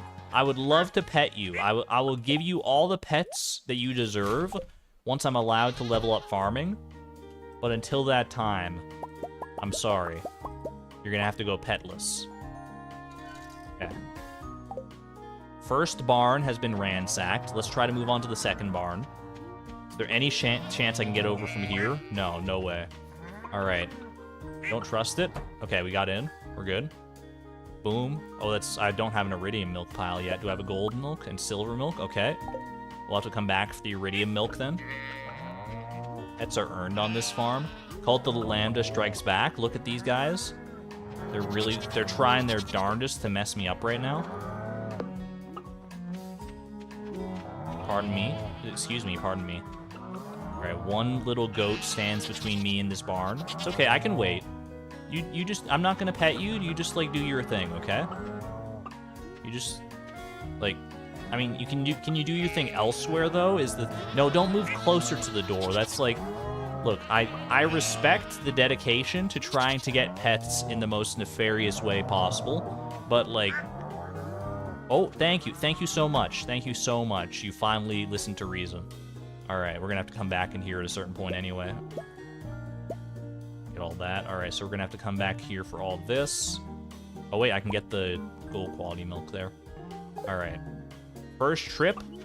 Success, I hope. If I can get past this cow. Wait, secret strategy. No, that's not gonna work. It's too cumbersome. Okay, I took a chance there. I took a chance, took a little chance, did a crazy little dance like Hillary Duff told me to. Nervous sweats. More like nervous pets. Alright, let's go ahead and grab all the goodies here. Stick in everything. I mean, basically everything. I can actually get some more of this going, which is nice. Do this, do this, do this. Just keep these going, might as well.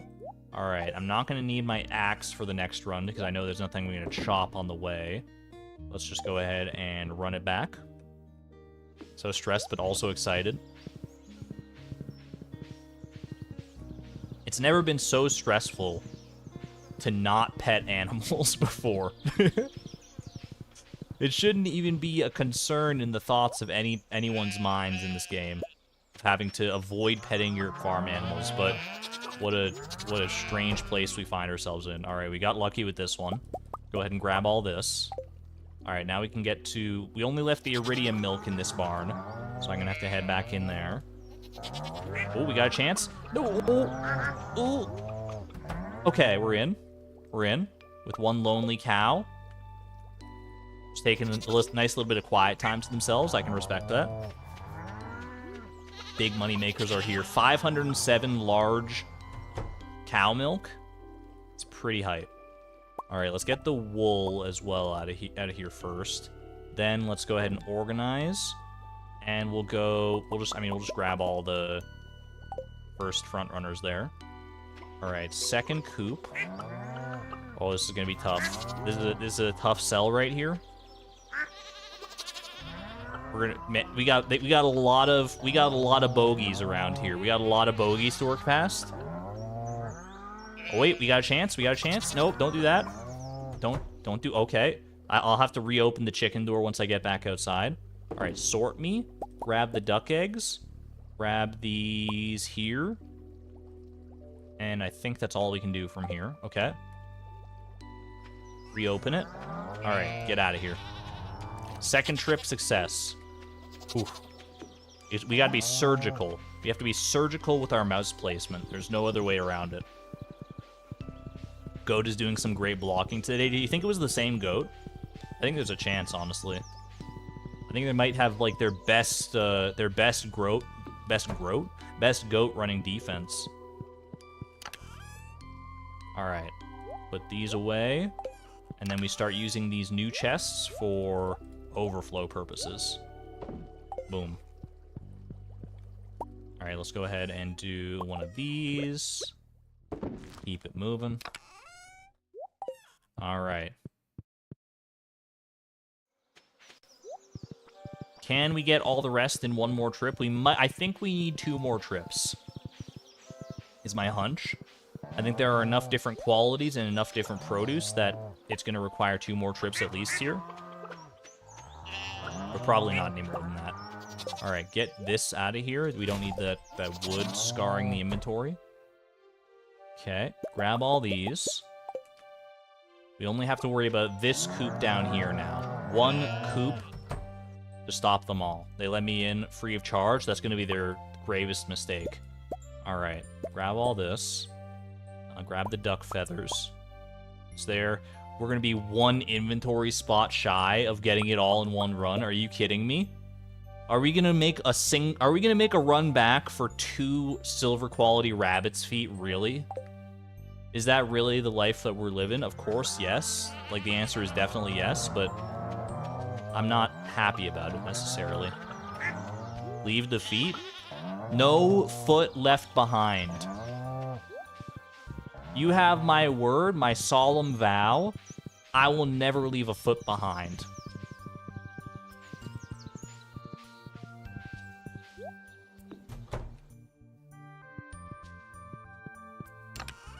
Alright, this is full.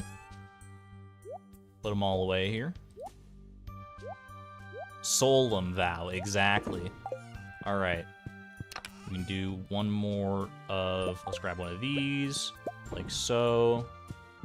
Do one of these. Do one of those. Do one of these. Do the perfect juggle system. There we go. Those feet could make the difference. That's what I'm saying. You never know. We could be pinching pennies to get to 7 million. We could be. So let's go ahead and make every foot count, shall we?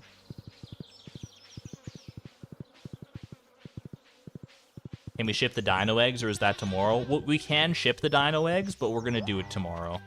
We could technically do it today, but I want to do payday all in one day, which includes the shippables, which we get at the very end. All right, pardon me, but there's so many animals. Oh my gosh. You don't realize how many 60 barn animals or coop animals is until you see them all in person. Dubnium. My friend, my enemy. Maybe the last duck I ever see.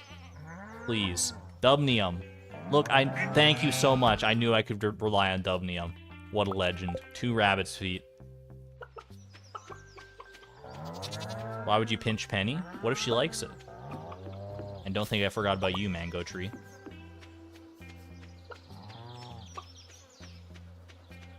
We have successfully managed to acquire all of our animal produce sans pets. No pet percent completed.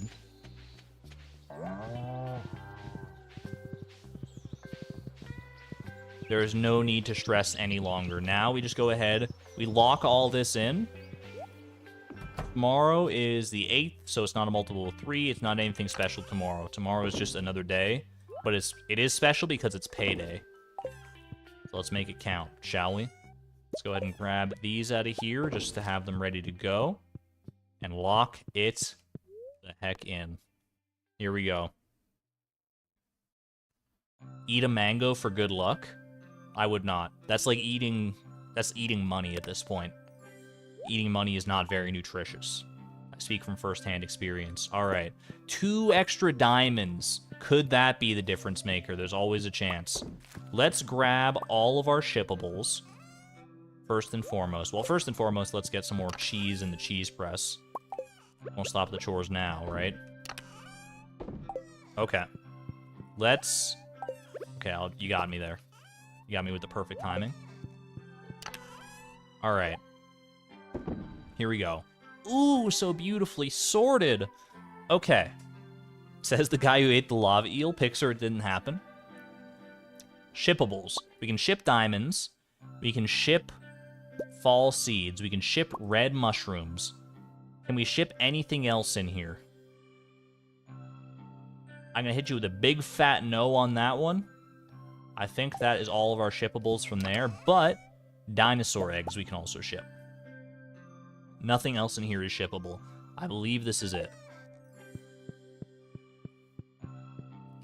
Also, I forgot to put another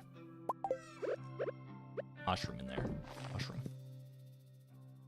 Chanterelle. Chanterelle, the only reason I can ship a red mushroom is because I've got it as a goal previously. The Chanterelle, I have not gotten the goal to ship previously. Beer is the same way. Beer is part of the shipping collection, so I cannot ship it. I believe it's right here, yeah. We're gonna have to sell them directly to Pierre. Alright, ship, ship, ship, ship, ship, ship. 32 diamonds is gonna be a big one. Holy, that's a lot of diamond money. Catch these diamond hands. You know, we can get some more fall seeds while we wait here, actually, because we're gonna need to wait for Pierre to open anyway. So we can do a little seed makering action in the meanwhile. Let's go ahead and grab the mushrooms, the last few mushrooms that we can. One more red mushroom to ship. You're too good to me. Speed boost. We'll get the speed boost once we actually have to head to Pierre's.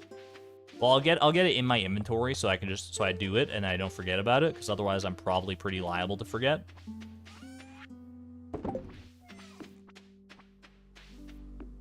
I haven't donated a dino egg yet.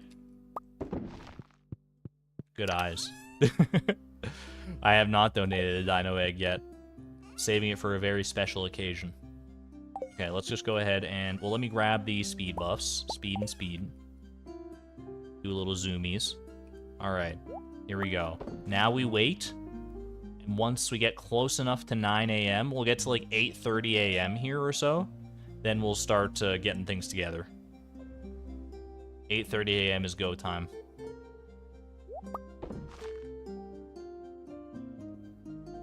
Should be able to get one last seed in here. Only the best dino eggs for the museum? Very true. We're extremely thoughtful about our dino egg selection. 8:30 a.m. Go, go, go. All right, drink your coffee. Eat your super meal for breakfast. Start the day off right. Here we go. Put away your common mushrooms. We don't need them for right now. We'll need them in the future. I'm gonna run out real quick and ship these fall seeds. And then we're gonna go ahead and stock up our inventory. Let's do it. Payday incoming. Let's do it a fun way this time. Let's start off with like let's take some of the biggest sellers, right? Let's take the biggest sellers and set them aside.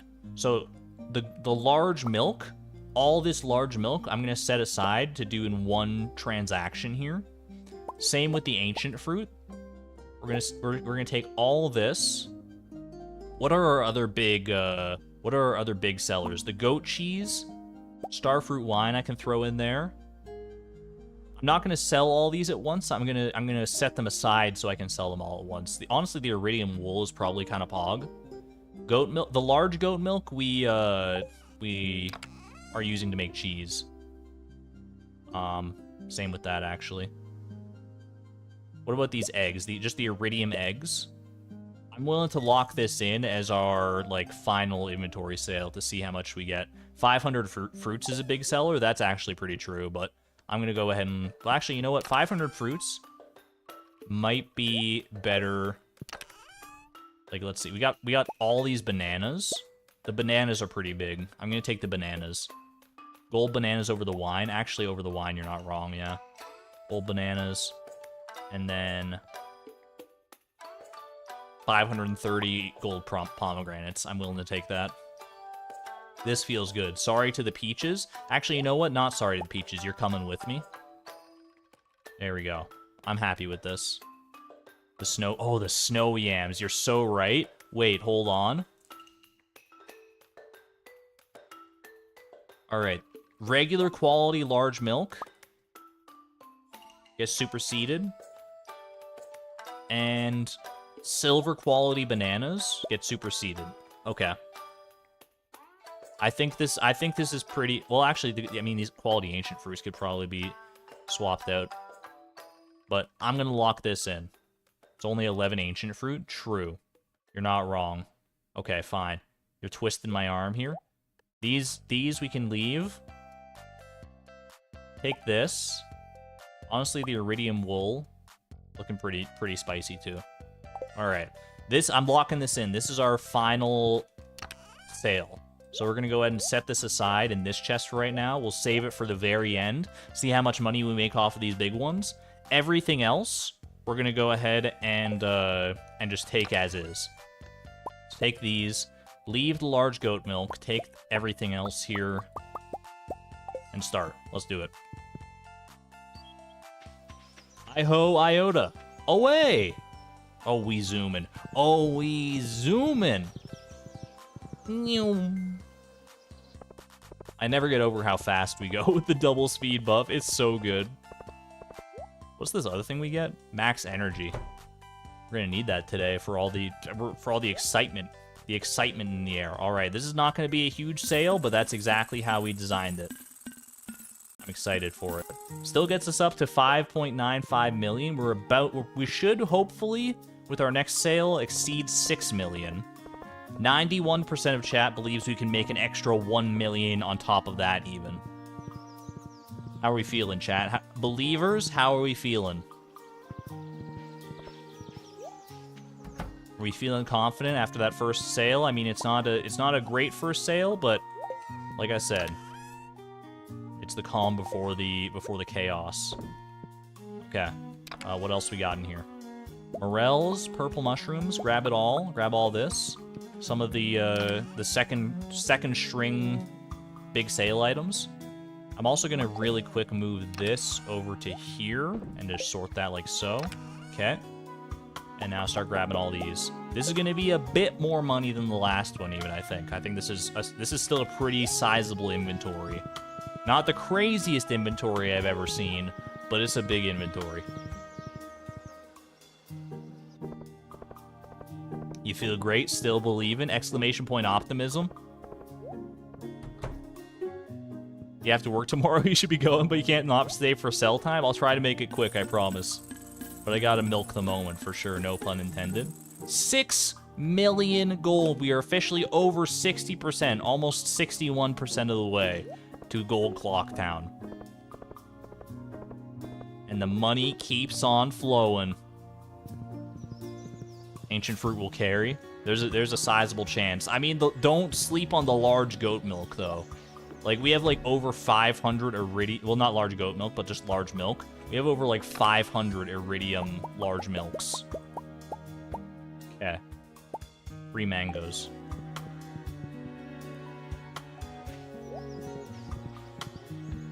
This is not a super crazy inventory. We're just setting the stage for the big players here. We got also have those 2 little stacks of iridium eggs. That's gonna be pretty nice. Oh gosh, I almost accidentally gave an egg to Gus there. That would have been awkward. Okay, what do we got here? Void eggs? I kind of sleep on void eggs sometimes, but That was not huge. That's not huge. That was only like 60K right there, which is a decent chunk. But I mean, come on, we're in the big leagues here. 60K. Yeah, poll is for 7 million. 91% currently believe that 7 million is in the cards. We're only at 6.1, and we have like 2 more inventories to go. But we got 1 big inventory waiting for us. All right, I'm gonna take this and run with it. You know what? Bring these fall seeds. Why not? And then we have the Elite 12. The Elite 12 items that we hand-selected, cherry-picked from our collection for maximum profit. These Iridium eggs almost actually made the list, but they were shafted in favor of other stuff. That's a lot of money, just looking at it right now. That's no slouch. 6.2 million. The question now is our primo inventory, the deluxe creme de la creme of profits, worth $780,000? Is this chest over here worth $780,000? We're about to find out. Don't do the math. No one do the math. Don't spoil it for yourself. Don't spoil it. This is a big one. This is the big kahuna right now. 7 million incoming. Could it be? Get some Argon Greed, Argon Gold in chat for the moment of truth. Here we go. 3, 2, 1. Get sold. The biggest sell I've ever... Look at all the little gold pixels. Holy, it's 7.3 million. Oh my land. That was over $1 million in that inventory. That's wild, dude. That was so much money. Ooh, I'm feeling like Scrooge McDuck over here. Baby. 1.2 million from that final inventory. And chat, guess what? We're not even freaking done. We still have the shippables to wait for. We still have the shippables. This isn't even my final form. We got one last little accent to send off with. 73.3% of the way to the gold clock so far. Let's go ahead and, set the inventory up proper for next time. We want this and this and this. Is that everything? I feel like I'm missing something. Oh, I mean, I don't have my fall seeds right now, but that's fine. It's all right. Just lock it in. Put some... We also need some of this. Get it going. And here we go. What is the final number going to be? Little goat milk. The shippables add up to an extra $46,914 for a grand spanking total of, drumroll, $7,383,651. Lock it in, mark it down. That's a whole lot of money. Holy moly. And this is the first stream of Gold Clock Week. Can you believe it? Can you believe it? Oh my goodness. In chat, geez Louise. Museum Grack reads, thank you for the 99-cent super sticker. Woolly Socks. Oh, looking like a diamond in the rough. Can't forget that. Woolly Socks with the membership of 4 months at the Neutron level. I greatly appreciate the support and the hype. And Lansax. Lance? I always forget how to pronounce your name. I'm so sorry, but thank you for becoming a member at the Positron level. I greatly appreciate the support there as well. Thank you so much for the generosity, all of y'all. Museum Station Danny with the $5 super sticker. Looking like a Kazoom over there. Oh my gosh. And Purple with the 5 months of support at the Neutron level as well. Thank you so much. Y'all are too kind to me. Y'all are so good. If I get 1.5 mil again on the next stream, 10 mil on Thursday will be easy. I mean, if we get 1.5 mil, then that leaves us with 1.2 mil to get. That was so much money. Holy. The Winter Forge paid off for sure. Either way. Thank you all for joining me on the first step of Gold Clock Week. Like I said, the Gold Clock will be ours one way or another by the end of the week, no matter how long it takes. See, by the end of this week, we will know what goal 19 is. And it's only up from there, onward to goal 564. 567? I don't even remember. Oh, it's right there at the top, 564. For now, though, I'm going to go ahead and get the heck out of here. Everyone have a great evening or rest of your day, wherever you may be. I will see you all tomorrow, hopefully. Same time, same place. We're doing another evening stream tomorrow. And, yeah. Can't wait to continue on this Gold Clock grind with all of y'all. I will leave you with the usual fan art. Until then, though, be good to one another, be good to yourselves. This is Argon Matrix, signing on out. Thank you, everybody, and have a great night. Bye-bye.